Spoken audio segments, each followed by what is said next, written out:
ਵਾਹਿਗੁਰੂ ਜੀ ਕਾ ਖਾਲਸਾ ਵਾਹਿਗੁਰੂ ਜੀ ਕੀ ਫਤਿਹ। TV 84 ਦੇ ਸਾਰੇ ਦਰਸ਼ਕ ਤੇ ਸਰੋਤੇ ਜਿਹੜੇ ਇਸ ਵਕਤ ਸਾਡੇ ਨਾਲ ਨਾਰਥ ਅਮਰੀਕਾ ਦੇ ਵਿੱਚੋਂ ਜੁੜੇ ਹੋਏ ਆ ਜਾਂ ਫਿਰ ਸੋਸ਼ਲ ਮੀਡੀਆ ਤੇ ਸਾਨੂੰ ਦੁਨੀਆ ਭਰ ਦੇ ਵਿੱਚ ਦੇਖ ਰਹੇ ਆ, ਮੈਂ ਅਮਰਵੀਰ ਸਿੰਘ TV 84 ਦੇ ਸੱਚੋ ਸੱਚ ਪ੍ਰੋਗਰਾਮ ਦੇ ਵਿੱਚ ਆਪ ਸਭ ਦਾ ਤਹਿ ਦਿਲੋਂ ਸਵਾਗਤ ਕਰਦਾ। ਵਿਊਅਰਸ, ਅੱਜ ਅਸੀਂ 13 ਸਤੰਬਰ 2024 ਨੂੰ ਵਿਚਾਰ ਚਰਚਾ ਕਰਨ ਜਾ ਰਹੇ ਹਾਂ ਤੇ ਅੱਜ ਆਹ ਹਫਤੇ ਦਾ ਸਾਡਾ ਅਖੀਰਲਾ ਪ੍ਰੋਗਰਾਮ ਹੈ। ਮੇਰੇ ਨਾਲ ਇਸ ਵਕਤ ਟੋਰਾਂਟੋ ਤੋਂ ਸਾਡੇ ਕੋਰਸਪੋਂਡੈਂਟ ਸਰਦਾਰ ਸੁਖਵਿੰਦਰ ਸਿੰਘ ਇਸ ਵਕਤ ਜੁੜੇ ਹੋਏ ਆ। ਆਓ ਉਹਨਾਂ ਨਾਲ ਮਿਲ ਕੇ ਅੱਜ ਦੇ ਸੱਚੋ ਸੱਚ ਪ੍ਰੋਗਰਾਮ ਦੀ ਸ਼ੁਰੂਆਤ ਕਰਦੇ ਹਾਂ। ਸੁਖਵਿੰਦਰ ਸਿੰਘ ਜੀ, ਸਵਾਗਤ ਹੈ ਤੁਹਾਡਾ। ਵਾਹਿਗੁਰੂ ਜੀ ਕਾ ਖਾਲਸਾ ਵਾਹਿਗੁਰੂ ਜੀ ਕੀ ਫਤਿਹ ਜੀ। ਵਾਹਿਗੁਰੂ ਜੀ ਕਾ ਖਾਲਸਾ ਵਾਹਿਗੁਰੂ ਜੀ ਕੀ ਫਤਿਹ ਜੀ। ਸੁਖਵਿੰਦਰ ਸਿੰਘ ਜੀ, ਗੱਲ ਕਰੀਏ ਅੱਜ ਮਤਲਬ ਜਿਹੜੀਆਂ ਅਹਿਮ ਖਬਰਾਂ ਨੇ, ਥੋੜ੍ਹਾ ਜਿਹਾ ਪੰਜਾਬ ਦੇ ਹਵਾਲੇ ਨਾਲ ਵੀ ਕੁਝ ਡਿਵੈਲਪਮੈਂਟਸ ਹੈਗੀਆਂ ਨੇ, ਜਾਂ ਜਦੋਂ ਅਸੀਂ ਦੇਖਦੇ ਹਾਂ ਸਿੱਖ ਹਲਕਿਆਂ ਦੇ ਵਿੱਚ ਜਾਂ ਸਿੱਖ ਸਟਰਗਲ ਦਾ 1984 ਤੋਂ ਬਾਅਦ ਜਿਹੜੀ ਪ੍ਰੋਪਰ ਤਰੀਕੇ ਦੇ ਨਾਲ ਖਾਲਿਸਤਾਨ ਸਟਰਗਲ ਸ਼ੁਰੂ ਹੋਈ ਹੈ, ਉਸ ਹਵਾਲੇ ਨਾਲ ਵੀ ਡਿਵੈਲਪਮੈਂਟਸ ਹੈਗੀਆਂ ਨੇ ਜਿਹਦੇ 'ਤੇ ਅਸੀਂ ਵਿਚਾਰ ਚਰਚਾ ਕਰਨ ਜਾ ਰਹੇ ਹਾਂ। ਪਹਿਲੇ ਸੈਗਮੈਂਟ ਦੇ ਵਿੱਚ ਹੀ ਅਸੀਂ ਇਹ ਖਬਰ ਉਹ ਕਰ ਰਹੇ ਹਾਂ ਕਿ ਅੱਜ ਸ਼ੁੱਕਰਵਾਰ ਦਾ ਦਿਨ ਹੈ ਤੇ ਉੱਥੇ ਹਾਲਾਂਕਿ ਇਸ ਵਕਤ ਸ਼ਨੀਵਾਰ ਦੀ ਸਵੇਰ ਹੋ ਰਹੀ ਹੈ, ਪਰ ਸ਼ੁੱਕਰਵਾਰ ਦੀ ਸਵੇਰ ਨੂੰ ਪੰਜਾਬ ਦੇ ਵਿੱਚ ਵੱਖ-ਵੱਖ 13 ਥਾਵਾਂ ਦੇ ਵਿੱਚ 13 ਥਾਵਾਂ ਦੇ ਉੱਤੇ NIA ਵੱਲੋਂ ਰੇਡਸ ਕੀਤੀਆਂ ਗਈਆਂ ਨੇ ਤੇ ਉਹ ਰੇਡਸ ਦਾ ਜਿਹੜਾ ਮੁੱਢ ਹੈ, ਆਧਾਰ ਹੈ, ਉਹ ਉਹਨਾਂ ਨੇ ਇਸ ਗੱਲ ਨੂੰ ਬਣਾਇਆ ਆ ਕਿ ਬੀਤੇ ਵਰ੍ਹੇ ਦੇ ਵਿੱਚ 2023 ਦੇ ਵਿੱਚ ਕੈਨੇਡਾ ਦੀ ਜਿਹੜੀ ਕੈਪੀਟਲ ਹੈ ਓਟਵਾ ਦੇ ਵਿੱਚ ਉੱਥੇ ਸਥਿਤ ਇੰਡੀਅਨ ਕੌਂਸੂਲੇਟ ਦੇ ਬਾਹਰ ਇੱਕ ਪ੍ਰੋਟੈਸਟ ਹੋਇਆ ਸੀ, ਜਿਹੜਾ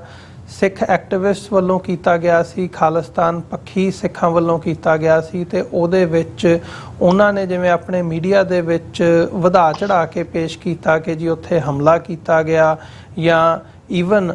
ਜਿਹੜਾ ਅਟੈਕ ਹੈਗਾ ਉਹ ਕੌਂਸੂਲੇਟ ਦੇ ਉੱਤੇ ਕੀਤਾ ਗਿਆ। ਤੇ ਇਹ NIA ਉਸ ਗੱਲ ਨੂੰ ਇਨਵੈਸਟੀਗੇਟ ਕਰ ਰਹੀ ਹੈ ਤੇ ਉਸ ਨੂੰ ਆਧਾਰ ਬਣਾ ਕੇ ਜਿਹੜਾ ਆ ਪੰਜਾਬ ਦੇ ਵਿੱਚ 13 ਥਾਵਾਂ ਦੇ ਉੱਤੇ ਜਿਹੜੀਆਂ ਰੇਡਸ ਨੇ ਛਾਪੇਮਾਰੀ ਉਹ ਕੀਤੀ ਗਈ ਹੈ। ਇਹਦੇ ਵਿੱਚ ਜਿਹੜੇ ਅੰਮ੍ਰਿਤਪਾਲ ਸਿੰਘ ਨੇ ਇਸ ਵਕਤ ਡਿਬਰੂਗੜ੍ਹ ਜੇਲ੍ਹ ਦੇ ਵਿੱਚ ਬੰਦ, ਜਿਨ੍ਹਾਂ ਨੂੰ ਖਡੂਰ ਸਾਹਿਬ ਤੋਂ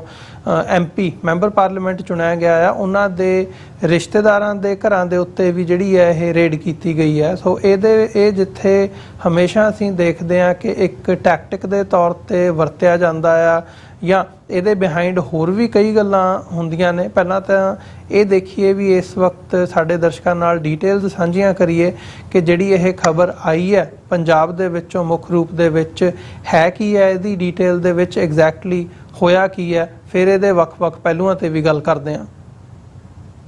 ਬਿਲਕੁਲ ਜੀ, ਜਿਹੜੀ ਇਹ ਰੇਡ ਆ ਅਮਰਵੀਰ ਸਿੰਘ ਦੀ ਜਿਹੜੀ ਅੱਜ ਮਾਰੀ ਗਈ ਹੈ, ਜੇ ਪਹਿਲਾਂ ਉਹਦੇ ਜਿਹੜੀ ਫੈਕਚੁਅਲ ਇਨਫੋਰਮੇਸ਼ਨ ਆ ਉਹਦੇ ਵੱਲ ਅਸੀਂ ਜਾਈਏ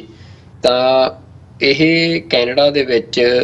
ਤੁਹਾਨੂੰ ਯਾਦ ਹੋਣਾ ਇੱਕ ਪ੍ਰੋਟੈਸਟ ਹੋਇਆ ਸੀ ਤੇ ਉਹ ਇੰਡੀਅਨ ਐਮਬੈਸੀ ਦੇ ਬਾਹਰ, ਤੇ ਉਸ ਪ੍ਰੋਟੈਸਟ ਦੇ ਵਿੱਚ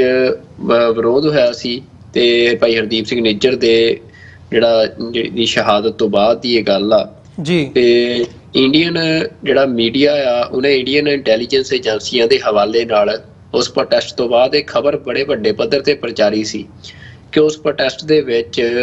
ਐਮਬੈਸੀ ਦੇ ਉੱਤੇ ਵਿਰੋਧ ਕਰ ਰਹੇ ਸਿੱਖਾਂ ਨੇ ਗ੍ਰਨੇਡ ਜਿਹੜਾ ਬੰਬ ਆ ਉਹ ਵੀ ਸੁੱਟਿਆ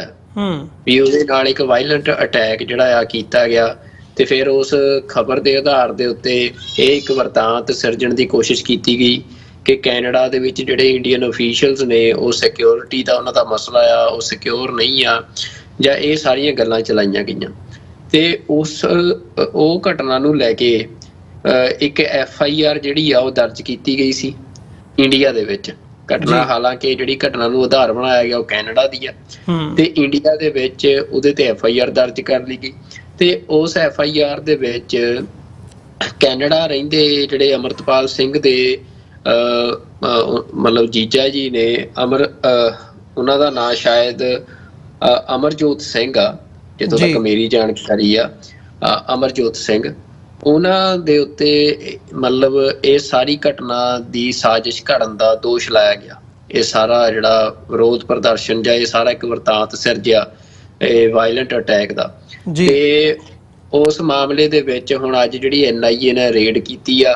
ਉਸ ਮਾਮਲੇ ਨੂੰ ਆਧਾਰ ਬਣਾ ਕੇ ਕੀਤੀ ਗਈ ਆ, ਜਿਹਦੇ ਵਿੱਚ ਜਿਹੜੇ ਅਮਰਜੋਤ ਸਿੰਘ ਨੇ ਜੋ ਕੈਨੇਡਾ ਰਹਿੰਦੇ ਆ, ਉਹਨਾਂ ਦੇ ਜਿਹੜਾ ਜੱਦੀ ਪਿੰਡ ਆ ਬਤਾਲਾ, ਜਿੱਥੇ ਉਹਨਾਂ ਦਾ ਆਪਣਾ ਜੱਦੀ ਘਰ ਆ, ਉੱਥੇ ਵੀ ਛਾਪੇਮਾਰੀ ਕੀਤੀ ਗਈ ਆ। ਤੇ ਇਸ ਤੋਂ ਇਲਾਵਾ ਅਮਰਤਪਾਲ ਸਿੰਘ ਦੇ ਪਿੰਡ ਜੱਲੂਪੁਰ ਖੇੜਾ ਦੇ ਵਿੱਚ ਜਿਹੜੇ ਉਹਨਾਂ ਦੇ ਚਾਚਾ ਜੀ ਆ ਪ੍ਰਗਟ ਸਿੰਘ, ਉਹਨਾਂ ਦੇ ਘਰੇ ਛਾਪੇਮਾਰੀ ਕੀਤੀ ਗਈ ਆ। ਤੇ ਇਸ ਤੋਂ ਇਲਾਵਾ ਕੁਝ ਹੋਰ ਰਿਸ਼ਤੇਦਾਰੀਆਂ ਨੇ ਜਿਹੜੀਆਂ ਅਮਰਤਪਾਲ ਸਿੰਘ ਦੇ ਕਰੀਬੀ ਨੇ, ਉਹ ਜਾਂ ਉਹਨਾਂ ਦੇ ਜਾਣਕਾਰ, ਉਹਨਾਂ ਦੇ ਨੇੜਲੇ ਕੁਝ ਬੰਦੇ ਨੇ, ਉਹਨਾਂ ਦੇ ਘਰਾਂ ਤੇ ਵੀ ਜਿਹੜੀ ਛਾਪੇਮਾਰੀ ਕੀਤੀ ਗਈ ਆ, ਜਿਹਦੇ ਬਾਰੇ ਹਜੇ ਪੂਰੀ ਜਾਣਕਾਰੀ ਹੌਲੀ ਹੌਲੀ ਨਿਕਲ ਕੇ ਸਾਹਮਣੇ ਆਵੇਗੀ ਕਿ ਕਿਸ ਥਾਂ ਤੇ ਛਾਪੇਮਾਰੀ ਹੋਈ ਆ। ਪਰ ਕੁਝ ਜਿਹੜੇ ਥਾਵਾਂ ਨੇ ਜਿਨ੍ਹਾਂ ਬਾਰੇ ਜਿਹੜੀ ਜਾਣਕਾਰੀ ਆ ਉਹ ਮੀਡੀਆ ਦੇ ਰਾਹੀਂ ਵੀ ਵੈਸੇ ਵੀ ਜਿਹੜੇ ਸਿੱਖ ਸਰਕਲ ਆ ਉਹਨਾਂ ਦੇ ਵਿੱਚ ਪਹੁੰਚ ਚੁੱਕੀ ਆ। ਤੇ ਜਿਹੜੀ ਸਾਰੀ ਛਾਪੇਮਾਰੀ ਆ ਇਹਦੇ ਵਿੱਚ ਜਿੱਥੇ ਜਿਹੜਾ ਇਹਨਾਂ ਘਰਾਂ ਦੇ ਵਿੱਚ ਕੋਈ ਜਿਹੜੀਆਂ ਪੈਨ ਡਰਾਈਵਸ ਜਾਂ ਇਲੈਕਟ੍ਰੋਨਿਕ ਡਿਵਾਈਸਿਸ ਸੀ ਉਹ ਜ਼ਬਤ ਕੀਤੀਆਂ ਗਈਆਂ, ਤੇ CCTV ਕੈਮਰਿਆਂ ਦੀ ਫੁਟੇਜ ਜਿਹੜੀ ਆ ਉਹ ਜ਼ਬਤ ਕੀਤੀ ਗਈ ਆ। ਤੇ ਇਸ ਤੋਂ ਇਲਾਵਾ ਜਿਹੜੇ ਉਹਨਾਂ ਦੇ ਚਾਚਾ ਪ੍ਰਗਟ ਸਿੰਘ ਸੀ, ਉਹਨਾਂ ਦੇ ਘਰੋਂ ਜਿਹੜੇ ਉਹਨਾਂ ਦੇ ਮਤਲਬ ਅਮਰਤਪਾਲ ਸਿੰਘ ਦੇ ਚਾਚੀ ਜੀ ਬਾਰੇ ਕਿਹਾ ਜਾ ਰਿਹਾ ਕਿ ਉਹਨਾਂ ਨੂੰ ਬਿਆਸ ਥਾਣੇ ਦੇ ਵਿੱਚ ਲਿਜਾ ਕੇ ਤੇ ਕਈ ਘੰਟੇ ਜਿਹੜੀ ਆ ਉੱਥੇ ਪੁੱਛਗਿੱਛ ਕੀਤੀ ਗਈ ਆ ਜੀ। ਤਾਂ ਇਹ ਸਾਰਾ ਜਿਹੜਾ ਸਿਨੈਰੀਓ ਅੱਜ ਜਿਵੇਂ NIA ਨੇ ਇੱਕੋ ਦਮ ਰੇਡ ਕੀਤੀ ਆ ਪੰਜਾਬ ਦੇ ਵਿੱਚ, ਤੇ ਅਮਰਤਪਾਲ ਸਿੰਘ ਜਿਹੜੇ ਕਿ ਇਲੈਕਟਡ ਮੈਂਬਰ ਪਾਰਲੀਮੈਂਟ ਨੇ, ਜੇ ਮਤਲਬ ਵੱਡੇ ਪੱਧਰ ਤੇ ਪੰਜਾਬ ਦੇ ਵਿੱਚ ਸਭ ਤੋਂ ਵੱਧ ਵੋਟਾਂ ਲੈ ਕੇ ਉਹ MP ਬਣੇ ਆ, ਤੇ ਉਸ ਤੋਂ ਮਤਲਬ ਉਸ ਦੇ ਬਾਵਜੂਦ ਉਹਨਾਂ ਨੂੰ ਜੇਲ੍ਹ ਦੇ ਵਿੱਚ ਰੱਖਿਆ ਗਿਆ। ਤੇ ਹੁਣ ਜਿਹੜਾ ਉਹਨਾਂ ਦਾ ਪਰਿਵਾਰ ਆ ਪਿੱਛੇ ਉਹਨੂੰ ਲਗਾਤਾਰ ਤੰਗ ਪਰੇਸ਼ਾਨ ਕੀਤਾ ਜਾ ਰਿਹਾ। ਪਰ ਅਮਰਵੀਰ ਸਿੰਘ ਜੀ, ਇਹਦੇ ਵਿੱਚ ਸਭ ਤੋਂ ਵੱਡੀ ਗੱਲ ਉਹ ਇਹ ਸਮਝਣ ਦੀ ਆ ਕਿ ਜਿਹੜਾ ਇਹ ਕੇਸ ਆ ਉਹਦੀ ਬੁਨਿਆਦ ਕੀ ਆ ਜੀ। ਤਾਂ ਇਹ ਕੇਸ ਜਿਵੇਂ ਮੈਂ ਤੁਹਾਨੂੰ ਦੱਸਿਆ ਕਿ ਕੈਨੇਡਾ ਦੇ ਵਿੱਚ ਜਦੋਂ ਭਾਈ ਹਰਦੀਪ ਸਿੰਘ ਨਿੱਜਰ ਹੋਰਾਂ ਦੀ ਸ਼ਹਾਦਤ ਤੋਂ ਬਾਅਦ ਕੈਨੇਡੀਅਨ ਪ੍ਰਾਈਮ ਮਿਨਿਸਟਰ ਨੇ ਇਹ ਗੱਲ ਦੁਨੀਆ ਦੇ ਸਾਹਮਣੇ ਨਸ਼ਰ ਕਰ ਦਿੱਤੀ ਕਿ ਕਿਵੇਂ ਜਿਹੜਾ ਇੰਡੀਅਨ ਗਵਰਨਮੈਂਟ ਆ ਉਹ ਸਿੱਖ ਐਕਟਿਵਿਸਟਾਂ ਨੂੰ ਕਤਲ ਕਰਨ ਦੀਆਂ ਸਾਜ਼ਿਸ਼ਾਂ ਬਣਾ ਰਹੀ ਆ ਜਾਂ ਕਤਲ ਕਰ ਰਹੀ ਆ, ਤੇ ਕਿਵੇਂ ਉਹ ਟ੍ਰਾਂਸਨੈਸ਼ਨਲ ਰਿਪਰੈਸ਼ਨ ਕਰ ਰਹੇ ਆ। ਤੇ ਉਹ ਤੋਂ ਬਾਅਦ ਫਿਰ ਲਗਾਤਾਰ ਇੰਡੀਅਨ ਗਵਰਨਮੈਂਟ ਨੇ ਆਪਣੇ ਪ੍ਰੋਪੇਗੈਂਡਾ ਮਸ਼ੀਨਰੀ ਨੂੰ ਕੰਮ ਤੇ ਲਾਇਆ, ਤੇ ਇਸ ਤਰੀਕੇ ਦੀਆਂ ਘਟਨਾਵਾਂ ਜਾਂ ਇਸ ਤਰੀਕੇ ਦੇ ਵਰਤਾਂਤ ਸਿਰਜਣ ਦੀ ਕੋਸ਼ਿਸ਼ ਕੀਤੀ, ਜਿਹਦੇ 'ਚ ਉਹਨਾਂ ਨੇ ਇੱਕ ਪੈਰਲਲ ਆਪਣੇ ਆਪ ਨੂੰ ਡਿਪਲੋਮੈਟਿਕ ਟੋਕਸ ਦੇ ਵਿੱਚ ਕੈਨੇਡਾ ਦੇ ਖੜਾ ਕਰਨ ਦੀ ਕੋਸ਼ਿਸ਼ ਕੀਤੀ ਵੀ ਸਾਡੇ ਜਿਹੜੇ ਵੀ ਅਸੀਂ ਤੁਹਾਡੇ ਉੱਥੇ ਇਹ ਨਹੀਂ ਮੰਨੇ ਕਿ ਅਸੀਂ ਤੁਹਾਡੇ ਉੱਥੇ ਕੋਈ ਟ੍ਰਾਂਸਲੇਸ਼ਨ ਰਿਪਰੈਸ਼ਨ ਕੀਤਾ, ਬਲਕਿ ਉਹਨਾਂ ਨੇ ਗੱਲ ਉਲਟੀ ਸਿੱਖਾਂ ਤੇ ਪਾਉਣ ਦੀ ਕੋਸ਼ਿਸ਼ ਕੀਤੀ ਕਿ ਸਿੱਖਾਂ ਤੋਂ ਕੈਨੇਡਾ ਦੇ ਵਿੱਚ ਸਾਡੇ ਜਿਹੜੇ ਸਰਕਾਰੀ ਅਫਸਰ ਨੇ ਉਹਨਾਂ ਦੀ ਜਾਨ ਨੂੰ ਖਤਰਾ ਆ ਜੀ। ਤਾਂ ਇਹ ਜਿਹੜਾ ਉਹਦੇ ਲਈ ਇੱਕ ਝੂਠੀ ਘਟਨਾ ਨੂੰ ਉਦਾਹਰ ਬਣਾਇਆ ਗਿਆ ਕਿ ਸਿੱਖ ਵਿਰੋਧ ਜ਼ਰੂਰ ਕਰਨ ਪਹੁੰਚੇ ਸੀ ਉੱਥੇ ਐਮਬੈਸੀ ਦੇ ਬਾਹਰ, ਪਰ ਇਹ ਘਟਨਾ ਨੂੰ ਉਦਾਹਰ ਬਣਾਇਆ ਗਿਆ ਕਿ ਉੱਥੇ ਬੰਬ ਸੁੱਟਿਆ ਗਿਆ ਜਾਂ ਉੱਥੇ ਗ੍ਰਨੇਡ ਸੁੱਟ ਕੇ ਵਾਇਲੈਂਸ ਕਰਨ ਦੀ ਕੋਸ਼ਿਸ਼ ਕੀਤੀ ਗਈ, ਜਾਂ ਇਸ ਤਰ੍ਹਾਂ ਦਾ ਕੁਝ ਵੀ ਨਹੀਂ ਸੀ। ਕਿਉਂਕਿ ਜਿਹੜਾ ਕੈਨੇਡਾ ਦੀ ਜਿਹੜੇ ਪੁਲਿਸ ਅਫੀਸ਼ੀਅਲਸ ਆ ਜਾਂ ਕੈਨੇਡਾ ਦੀਆਂ ਏਜੰਸੀਆਂ ਨੇ ਉਹਨਾਂ ਦੇ ਇੱਥੇ ਕੋਈ ਵੀ ਇਸ ਤਰ੍ਹਾਂ ਦੀ ਜਿਹੜੀ ਘਟਨਾ ਆ ਉਹਦੇ ਬਾਰੇ ਕੋਈ ਰਿਪੋਰਟ ਦਰਜ ਨਹੀਂ ਹੋਈ। ਤੇ ਜਿਹੜਾ ਜਦੋਂ ਇਹ ਖਬਰਾਂ ਪ੍ਰਕਾਸ਼ਿਤ ਹੋਈਆਂ ਸੀ ਇੰਡੀਅਨ ਮੀਡੀਆ ਦੇ ਵਿੱਚ, ਉਦੋਂ ਹੀ ਜਿਹੜਾ ਵਰਲਡ ਸਿੱਖ ਆਰਗੇਨਾਈਜੇਸ਼ਨ ਆ ਉਹਨਾਂ ਦੇ ਵੱਲੋਂ ਇੱਕ ਸਟੇਟਮੈਂਟ ਜਾਰੀ ਕੀਤੀ ਗਈ ਸੀ। ਤਾਂ ਉਸ ਸਟੇਟਮੈਂਟ ਦੇ ਵਿੱਚ ਉਹਨਾਂ ਨੇ ਸਪਸ਼ਟ ਕੀਤਾ ਸੀ ਵੀ ਇਹਨਾਂ ਖਬਰਾਂ ਬਾਰੇ ਗੱਲ ਸਾਂਝੀ ਕਰਦੇ ਆ ਵੀ ਜੋ ਇੰਡੀਅਨ ਮੀਡੀਆ ਇੰਡੀਅਨ ਏਜੰਸੀਆਂ ਦੇ ਹਵਾਲੇ ਨਾਲ ਪ੍ਰਚਾਰ ਰਿਹਾ ਆ ਜੀ। ਤਾਂ ਉਹਨਾਂ ਨੇ ਸਟੇਟਮੈਂਟ 'ਚ ਕਿਹਾ ਸੀ ਕਿ sources within the Ottawa police confirmed that while a protest did take place at the Indian high commission on March 23 there were no reports of violence। ਕਿ ਕੋਈ ਵੀ ਜਿਹੜੀਆਂ ਵਾਇਲੈਂਸ ਦੀਆਂ ਰਿਪੋਰਟ ਜਾਂ ਕੋਈ ਇਸ ਤਰੀਕੇ ਦੀ ਵਾਇਲੈਂਸ ਦੀ ਘਟਨਾ ਉਸ ਪ੍ਰੋਟੈਸਟ ਦੇ ਵਿੱਚ ਨਹੀਂ ਸੀ ਹੋਈ, ਕਿ ਓਟਵਾ ਪੁਲਿਸ ਨੇ ਕੋਈ ਵੀ ਵਾਇਲੈਂਸ ਦੀ ਘਟਨਾ ਦਰਜ ਨਹੀਂ ਸੀ ਕੀਤੀ। ਪਰ ਇੰਡੀਅਨ ਜਿਹੜਾ ਏਜੰਸੀਆਂ ਨੇ ਉਹਨਾਂ ਦੇ ਹਵਾਲੇ ਨਾਲ ਇੰਡੀਅਨ ਮੀਡੀਆ ਨੇ ਇੱਕ ਝੂਠ ਨੂੰ ਸੱਚ ਬਣਾ ਕੇ ਦੁਨੀਆ ਅੱਗੇ ਪਰੋਸਿਆ, ਤੇ ਉਸ ਝੂਠ ਦੇ ਆਧਾਰ ਤੇ ਫਿਰ FIR ਦਰਜ ਕੀਤੀ ਗਈ। ਤੇ ਹੁਣ ਉਸ ਝੂਠੀ FIR ਦੇ ਆਧਾਰ ਤੇ ਜਿਹੜਾ ਅਮਰਤਪਾਲ ਸਿੰਘ ਦਾ ਪਰਿਵਾਰ ਆ ਉਹਨਾਂ ਨੂੰ ਤੰਗ ਪਰੇਸ਼ਾਨ ਕਰਨ ਦੀਆਂ ਕੋਸ਼ਿਸ਼ਾਂ ਜਿਹੜੀਆਂ ਆ ਉਹ ਕੀਤੀਆਂ ਜਾ ਰਹੀਆਂ ਜੀ। ਤਾਂ ਜੋ ਵੀ ਹੈ ਇਹ ਸਾਰਾ ਕੁਝ, ਤਾਂ ਉਹਦੀ ਜਿਹੜੀ ਬੁਨਿਆਦ ਆ ਉਹੀ ਝੂਠ ਆ। ਤਾਂ ਉਹਦੇ 'ਚ ਅਮਰਵੀਰ ਸਿੰਘ ਜੀ ਗੱਲ ਸਪਸ਼ਟ ਆ ਕਿ ਇਹ ਪਹਿਲੀ ਵਾਰ ਨਹੀਂ, ਪੰਜਾਬ ਦੇ ਵਿੱਚ ਇਹ ਇੰਡੀਆ ਦਾ ਆਪਣਾ ਡਾਟਾ ਆ ਕਿ UAPA ਟਾਟਾ ਵਰਗੇ ਜਿਹੜੇ ਕਾਨੂੰਨ ਨੇ ਜਿਨ੍ਹਾਂ ਦੇ ਵਿੱਚ ਬੰਦੇ ਦੀ ਕੋਈ ਸੁਣਵਾਈ ਨਹੀਂ ਹੁੰਦੀ, ਉਹਨੂੰ ਇੱਕ ਵਾਰ ਤੁਸੀਂ ਸ਼ੱਕ ਦੇ ਆਧਾਰ ਤੇ ਜਾਂ ਇਹੋ ਜਿਹੀ ਕੋਈ ਝੂਠੀ ਕਹਾਣੀ ਦੇ ਆਧਾਰ ਤੇ ਜੇਲ੍ਹ 'ਚ ਸੁੱਟ ਦਿੰਦੇ ਹੋ, ਤੇ ਫਿਰ ਉਹ ਲੰਮਾ ਸਮਾਂ ਜਿਹੜਾ ਆ ਜੇਲ੍ਹ 'ਚ ਬਿਤਾਉਣ ਤੋਂ ਬਾਅਦ ਕਿਉਂਕਿ ਤੁਹਾਡੇ ਕੋਲ ਸਬੂਤ ਨਹੀਂ ਹੁੰਦਾ, ਕਿਉਂਕਿ ਉਹਨਾਂ ਕੇਸਾਂ ਦੇ ਵਿੱਚ ਕੋਈ ਬੁਨਿਆਦ ਨਹੀਂ ਹੁੰਦੀ, ਤਾਂ ਉਹ ਲੰਮਾ ਸਮਾਂ ਅਦਾਲਤਾਂ ਦੇ ਵਿੱਚ ਕੇਸ ਚੱਲਣ ਤੋਂ ਬਾਅਦ ਸਰਕਾਰ ਉਹ ਕੇਸ ਜਿਹੜੇ ਆ ਉਹ ਸਾਬਤ ਨਹੀਂ ਕਰ ਪਾਉਂਦੀ। ਪਰ ਉਹ ਇੰਨਾ ਲੰਮਾ ਸਮਾਂ ਕੇਸ ਚੱਲਦੇ ਰਹਿੰਦੇ ਆ ਵੀ ਉਹਦੇ 'ਚ ਜਿਹੜੇ ਬੰਦੇ ਨੂੰ ਜੇਲ੍ਹ 'ਚ ਸੁੱਟਿਆ ਹੁੰਦਾ ਉਹਦੀ ਅੱਧੀ ਉਮਰ ਲੰਘ ਜਾਂਦੀ ਆ। ਵੀ ਇਹ ਭਾਰਤ ਦੇ ਵਿੱਚ ਜਿਹੜੇ ਕਾਲੇ ਕਾਨੂੰਨਾਂ ਦਾ ਮਤਲਬ ਅਸੀਂ ਦੇਖਿਆ ਵੀ ਜਿਵੇਂ ਵਰਤੋਂ ਕੀਤੀ ਜਾਂਦੀ ਆ, ਤੇ ਉਹ ਇਹ ਸੇਮ ਉਸੇ ਤਰ੍ਹਾਂ ਦਾ ਆ, ਕਿਉਂਕਿ ਸਿੱਖ ਭਾਰਤ ਦੇ ਵਿੱਚ ਗੁਲਾਮ ਆ। ਭਾਵੇਂ ਸਿੱਖ ਕਿਸੇ ਬੰਦੇ ਨੂੰ ਆਪਣਾ MP ਇਲੈਕਟ ਕਰ ਲੈਣ, ਭਾਵੇਂ ਉਹਨੂੰ ਵੱਡੀ ਗਿਣਤੀ 'ਚ ਵੋਟਾਂ ਪਾ ਕੇ ਆਪਣੀ ਜਿਹੜੀ ਪੋਲੀਟੀਕਲ ਐਸਪੀਰੇਸ਼ਨ ਆ ਉਹ ਦੁਨੀਆ ਨੂੰ ਦੱਸਣ, ਪਰ ਕਿਉਂਕਿ ਸਿੱਖ ਗੁਲਾਮ ਨੇ ਤਾਂ ਇਹ ਭਾਰਤ ਸਰਕਾਰ ਜਿਹੜੀ ਆ ਇਹ ਉਹਦੀ ਮਰਜ਼ੀ ਆ ਵੀ ਉਹਨੇ ਬੰਦੇ ਨੂੰ, ਸਿੱਖ ਨੂੰ ਚੁੱਕ ਕੇ ਜੇਲ੍ਹ 'ਚ ਸੁੱਟਣਾ ਆ, ਝੂਠੇ ਕੇਸ ਬਣਾ ਕੇ ਉਹਨਾਂ ਦੇ ਪਰਿਵਾਰਾਂ ਨੂੰ ਤੰਗ ਪਰੇਸ਼ਾਨ ਕਰਨਾ ਆ ਜੀ। ਵੀ ਉੱਥੇ ਸਿੱਖਾਂ ਦੇ ਮਾਮਲੇ ਦੇ ਵਿੱਚ ਜਿਹੜਾ ਇੱਕ ਤੁਸੀਂ ਕਹਿ ਸਕਦੇ ਹੋ ਕਿ ਜਸਟਿਸ ਹੁੰਦਾ ਆ ਜਾਂ ਇਨਸਾਫ ਦੀ ਗੱਲ ਹੁੰਦੀ ਆ, ਉਹ ਕਿਤੇ ਵੀ ਸਾਨੂੰ ਗਰਾਊਂਡ ਦੇ ਉੱਤੇ ਵਾਪਰਦੀ ਨਜ਼ਰ ਨਹੀਂ ਆਉਂਦੀ। ਤੇ ਇਹ ਜਿਹੜੀ ਅੱਜ ਦੀਆਂ ਰੇਟਸ ਨੇ ਸਾਰੀਆਂ, ਇਹਨਾਂ ਦੇ ਵਿੱਚ ਜਿਹੜਾ ਕੇਸ ਆ ਉਹੀ ਬਿਲਕੁਲ ਬੇਬੁਨਿਆਦ ਆ, ਬਿਲਕੁਲ ਇੱਕ ਝੂਠਾ ਕੇਸ ਆ ਜਿਹਨੂੰ ਉਤਾਰ ਬਣਾ ਕੇ ਸਿਰਫ ਤੰਗ ਪਰੇਸ਼ਾਨ ਕਰਨ ਦੇ ਲਈ ਇਹ ਰੇਡਾਂ ਮਾਰੀਆਂ ਜਾ ਰਹੀਆਂ ਜੀ। ਨਹੀਂ, ਇਹ ਇੱਥੇ ਦੇਖਣ ਵਾਲੀ ਗੱਲ ਹੈਗੀ ਹੈ ਜਾਂ ਸਮਝਣ ਵਾਲੀ ਗੱਲ ਹੈ, ਇੱਥੇ ਇੰਪੋਰਟੈਂਟ ਗੱਲ ਹੈ ਇਸ ਵਕਤ। ਜਿਵੇਂ ਤੁਸੀਂ ਆਟਵਾ ਦੇ ਜਿਹੜੇ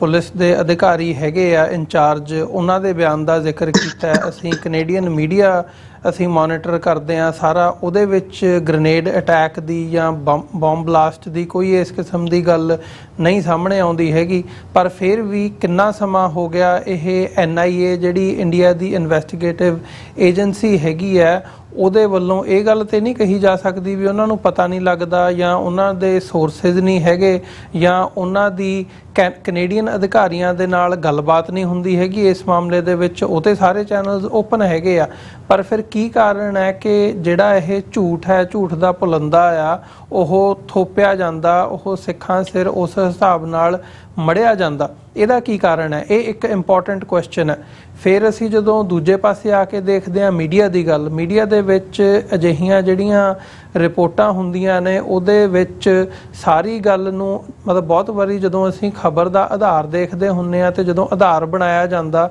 ਉਹ ਕੋਟ ਕੀਤਾ ਜਾਂਦਾ ਵੀ ਭਾਈ ਉੱਥੇ ਮੌਕੇ ਦੇ ਉੱਤੇ ਇਸ ਅਧਿਕਾਰੀ ਨੇ ਆਹ ਗੱਲ ਕਹੀ ਜਾਂ ਆਹ ਗੱਲ ਜਾਂ ਆਹ ਜਿਹੜਾ ਇੱਕ ਰਿਪੋਰਟ ਹੈਗੀ ਹੈ, ਕੋਈ ਦਸਤਾਵੇਜ਼ ਹੈ ਜਿਹੜਾ ਇਸ ਗੱਲ ਦੀ ਪੁਸ਼ਟੀ ਕਰਦਾ। ਇੱਥੇ ਇਸ ਮਾਮਲੇ ਦੇ ਵਿੱਚ ਅਜਿਹੀ ਕੋਈ ਵੀ ਗੱਲ, ਕੋਈ ਵੀ ਅਧਿਕਾਰੀ, ਕੋਈ ਵੀ ਕੈਨੇਡੀਅਨ ਅਥਾਰਟੀ ਦਾ ਕੋਈ ਵੀ ਬੰਦਾ ਅਜਿਹਾ ਕਹਿੰਦਾ ਨਹੀਂ ਦੇਖਿਆ ਗਿਆ ਹੈਗਾ। ਫਿਰ ਵੀ ਕਿੰਨੇ ਮਹੀਨੇ ਬੀਤਣ ਤੋਂ ਬਾਅਦ ਵੀ ਹਜੇ ਤੱਕ ਮੀਡੀਆ, ਇੰਡੀਅਨ ਮੀਡੀਆ ਖਾਸ ਤੌਰ ਤੇ ਇਹੀ ਗੱਲ ਬਾਰ-ਬਾਰ ਰਿਪੀਟ ਕਰ ਰਿਹਾ ਗ੍ਰੇਨੇਡ ਅਟੈਕ ਨੂੰ ਲੈ ਕੇ।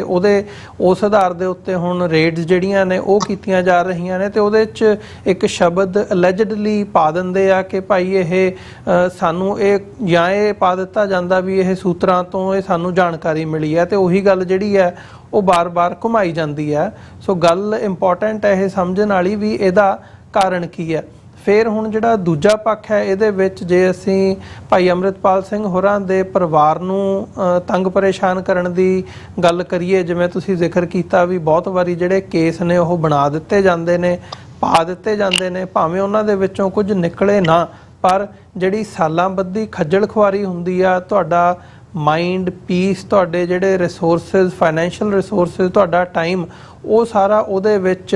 ਜ਼ਾਇਆ ਕਰ ਦਿੱਤਾ ਜਾਂਦਾ ਹੈ ਤੇ ਤੁਸੀਂ ਸਾਲਾਂ ਬੱਧੀ ਅਦਾਲਤਾਂ ਦੇ ਜਿਹੜੇ ਚੱਕਰ ਹੈ ਉਹ ਲਾਉਂਦੇ ਰਹਿੰਦੇ ਹੋ। ਹੁਣ ਇਸ ਮਾਮਲੇ ਦੇ ਵਿੱਚ ਕੀ ਸਮਝਿਆ ਜਾਵੇ, ਜਿੱਥੇ ਇੱਕ ਪਾਸੇ ਅੰਮ੍ਰਿਤਪਾਲ ਸਿੰਘ ਹੋਰਾਂ ਦੀ ਜਿੱਤ ਹੁੰਦੀ ਹੈ ਮੈਂਬਰ ਪਾਰਲੀਮੈਂਟ ਵਜੋਂ ਖਡੂਰ ਸਾਹਿਬ ਕੌਂਸਟੀਚੁਐਂਸੀ ਦੇ ਵਿੱਚੋਂ, ਤੇ ਉੱਥੇ ਮਤਲਬ ਦੋ ਅਜਿਹੇ ਬੰਦਿਆਂ ਦਾ ਜਦੋਂ ਅਸੀਂ ਜ਼ਿਕਰ ਕਰਦੇ ਹਾਂ, ਅੰਮ੍ਰਿਤਪਾਲ ਸਿੰਘ ਹੋਣ ਤੇ ਇੰਜੀਨੀਅਰ ਜਦੋਂ ਅਸੀਂ ਰਸ਼ੀਦ ਦੀ ਗੱਲ ਕਰਦੇ ਹਾਂ, ਉਹ ਕਸ਼ਮੀਰ ਦੇ ਵਿੱਚੋਂ ਜੇਤੂ ਹੁੰਦੇ ਆ ਤੇ ਉਹਨਾਂ ਨੂੰ ਦਿੱਲੀ ਦੇ ਵਿੱਚ ਰੱਖਿਆ ਗਿਆ ਸੀਗਾ। ਮਤਲਬ ਉਹਨਾਂ ਦੀ ਵੀ ਹੁਣ ਜਿਹੜੀ ਹੈ ਅਸੀਂ 2 ਦਿਨ ਪਹਿਲਾਂ ਦੇਖਦੇ ਹਾਂ ਪ੍ਰੈਸ ਕਾਨਫਰੰਸ ਸਾਹਮਣੇ ਆਉਂਦੀ ਹੈ, ਤੇ ਉਹ ਜਿਹੜਾ ਮਾਮਲਾ ਵੀ ਹੁਣ ਅੰਮ੍ਰਿਤਪਾਲ ਸਿੰਘ ਹੋਰਾਂ ਦੀ ਰਿਲੀਜ਼ ਇੱਕ ਪਾਸੇ ਹੋਣ ਦੀ ਜਿਹੜੀ ਚਾਰਾਜੋਈ ਹੈ ਉਹ ਪਰਿਵਾਰ ਵੱਲੋਂ ਕੀਤੀ ਜਾ ਰਹੀ ਹੈ, ਤੇ ਦੂਜੇ ਪਾਸੇ ਉਹਨਾਂ ਨੂੰ ਅੰਮ੍ਰਿਤਪਾਲ ਸਿੰਘ ਹੋਰਾਂ ਦੀ ਜਿਹੜੀ ਇਲੈਕਸ਼ਨ ਹੋਈ ਹੈ, ਉਹ ਇਲੈਕਟ ਹੋਇਆ ਐਜ਼ ਅ ਮੈਂਬਰ ਪਾਰਲੀਮੈਂਟ, ਉਹਨੂੰ ਚੈਲੰਜ ਕਰਦੀਆਂ ਜਿਹੜੀਆਂ ਪਟੀਸ਼ਨਸ ਨੇ ਉਹ ਅਦਾਲਤਾਂ ਦੇ ਵਿੱਚ ਬਾਰ-ਬਾਰ ਪਾਈਆਂ ਜਾ ਰਹੀਆਂ ਨੇ। ਅਜਿਹੀ ਹੀ ਇੱਕ ਪਟੀਸ਼ਨ ਦੁਬਾਰਾ ਫਿਰ Punjab and Haryana high court ਦੇ ਵਿੱਚ ਦਾਖਲ ਕੀਤੀ ਗਈ ਹੈ, ਜਿਹਦੇ ਤੇ ਕੋਰਟ ਨੇ ਉਹਨਾਂ ਨੂੰ, ਅੰਮ੍ਰਿਤਪਾਲ ਸਿੰਘ ਹੋਰਾਂ ਨੂੰ ਜਿਹੜਾ ਨੋਟਿਸ ਹੈ ਉਹ ਜਾਰੀ ਕੀਤਾ। ਸੋ ਓਵਰਆਲ ਕੀ ਸਮਝ ਰਹੇ ਹੋ ਵੀ ਜਿਹੜੀਆਂ ਇਹ ਸਾਰੀਆਂ ਖਬਰਾਂ ਆ ਰਹੀਆਂ ਨੇ ਜਾਂ ਜਿਹੜਾ ਇਹ ਸਿਨੈਰੀਓ ਬਣਦਾ ਨਜ਼ਰ ਆ ਰਿਹਾ ਹੈ, ਇਹਦੇ ਚੋਂ ਕੀ ਕੱਢਿਆ ਜਾ ਸਕਦਾ ਵੀ ਸਰਕਾਰ ਕਿਸ ਪਾਸੇ ਨੂੰ ਕਦਮ ਵਧਾ ਰਹੀ ਹੈ ਤੇ ਕੀ ਕਰਨ ਜਾ ਰਹੀ ਹੈ?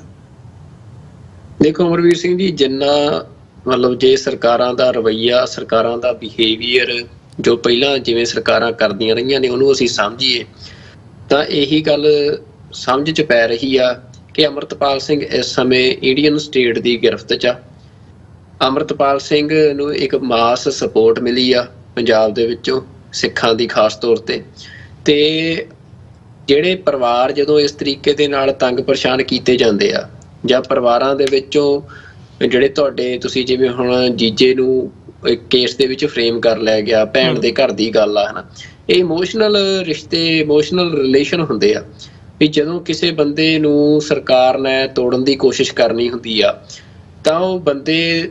ਨੂੰ ਟੌਰਚਰ ਕਰਨ ਤੋਂ ਵੱਧ ਉਹਨੂੰ ਉਹਦੇ ਪਰਿਵਾਰ ਨੂੰ ਤੇ ਤਸ਼ੱਦਦ ਕਰਕੇ, ਉਹਦੇ ਪਰਿਵਾਰ ਨੂੰ ਤੰਗ ਪਰੇਸ਼ਾਨ ਕਰਕੇ, ਉਹਦੇ ਜਿਹੜੇ ਨੇੜਲੇ ਰਿਸ਼ਤੇਦਾਰ ਇਮੋਸ਼ਨਲ ਰਿਲੇਸ਼ਨ ਹੁੰਦੇ ਆ ਉਹਨਾਂ ਨੂੰ ਤੰਗ ਪਰੇਸ਼ਾਨ ਕਰਕੇ ਉਹਨੂੰ ਵੱਧ ਮੈਂਟਲੀ ਟੌਰਚਰ ਕਰਨ ਦੀ ਕੋਸ਼ਿਸ਼ ਕਰਦੇ ਆ। ਤੇ ਸਰਕਾਰ ਜੋ ਇਹ ਸਭ ਹੀਲੇ ਵਸੀਲੇ ਵਰਤ ਰਹੀ ਆ ਅੰਮ੍ਰਿਤਪਾਲ ਸਿੰਘ ਹੋਰਾਂ ਦੇ ਨਾਲ, ਤੇ ਇਹ ਜੋ ਵੀ ਸਰਕਾਰ ਦੀ ਅਪਰੋਚ ਆ, ਇਹ ਮਤਲਬ ਇਹਦੇ ਚੋਂ ਸਰਕਾਰ ਆਪਣੇ ਕੁਛ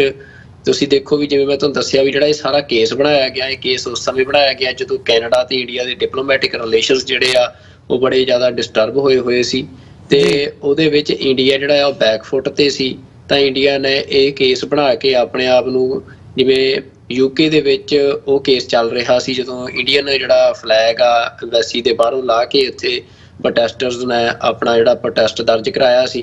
ਪਰ ਇੱਥੇ ਫਿਰ ਇੱਕ ਨਵੀਂ ਤਰ੍ਹਾਂ ਦਾ ਕੇਸ ਬਣਾਇਆ ਗਿਆ ਉਹਦੇ ਨਾਲ ਜੋੜ ਕੇ ਹੀ। ਤਾਂ ਮਤਲਬ ਇੰਡੀਆ ਨੇ ਜਿਹੜਾ ਵੈਸਟਰਨ ਉਦੋਂ 5 ਕੰਟਰੀਜ਼ ਦੇ ਵੱਲੋਂ ਇੰਡੀਆ ਦੇ ਟ੍ਰਾਂਸਨੈਸ਼ਨਲ ਰਿਪਰੈਸ਼ਨ ਦੇ ਉੱਤੇ ਇੰਡੀਆ ਦੇ ਅਸੀਂ ਕਹਿ ਸਕਦੇ ਹਾਂ ਕੰਨ ਖਿੱਚੇ ਜਾ ਰਹੇ ਸੀ, ਤਾਂ ਉਹਦੇ 'ਚ ਇੱਕ ਪੈਰਲਲ ਮਤਲਬ ਆਪਣੇ ਆਪ ਨੂੰ ਡਾਇਲੋਗ ਦੇ ਵਿੱਚ ਲਿਆਉਣ ਦੇ ਲਈ ਇਹ ਇੱਕ ਘਟਨਾ ਜਿਹੜੀ ਆ ਬਣਾਈ ਗਈ। ਤੇ ਦੂਜਾ, ਇਸ ਘਟਨਾ ਦੇ ਵਿੱਚੋਂ ਹੀ ਹੁਣ ਅੱਗੇ ਅੰਮ੍ਰਿਤਪਾਲ ਸਿੰਘ ਨੂੰ ਤੋੜਨ ਦੀ ਜਿਹੜੀ ਕੋਸ਼ਿਸ਼ ਇਸ ਤਰੀਕੇ ਦੇ ਨਾਲ ਕੀਤੀ ਜਾ ਰਹੀ ਆ।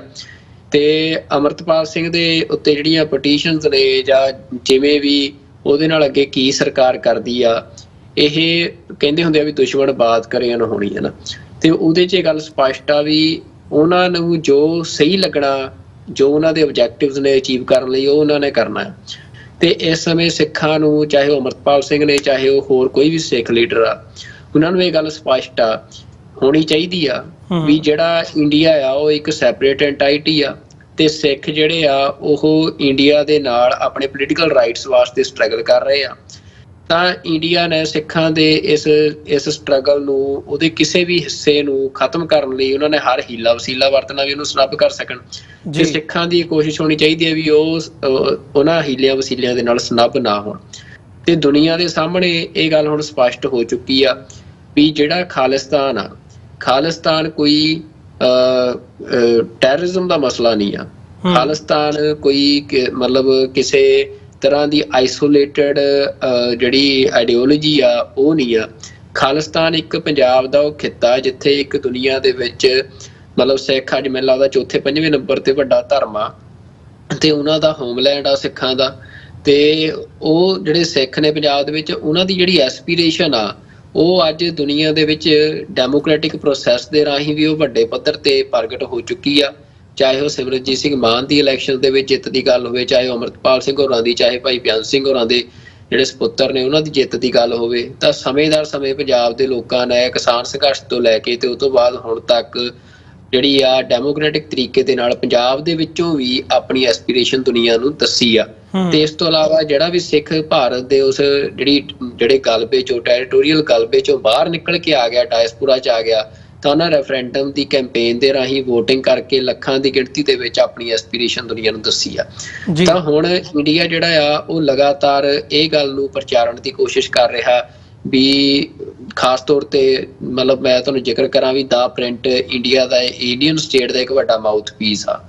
ਤੇ ਦਾ ਪ੍ਰਿੰਟ ਦੇ ਵਿੱਚ ਰਾਹੁਲ ਗਾਂਧੀ ਦੇ ਉੱਤੇ ਕ੍ਰਿਟਿਕ ਕਰਦਾ ਇੱਕ ਓਪੀਨੀਅਨ ਛਪਿਆ ਆ, ਕਿਉਂਕਿ ਜਿਹੜੀ ਰਾਹੁਲ ਗਾਂਧੀ ਨੇ ਸਟੇਟਮੈਂਟ ਦਿੱਤੀ ਆ ਤਾਂ ਉਸ ਓਪੀਨੀਅਨ ਦੇ ਵਿੱਚ ਜਿਹੜਾ ਨਿਚੋੜ ਆ ਉਹ ਇਸ ਗੱਲ ਦਾ ਨਿਕਲਦਾ ਵੀ ਉਹਨਾਂ ਦਾ ਜ਼ੋਰ ਇਸ ਗੱਲ ਤੇ ਲੱਗਿਆ ਹੋਇਆ ਵੀ ਸਿੱਖਾਂ ਦਾ ਇੱਕ ਆਈਸੋਲੇਟਡ ਕ੍ਰਿਮੀਨਲ ਜਿਹਾ ਸੈਕਸ਼ਨ ਆ ਵੀ ਜਿਹੜਾ ਖਾਲਿਸਤਾਨ ਦੀ ਡਿਮਾਂਡ ਕਰਦਾ। ਬਾਕੀ ਜਿਹੜੇ ਮਤਲਬ ਮੈਜੋਰਿਟੀ ਸਿੱਖ ਆ ਉਹ ਤਾਂ ਇੰਡੀਅਨ, ਉਹਨਾਂ ਸਿੱਖਾਂ ਨੇ ਹੀ ਖਾਲਿਸਤਾਨ ਦੀ ਜਿਹੜੀ ਮੂਵਮੈਂਟ ਆ ਉਹਨੂੰ ਹਰਾਇਆ ਆ। ਵੀ ਉਹ ਇਹ ਨਹੀਂ ਦੱਸਦੇ ਵੀ ਜਿਹੜੀ ਖਾਲਿਸਤਾਨ ਦੀ ਮੂਵਮੈਂਟ ਆ, ਜਿਹੜੀ ਇੱਕ ਆਪਣੇ ਸੋਵਰੈਨਿਟੀ ਦੀ ਸਿੱਖਾਂ ਦੀ ਮੂਵਮੈਂਟ ਸੀ, ਉਹਨੂੰ ਕਿਵੇਂ ਇੰਡੀਅਨ ਸਟੇਟ ਨੇ ਫੋਰਸ ਯੂਜ਼ ਕਰਕੇ ਹਿਊਮਨ ਰਾਈਟਸ ਦੀ ਵਾਇਲੇਸ਼ਨਸ ਦੇ ਨਾਲ ਮਤਲਬ ਹਰ ਅਨਐਥੀਕਲ ਤਰੀਕਾ ਵਰਤ ਕੇ ਉਹਨੂੰ ਸਨੱਬ ਕਰਨ ਦੀ ਕੋਸ਼ਿਸ਼ ਕੀਤੀ ਆ। ਤੇ ਪਰ ਉਹ ਨੈਰੇਟਿਵ ਇਹ ਪੁਸ਼ ਕਰਦੇ ਆ ਵੀ ਜਿਹੜਾ ਸਿੱਖਾਂ ਦਾ ਵੱਡਾ ਹਿੱਸਾ ਆ ਉਹ ਵੀ ਭਾਰਤ ਨਾਲ ਰਹਿਣ ਲਈ ਰਾਜੀ ਆ। ਤੇ ਉਹ ਬਾਕੀ ਹੋਰ ਵੀ ਬੜਾ ਕੁਛ ਉਸ ਆਰਟੀਕਲ ਦੇ ਵਿੱਚ ਕਿਹਾ ਗਿਆ, ਪਰ ਆਪਾਂ ਉੱਧਰ ਨਹੀਂ ਜਾਂਦੇ। ਪਰ ਇਹ ਉਹਨਾਂ ਦਾ ਨੈਰੇਟਿਵ ਆ ਇੰਡੀਅਨ ਐਸਟੈਬਲਿਸ਼ਮੈਂਟ ਦਾ, ਇੰਡੀਅਨ ਸਟੇਟ ਦਾ। ਪਰ ਜਿਹੜਾ ਹੁਣ ਸਿੱਖਾਂ ਦੇ ਲਈ ਇਹ ਆ ਵੀ ਦੁਨੀਆ ਦੇ ਸਾਹਮਣੇ ਸਿੱਖ ਇਸ ਗੱਲ ਨੂੰ ਸਾਬਤ ਕਰ ਚੁੱਕੇ ਆ ਆਪਣੀ ਡੈਮੋਕ੍ਰੈਟਿਕ ਪ੍ਰੈਕਟਿਸ ਦੇ ਨਾਲ ਵੀ ਉਹ ਸਿੱਖਾਂ ਦੇ ਮਾਸਟਰਸ ਜਿਹੜੇ ਆ ਉਹ ਖਾਲਿਸਤਾਨ ਚਾਹੁੰਦੇ ਆ, ਉਹਨਾਂ ਦੀ ਐਸਪੀਰੇਸ਼ਨ ਆ ਖਾਲਿਸਤਾਨ ਦੀ। ਤੇ ਇੰਡੀਅਨ ਐਸਟੈਬਲਿਸ਼ਮੈਂਟ ਜਿਹੜੀ ਆ ਉਹ ਕੋਸ਼ਿਸ਼ ਕਰ ਰਹੀ ਆ, ਹੱਥ ਪੈਰ ਮਾਰ ਰਹੀ ਆ। ਜਿਵੇਂ ਦੀ ਇਹ ਇੱਕ ਝੂਠੇ ਕੇਸ ਬਣਾਏ ਆ ਜਾਂ NIA ਦੀਆਂ ਇਸ ਤਰੀਕੇ ਦੀਆਂ ਰੇਡਾਂ ਹੋ ਗਈਆਂ ਵੀ ਉਹ ਟੈਰਰਾਈਜ਼ ਕਰਨਾ, ਡਰ ਪਾਉਣ ਦੀ ਕੋਸ਼ਿਸ਼ ਕਰਨੀ ਜਾਂ ਡੀਰੇਲ ਕਰਨਾ ਫਿਰ ਤੋਂ ਉਸ ਐਸਪੀਰੇਸ਼ਨ ਨੂੰ। ਪਰ ਇਹ ਦੇਖੋ, ਇਹ ਗੱਲ ਸਿੱਖਾਂ ਨੂੰ ਸਪਸ਼ਟ ਹੋਣੀ ਚਾਹੀਦੀ ਆ ਵੀ ਜਦੋਂ ਤੁਸੀਂ ਜੰਗ 'ਚ ਹੁੰਦੇ ਹੋ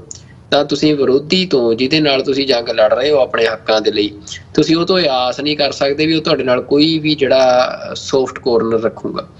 ਤਾਂ ਉਹਨੇ ਤਾਂ ਹਰੇਕ ਯਤਨ ਕਰਨਾ ਹੈ ਤੁਹਾਡੀ ਮੂਵਮੈਂਟ ਨੂੰ, ਤੁਹਾਡੀ ਪੋਲੀਟੀਕਲ ਐਸਪੀਰੇਸ਼ਨ ਨੂੰ ਸਨੱਬ ਕਰਨ ਦਾ। ਤਾਂ ਤੁਸੀਂ ਦੇਖਣਾ ਵੀ ਉਹ ਕੀ ਕਰ ਰਿਹਾ, ਉਹਦੇ ਤੇ ਫੋਕਸ ਘੱਟ ਲਿਜਾ ਕੇ ਜਾਂ ਉਹਦੇ ਤੇ ਰਿਐਕਸ਼ਨਸ ਦੇਣ ਦੀ ਬਜਾਏ ਸਿੱਖਾਂ ਨੂੰ ਜਿਹੜੇ ਆਪਣੀ ਐਸਪੀਰੇਸ਼ਨ ਨੂੰ ਅਚੀਵ ਕਰਨ ਦੇ ਲਈ ਆਪਣੇ ਐਕਸ਼ਨ ਜਿਹੜੇ ਆ ਉਹ ਡਿਸਾਈਡ ਕਰਕੇ ਤੇ ਉਹਨਾਂ ਤੇ ਕੰਮ ਕਰਨਾ ਚਾਹੀਦਾ। ਇਹੋ ਜਿਹੇ ਜਿਹੜੇ ਕੇਸ ਨੇ ਉਹ ਤੁਸੀਂ ਉਹਨਾਂ ਦੇ ਤਰਕ ਲੱਭਣ ਦੀ ਕੋਸ਼ਿਸ਼ ਕਰੋਗੇ ਜਾਂ ਉਹਨਾਂ ਦੇ ਲੌਜਿਕ ਲੱਭਣ ਦੀ ਕੋਸ਼ਿਸ਼ ਕਰੋਗੇ ਤਾਂ ਉਹ ਉਹਨਾਂ ਦੇ ਪਿੱਛੇ ਕੋਈ ਲੌਜਿਕ ਜਾਂ ਕੋਈ ਤਰਕ ਹੈ ਹੀ ਨਹੀਂ। ਉਹ ਸਿਰਫ ਤੇ ਸਿਰਫ ਇੱਕ ਉਹਨਾਂ ਦੇ ਹੱਥ 'ਚ ਕਿਉਂਕਿ ਪਾਵਰ ਆ, ਉਹ ਰੂਲਰ ਨੇ ਇਸ ਟਾਈਮ ਉਸ ਟੈਰੀਟਰੀ ਤੇ, ਤਾਂ ਕਰਕੇ ਉਹ ਮਤਲਬ ਕਾਨੂੰਨ ਉਹਨਾਂ ਦੇ, ਅਦਾਲਤਾਂ ਉਹਨਾਂ ਦੀਆਂ ਆ, ਪੁਲਿਸ ਉਹਨਾਂ ਦੀ ਆ, ਸਾਰਾ ਸਟੇਟ ਜੁਡੀਸ਼ਰੀ ਐਗਜ਼ੀਕਿਊਟਿਵ ਸਾਰਾ ਕੁਛ ਉਹਨਾਂ ਦਾ। ਤਾਂ ਉੱਥੇ ਸਿੱਖਾਂ ਦੀ ਸੁਣਵਾਈ ਜਿਹੜੀ ਆ ਉਸ ਸਿਸਟਮ ਦੇ ਵਿਦਿਨ ਨਹੀਂ ਹੋ ਸਕਦੀ ਆ। ਤਾਂ ਸਿੱਖਾਂ ਨੂੰ ਇਹੀ ਗੱਲ ਆ ਵੀ ਇੱਕ ਬਾਗੀ ਵਾਂਗ ਹੀ ਉਸ ਧਰਤੀ ਦੇ ਉੱਤੇ ਵਿਚਰਨਾ ਪੈਣਾ ਹੈ। ਜੀ ਸੁਖਵਿੰਦਰ ਸਿੰਘ ਜੀ, ਇਸ ਸਾਰੀ ਡਿਵੈਲਪਮੈਂਟ ਨੂੰ ਕੈਨੇਡੀਅਨ ਪਰਸਪੈਕਟਿਵ ਤੋਂ ਵੀ ਦੇਖੀਏ, ਕਿਉਂਕਿ ਜਦੋਂ ਤੋਂ ਜਿਵੇਂ ਤੁਸੀਂ ਵੀ ਜ਼ਿਕਰ ਕੀਤਾ ਆ ਵੀ ਪ੍ਰਧਾਨ ਮੰਤਰੀ ਜਸਟਿਨ ਟਰੂਡੋ ਨੇ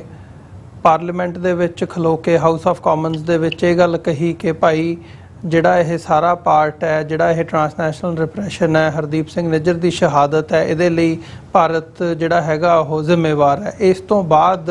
ਮਤਲਬ ਬਲੇਮ ਗੇਮ ਦੀ ਜਿਹੜੀ ਸਿਆਸਤ ਹੈਗੀ ਹੈ ਉਹ ਬੜੇ ਵੱਡੇ ਲੈਵਲ ਦੇ ਉੱਤੇ ਚੱਲੀ ਹੈ। ਭਾਰਤ ਵੱਲੋਂ ਕਈ ਕਿਸਮ ਦੇ ਦਾਅਵੇ ਜਿਹੜੇ ਨੇ ਉਹ ਕੀਤੇ ਗਏ ਨੇ, ਤੇ ਹੁਣ ਵੀ ਤੇ ਇਹਦੇ ਤੋਂ ਪਹਿਲਾਂ ਵੀ ਇਹ ਹਮੇਸ਼ਾ ਹੁੰਦਾ, ਸਰਕਾਰਾਂ ਦੇ ਕੰਮ ਕਰਨ ਦਾ ਪੈਟਰਨ ਹੁੰਦਾ। ਇੰਟਰਨਲ ਜਦੋਂ ਇਹਨਾਂ ਦੀਆਂ ਮੀਟਿੰਗਸ ਹੁੰਦੀਆਂ ਨੇ, ਹਮਰੁਤਬ ਜਿਹੜੇ ਹੁੰਦੇ ਨੇ ਆਪਸ ਦੇ ਵਿੱਚ, ਉਹ ਪ੍ਰਧਾਨ ਮੰਤਰੀ ਦੇ ਲੈਵਲ ਤੇ ਹੋਵੇ, ਉਹ ਤੋਂ ਬਾਅਦ ਨੈਸ਼ਨਲ ਸਿਕਿਉਰਿਟੀ ਐਡਵਾਈਜ਼ਰ ਦੇ ਲੈਵਲ ਤੇ ਹੋਵੇ, ਉਹ ਤੋਂ ਬਾਅਦ ਜਿਹੜੀਆਂ ਏਜੰਸੀਜ਼ ਹੁੰਦੀਆਂ ਨੇ, ਸਿਕਿਉਰਿਟੀ ਏਜੰਸੀਜ਼ ਮੁਲਕਾਂ ਦੀਆਂ, ਉਹ ਆਪਣੇ ਲੈਵਲ ਦੇ ਉੱਤੇ ਇਨ ਟੱਚ ਰਹਿੰਦੀਆਂ ਨੇ। ਇੱਕ ਦੂਜੇ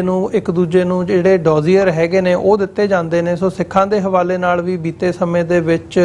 ਜਿਹੜੇ ਇਸ ਕਿਸਮ ਦੀਆਂ ਕਾਰਵਾਈਆਂ ਦੇ ਡੋਜ਼ੀਅਰ ਹੈਗੇ ਆ ਉਹ ਦਿੱਤੇ ਜਾਂਦੇ ਰਹੇ ਆ, ਤੇ ਉਹਨਾਂ ਦਾ ਆਧਾਰ ਵੀ ਜਿਵੇਂ ਇਸ ਮਾਮਲੇ ਦੇ ਵਿੱਚ NIA ਦੀ ਰੇਡਸ ਨੂੰ ਬਣਾਇਆ ਗਿਆ ਆ, ਕੈਨੇਡਾ ਦੇ ਵਿੱਚ ਇਹ ਆਟਵਾ ਦੇ ਵਿੱਚ ਹੋਈ ਘਟਨਾ ਨੂੰ ਆਧਾਰ, ਉਹਨਾਂ ਘਟਨਾਵਾਂ ਦਾ ਵੀ ਆਧਾਰ ਬਹੁਤ ਵਾਰੀ ਇਸ ਕਿਸਮ ਦਾ ਹੀ ਹੁੰਦਾ, ਜਿਹੜਾ ਕਿ ਅਸੀਂ ਕਹਿ ਸਕਦੇ ਹਾਂ, ਜਿਹਦੇ ਲਈ ਕੈਨੇਡਾ ਵੀ ਹੁਣ ਇਹ ਗੱਲ ਕਹਿਣ ਤੇ ਮਜਬੂਰ ਹੋਇਆ ਕਿ ਉਹਨਾਂ ਦੇ ਵਿੱਚ ਜਿਹੜੀ ਡੀਟੇਲਡ ਪ੍ਰੂਫ ਹੁੰਦੇ ਆ ਉਹਨਾਂ ਦੀ ਹਮੇਸ਼ਾ ਘਾਟ ਹੁੰਦੀ ਹੈ। ਸੋ ਜਿਹੜੀਆਂ ਕੈਨੇਡਾ ਦੇ ਵਿੱਚ ਖਾਸ ਤੌਰ ਤੇ ਪੋਲੀਟੀਕਲ ਲੌਬੀ ਹੈਗੀ ਹੈ, ਸਾਰੀ ਜਿਹੜੀ ਪੋਲੀਟੀਕਲ ਕਲਾਸ ਹੈ, ਉਹ ਇਹਨਾਂ ਡਿਵੈਲਪਮੈਂਟਸ ਨੂੰ ਕਿਵੇਂ ਦੇਖ ਰਹੀ ਹੈ? ਜਿਵੇਂ ਉਹ ਪਹਿਲਾਂ ਭਾਰਤ ਦੇ ਨਾਲ ਡੀਲ ਕਰਦੇ ਸੀ ਖਾਸ ਤੌਰ ਤੇ ਅੱਜ ਤੋਂ ਕੁਝ ਸਾਲ ਪਹਿਲਾਂ ਤੱਕ, ਤੇ ਹੁਣ ਉਹ ਕਿਵੇਂ ਡੀਲ ਕਰ ਰਹੇ ਆ, ਉਹਦੇ ਵਿੱਚ ਕੀ ਸ਼ਿਫਟ ਆਇਆ ਆ, ਉਹ ਇੰਡੀਆ ਦੇ ਕਲੇਮਸ ਨੂੰ ਕਿਵੇਂ ਦੇਖ ਰਹੇ ਆ? ਇਹ ਇੱਕ ਇੰਪੋਰਟੈਂਟ ਨਜ਼ਰੀਆ ਦੇਖਣ ਦੇ ਲਈ, ਸਮਝਣ ਦੇ ਲਈ ਕਿ ਕੈਨੇਡਾ ਇਸ ਵਕਤ ਕਿਸ ਪੋਜੀਸ਼ਨ ਦੇ ਉੱਤੇ ਖੜਾ ਆ। ਕੈਨੇਡਾ ਦੀ ਸਰਕਾਰ, ਦੋਵੇਂ ਪਾਰਟੀਆਂ ਲਿਬਰਲ ਹੋਣ ਜਾਂ ਕੰਜ਼ਰਵੇਟਿਵ ਹੋਣ, ਹੁਣ ਇਹ ਦਾਅਵਿਆਂ ਨੂੰ ਉਹ ਕਿਵੇਂ ਦੇਖ ਰਹੇ ਆ? ਕਿਉਂਕਿ ਇੱਥੇ ਇਹ ਵੀ ਗੱਲ ਦੇਖਣ ਵਾਲੀ ਹੈ ਵੀ ਕੈਨੇਡਾ ਦੇ ਵਿੱਚ ਵੀ ਹੁਣ ਜਦੋਂ ਅਸੀਂ ਸਿੱਖਾਂ ਦੀ ਖਾਲਿਸਤਾਨ ਦੀ ਸਟਰਗਲ ਦੀ ਗੱਲ ਕਰਦੇ ਹਾਂ, ਹੁਣ 1984 ਨੂੰ ਜੈਨੋਸਾਈਡ ਵਜੋਂ ਰੈਕਗਨਾਈਜ਼ ਕਰਨ ਦਾ ਜਿਹੜਾ ਮਾਮਲਾ ਹੈਗਾ ਉਹ ਵੀ ਵੱਡੇ ਪੱਧਰ ਤੇ ਵਿਚਾਰਿਆ ਜਾ ਰਿਹਾ ਹੈ। ਪਹਿਲਾਂ ਓਨਟਾਰੀਓ ਦੇ ਵਿੱਚ ਪ੍ਰੋਵਿੰਸ਼ੀਅਲ ਅਸੈਂਬਲੀ ਵੱਲੋਂ ਇਹ ਮਤਾ ਪਾਸ ਕਰ ਦਿੱਤਾ ਗਿਆ ਆ ਆਲਰੇਡੀ, ਤੇ ਹੁਣ ਗੱਲ ਜਿਹੜੀ ਆ ਉਹ ਫੈਡਰਲ ਲੈਵਲ ਦੇ ਉੱਤੇ ਮਤਾ ਲਿਆਉਣ ਦੀ ਚੱਲ ਰਹੀ ਹੈ। ਫਿਰ ਜਿਹੜਾ ਅਜਿਹਾ ਹੀ ਇੱਕ ਵੱਡਾ ਕਾਰਵਾਈ 1985 ਦੇ ਵਿੱਚ ਕੀਤੀ ਗਈ ਸੀਗੀ, ਜਿਹਨੂੰ ਅਸੀਂ ਕਨਿਸ਼ਕਾ ਬੰਬਿੰਗ ਦੇ ਨਾਂ ਨਾਲ ਜਾਣਦੇ ਹਾਂ,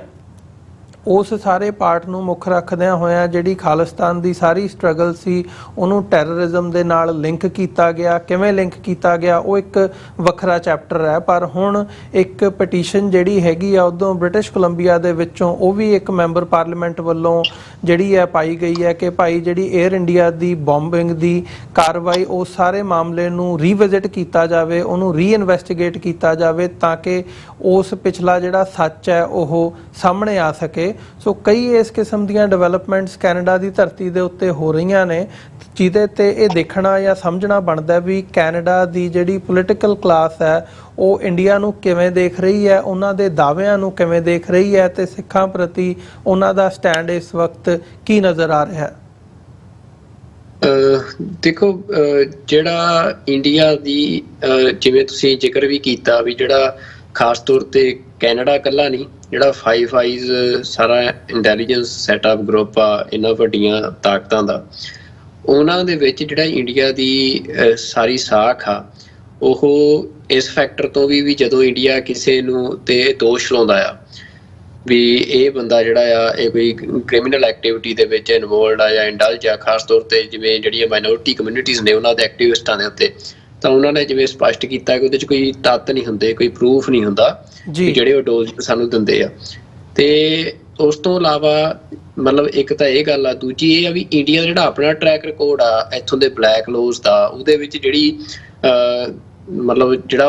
ਉਹਨਾਂ ਦਾ ਸਾਰੇ ਕੇਸਿਸ ਦਾ UAPA ਦੇ ਕੇਸਿਸ ਹੋਣ ਜਾਂ ਟਾਟਾ ਦੇ ਕੇਸਿਸ ਹੋਣ, ਜਿਹੜਾ ਉਹਦਾ ਸਕਸੈਸ ਰੇਟ ਆ ਵੀ ਜਦੋਂ ਬੰਦੇ ਨੂੰ ਤੁਸੀਂ ਕਿਸੇ ਨੂੰ ਨਾਮਜ਼ਦ ਕਰ ਲੈਂਦੇ ਹੋ ਕੇਸ 'ਚ ਤੇ ਅਖੀਰ ਤੱਕ ਕੇਸ ਦੇ ਜਾਣ ਤੱਕ ਵੀ ਕਿੰਨੇ % ਬੰਦੇ ਜਿਹੜੇ ਆ ਦੋਸ਼ੀ ਸਾਬਤ ਹੁੰਦੇ ਆ ਜਾਂ ਕਿੰਨੇ % ਬੰਦੇ ਆ ਬੇਗੁਨਾਹ ਸਾਬਤ ਹੋ ਕੇ ਰਿਹਾ ਹੁੰਦੇ ਆ, ਤਾਂ ਉਹਦੇ 'ਚ more than I think Jaspal Singh Manjhpur ਨੇ ਇੱਕ ਰਿਪੋਰਟ ਵੀ ਜਨਤਕ ਕੀਤੀ ਸੀ, ਮੈਨੂੰ ਪਰਫੈਕਟ ਨੰਬਰ ਤਾਂ ਨਹੀਂ ਯਾਦ ਹੈਗੇ, ਪਰ ਇਹ ਸੀ ਕਿ ਮੋਰ ਦੈਨ ਆਈ ਥਿੰਕ 80% ਜਿਹੜੇ ਨੰਬਰ ਆ ਉਹ ਇਹ ਸੀ ਕਿ ਉਹ ਸਾਰੇ ਕੇਸ ਜਿਹੜੇ ਆ ਉਹਨਾਂ ਦੇ ਵਿੱਚ ਅਖੀਰ 'ਚ ਜਾ ਕੇ ਬੰਦਾ ਜਿਹੜਾ ਆ ਉਹ ਬਰੀ ਹੁੰਦਾ ਆ, ਪਰ ਬਰੀ ਹੋਣ ਤੋਂ ਪਹਿਲਾਂ ਹੀ ਇੱਕ ਲੰਮਾ ਸਮਾਂ ਜਿਹੜਾ ਆ ਵੀ ਕਈ 5-6 ਸਾਲ 10-10 ਸਾਲ ਤੱਕ ਵੀ ਜਿਹੜੇ ਆ ਉਹ ਭਾਰਤ ਦੀਆਂ ਜੇਲ੍ਹਾਂ 'ਚ ਬੰਦੇ ਕੱਟਦੇ ਆ। ਤਾਂ ਦੁਨੀਆ ਦੇ ਮੁਲਕ ਜਿਹੜੇ ਆ ਉਹਨਾਂ ਦੀਆਂ ਇੰਟੈਲੀਜੈਂਸ ਏਜੰਸੀਜ਼ ਜਿਹੜੀਆਂ ਨੇ ਉਹ ਦੇਖ ਰਹੀਆਂ ਨੇ ਵੀ ਇੰਡੀਆ ਦੇ ਵਿੱਚ ਕਿਵੇਂ ਕਾਨੂੰਨ ਕੰਮ ਕਰ ਰਿਹਾ ਤੇ ਕਿਵੇਂ ਇੱਥੇ ਜਿਹੜੀਆਂ ਮਾਈਨੋਰਿਟੀਜ਼ ਨੇ ਉਹਨਾਂ ਦੇ ਨਾਲ ਇੱਕ ਡਿਸਕ੍ਰਿਮੀਨੇਟਰੀ ਜਿਹੜਾ ਬਿਹੇਵੀਅਰ ਆ ਉਹ ਜੁਡੀਸ਼ਰੀ ਵੱਲੋਂ ਵੀ ਤੇ ਜਿਹੜਾ ਇੱਥੋਂ ਦਾ ਸਾਰਾ ਐਗਜ਼ੀਕਿਊਟਿਵ ਆ ਉਹਦੇ ਵੱਲੋਂ ਕੀਤਾ ਜਾਂਦਾ ਆ। ਤੇ ਮਤਲਬ ਹੁਣ ਉਸ ਗੱਲ ਨੂੰ ਤਾਂ ਰਾਹੁਲ ਗਾਂਧੀ ਓਪੋਜੀਸ਼ਨ ਦਾ ਲੀਡਰ ਆ, ਉਹ ਆ ਕੇ ਹੁਣ ਵਾਸ਼ਿੰਗਟਨ ਦੇ ਵਿੱਚ ਸ਼ਰੇਆਮ ਮੰਨ ਰਿਹਾ, ਹਾਲਾਂਕਿ ਰਾਹੁਲ ਗਾਂਧੀ ਦੇ ਟੱਬਰ ਨੇ ਵੀ ਪਹਿਲਾਂ ਮਤਲਬ ਉਸੇ ਲਾਈਨ ਨੂੰ ਅਡੋਪਟ ਕੀਤਾ ਤੇ ਉਹਦੇ ਤੇ ਸਾਰੀ ਪੋਲਿਟਿਕਸ ਕੀਤੀ, ਤੇ ਅੱਜ ਮੋਦੀ ਉਹਦੇ ਤੇ ਪੋਲਿਟਿਕਸ ਕਰ ਰਿਹਾ ਸਾਰੀ ਵੀ ਮਾਈਨੋਰਿਟੀਜ਼ ਨੂੰ ਵੱਧ ਤੋਂ ਵੱਧ ਕੁੱਟੋ ਤੇ ਮੈਜੋਰਿਟੀ ਦੀਆਂ ਵੋਟਾਂ ਲਓ। ਪਰ ਰਾਹੁਲ ਗਾਂਧੀ ਘੱਟੋ ਘੱਟ ਚਲੋ ਉਹਨੇ ਇਹ ਗੱਲਾਂ as a leader of opposition ਉਹਨੇ ਪਬਲਿਕ ਸਟੇਜ ਤੇ ਕਹੀਆਂ ਤਾਂ ਹੈ, ਤੇ ਮਤਲਬ ਉਹ ਕਿਉਂਕਿ ਉਹ ਇਹ ਰਿਐਲਿਟੀ ਹੈ ਜੋ ਰਾਹੁਲ ਗਾਂਧੀ ਬੋਲ ਰਿਹਾ, ਇਹ ਨਹੀਂ ਕਿ ਉਹ ਸਿੱਖਾਂ ਦੀ ਕੋਈ ਤਰਫਦਾਰੀ ਕਰ ਰਿਹਾ ਜਾਂ ਕੁਛ ਕਰ ਰਿਹਾ, ਉਹ ਰਿਐਲਿਟੀ ਇਸ ਕਰਕੇ ਉਹਨੂੰ ਬੋਲਣੀ ਪੈ ਰਹੀ ਹੈ ਕਿਉਂਕਿ ਉਹ ਹੁਣ ਜਿਹੜੀ ਵਾਸ਼ਿੰਗਟਨ DC ਦੇ ਵਿੱਚ ਆ ਕੇ ਉਹ ਕੀ ਝੂਠ ਕੀ ਬੋਲੇ। ਮਤਲਬ ਇਹ ਜਿਹੜੇ ਫੈਕਟਸ ਨੇ ਇੰਡੀਆ ਦੀ ਜੁਡੀਸ਼ਰੀ ਦੇ ਜੁਡੀਸ਼ੀਅਲ ਸਿਸਟਮ ਦੇ ਉਹ ਸਾਰੀ ਦੁਨੀਆ ਦੇ ਸਾਹਮਣੇ ਜਗਜ਼ਾਹਰ ਹੋ ਚੁੱਕੇ ਆ, ਨਸ਼ਰ ਹੋ ਚੁੱਕੇ ਆ। ਦੁਨੀਆ ਨੂੰ ਕਿਸੇ ਨੂੰ ਇਸ ਗੱਲ ਦਾ ਵਹਿਮ ਨਹੀਂ ਕਿ ਇੰਡੀਆ ਦੇ ਵਿੱਚ ਜਿੰਨੀਆਂ ਕ੍ਰਿਮੀਨਲ ਪ੍ਰੋਸੀਡਿੰਗਸ ਹੁੰਦੀਆਂ ਨੇ ਉਹਦੇ ਵਿੱਚ ਬੰਦੇ ਉਹਦੇ ਵਿੱਚ ਜਸਟਿਸ ਇਹ ਗੱਲ ਤੈਅ ਕਰਦੀ ਹੈ ਕਿ ਬੰਦਾ ਕਿਹੜੇ ਧਰਮ ਦਾ ਆ, ਕਿਹੜੀ ਜਾਤ ਦਾ ਆ, ਕਿਹੜੇ ਖਿੱਤੇ ਦਾ ਆ। ਵੀ ਜੇ ਤਾਂ ਬੰਦਾ ਜਿਹੜੀ ਹਿੰਦੂ ਮੈਜੋਰਿਟੀ ਆ ਉਹਦੇ ਨਾਲ ਸੰਬੰਧਿਤ ਆ, ਜਿਹੜਾ ਭਾਰਤੀ ਰਾਸ਼ਟਰਵਾਦੀ ਖਿੱਤਾ ਆ ਤੇ ਭਾਰਤੀ ਰਾਸ਼ਟਰਵਾਦੀ ਆ, ਫਿਰ ਤਾਂ ਜਿਹੜੇ ਰੇਪਿਸਟ ਵੀ ਆ ਵੱਡੇ ਵੱਡੇ ਉਹ ਤੁਸੀਂ ਦੇਖੋ ਵੀ ਉਹ ਸ਼ਰੇਆਮ ਜਿਹੜੇ ਰੇਪ ਸੜਕਾਂ ਤੇ ਕਰਕੇ ਤੇ ਸ਼ਰੇਆਮ ਘੁੰਮਦੇ ਫਿਰਦੇ ਆ, ਵੱਡੇ ਵੱਡੇ ਕ੍ਰਾਈਮ ਕਰ ਰਹੇ ਆ, ਮਤਲਬ ਉਹਨਾਂ ਦੇ ਉੱਤੇ ਕੋਈ ਕਾਰਵਾਈਆਂ ਨਹੀਂ ਹੁੰਦੀਆਂ। ਤੇ ਇੱਕ ਪਾਸੇ ਜਿਹੜੇ ਸਿੱਖ ਆ ਮਤਲਬ ਭਾਈ ਅਮਰਤਪਾਲ ਸਿੰਘ ਹੋਰੀ ਆ, ਉਹਨਾਂ ਨੇ ਨਸ਼ੇ ਛਡਾਉਣ ਦੀ ਗੱਲ ਕੀਤੀ ਤੇ ਉਹ ਤੋਂ ਬਾਅਦ ਧਰਮ ਪ੍ਰਚਾਰ ਦੀ ਗੱਲ ਕੀਤੀ ਤੇ ਉਹਨਾਂ ਨੂੰ ਜੇਲ੍ਹਾਂ 'ਚ ਸੁੱਟਿਆ ਗਿਆ ਤੇ ਉਸ ਤੋਂ ਬਾਅਦ ਉਹ ਹੁਣ ਐਡੇ ਵੱਡੇ ਪੱਧਰ ਤੇ ਲੋਕਾਂ ਨੇ ਡੈਮੋਕ੍ਰੈਟਿਕਲੀ ਇਲੈਕਟ ਵੀ ਕੀਤੇ ਆ, ਉਹ ਤੋਂ ਬਾਅਦ ਵੀ ਉਹਨਾਂ ਨੂੰ ਛੱਡ ਨਹੀਂ ਰਹੇ ਆ।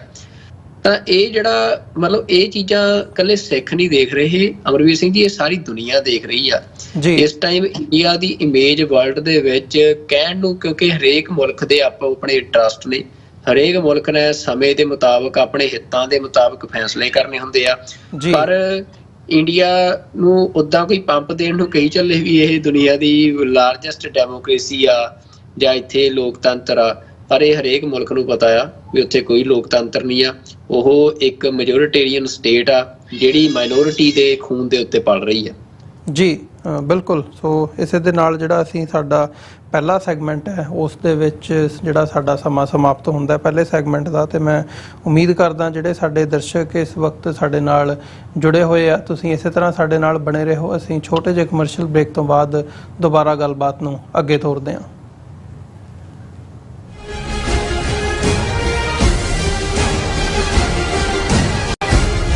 ਅਮਰੀਕਾ ਵਿੱਚ ਰਹਿ ਰਹੇ ਹੋ ਅਤੇ ਡਰਾਈਵਿੰਗ ਲਾਇਸੈਂਸ ਲੈਣਾ ਚਾਹੁੰਦੇ ਹੋ ਤੇ ਲੱਭ ਰਹੇ ਹੋ ਇੱਕ ਤਜਰਬੇਕਾਰ ਡਰਾਈਵਿੰਗ ਸਕੂਲ, ਤਾਂ ਤੁਹਾਡੇ ਲਈ ਹੈ ਵੱਡੀ ਖੁਸ਼ਖਬਰੀ। ਕੈਲੀਫੋਰਨੀਆ ਦਾ ਸਟਾਕਟਨ ਟਰੱਕ ਡਰਾਈਵਿੰਗ ਸਕੂਲ ਤੁਹਾਨੂੰ ਦੇਵੇਗਾ ਡਰਾਈਵਿੰਗ ਸਿਖਲਾਈ ਅਤੇ ਡਰਾਈਵਿੰਗ ਦੌਰਾਨ ਪੇਸ਼ ਆਉਂਦੀਆਂ ਮੁਸ਼ਕਲਾਂ ਨਾਲ ਨਜਿੱਠਣ ਦੀ ਸਿਖਲਾਈ। 25 ਸਾਲ ਤੋਂ ਵੀ ਵੱਧ ਦੇ ਤਜਰਬੇ ਨਾਲ ਤੁਹਾਨੂੰ ਮਿਲੇਗੀ ਡਰਾਈਵਿੰਗ ਨਾਲ ਸੰਬੰਧਿਤ ਹਰ ਤਰ੍ਹਾਂ ਦੀ ਸਿਖਲਾਈ, ਉਹ ਵੀ ਵਾਜਿਬ ਕੀਮਤ ਵਿੱਚ। ਫਿਰ ਦੇਰ ਕਿਸ ਗੱਲ ਦੀ, ਅੱਜ ਹੀ ਸੰਪਰਕ ਕਰੋ 2097883308 ਜਾਂ ਫਿਰ 2093139919 ਨੰਬਰਾਂ ਤੇ ਅਤੇ ਪਾਓ ਆਪਣਾ ਡਰਾਈਵਿੰਗ ਲਾਇਸੈਂਸ।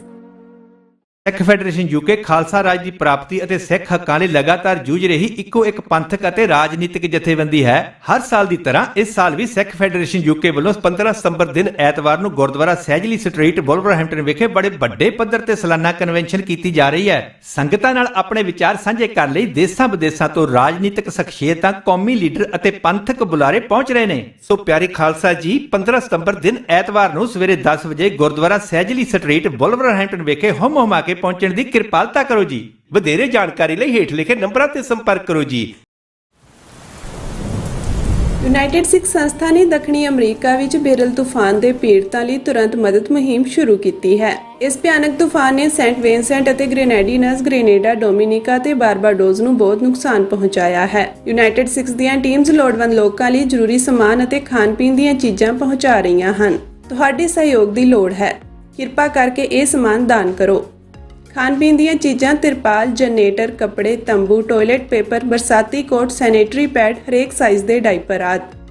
ਡੋਨੇਟ ਕਰਨ ਲਈ contact@unitedsikhs.org ਤੇ ਸੰਪਰਕ ਕਰੋ। ਮਦਦ ਕਰਨ ਲਈ ਕਿਰਪਾ ਕਰਕੇ ਸਾਡੀ ਵੈਬਸਾਈਟ ਤੇ ਡੋਨੇਟ ਕਰੋ।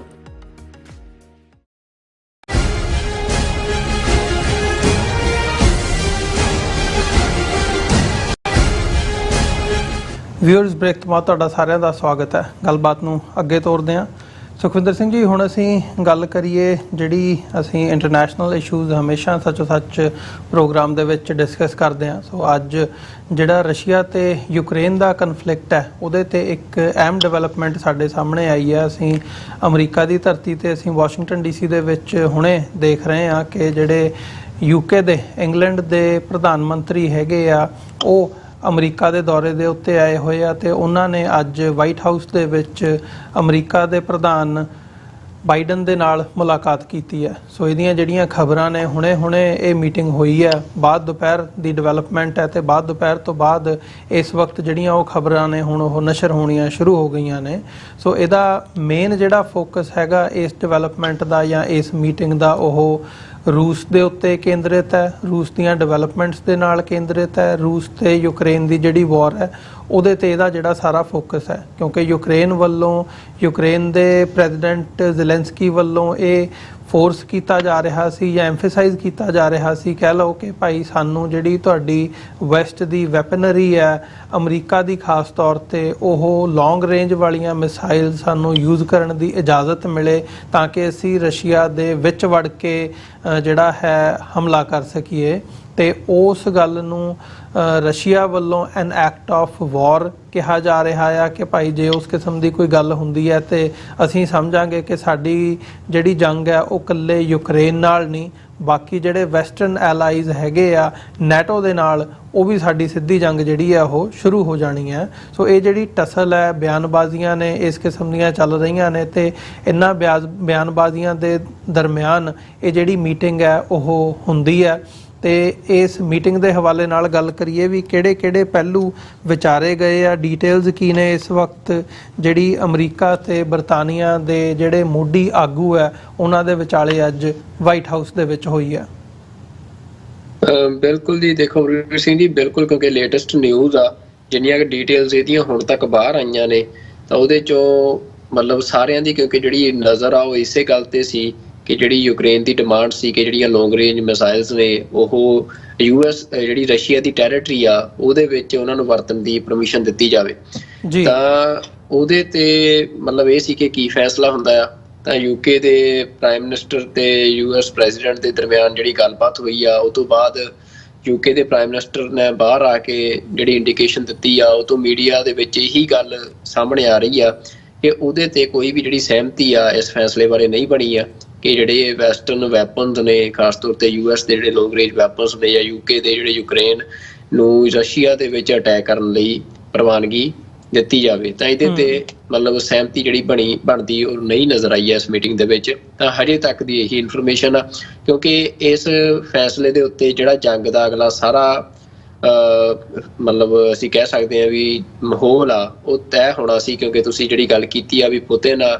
ਉਹ ਇਹ ਗੱਲ ਕਹਿ ਚੁੱਕੇ ਸੀ ਵੀ ਜੇ ਰਸ਼ੀਆ ਦੇ ਟੈਰੀਟਰੀ ਦੇ ਵਿੱਚ ਯੂਐਸ ਵੈਪਨਸ ਜਿਹੜੇ ਆ ਯੂਕਰੇਨ ਨੇ ਯੂਜ਼ ਕੀਤੇ ਤਾਂ ਉਹਦੇ ਨਾਲ ਫਿਰ ਜਿਹੜੀ ਸਿੱਧੀ ਰਸ਼ੀਆ ਦੀ ਜੰਗ ਜਿਹੜੀ ਆ ਉਹ ਨੈਟੋ ਦੇ ਨਾਲ ਸ਼ੁਰੂ ਹੋ ਜਾਵੇਗੀ। ਪਰ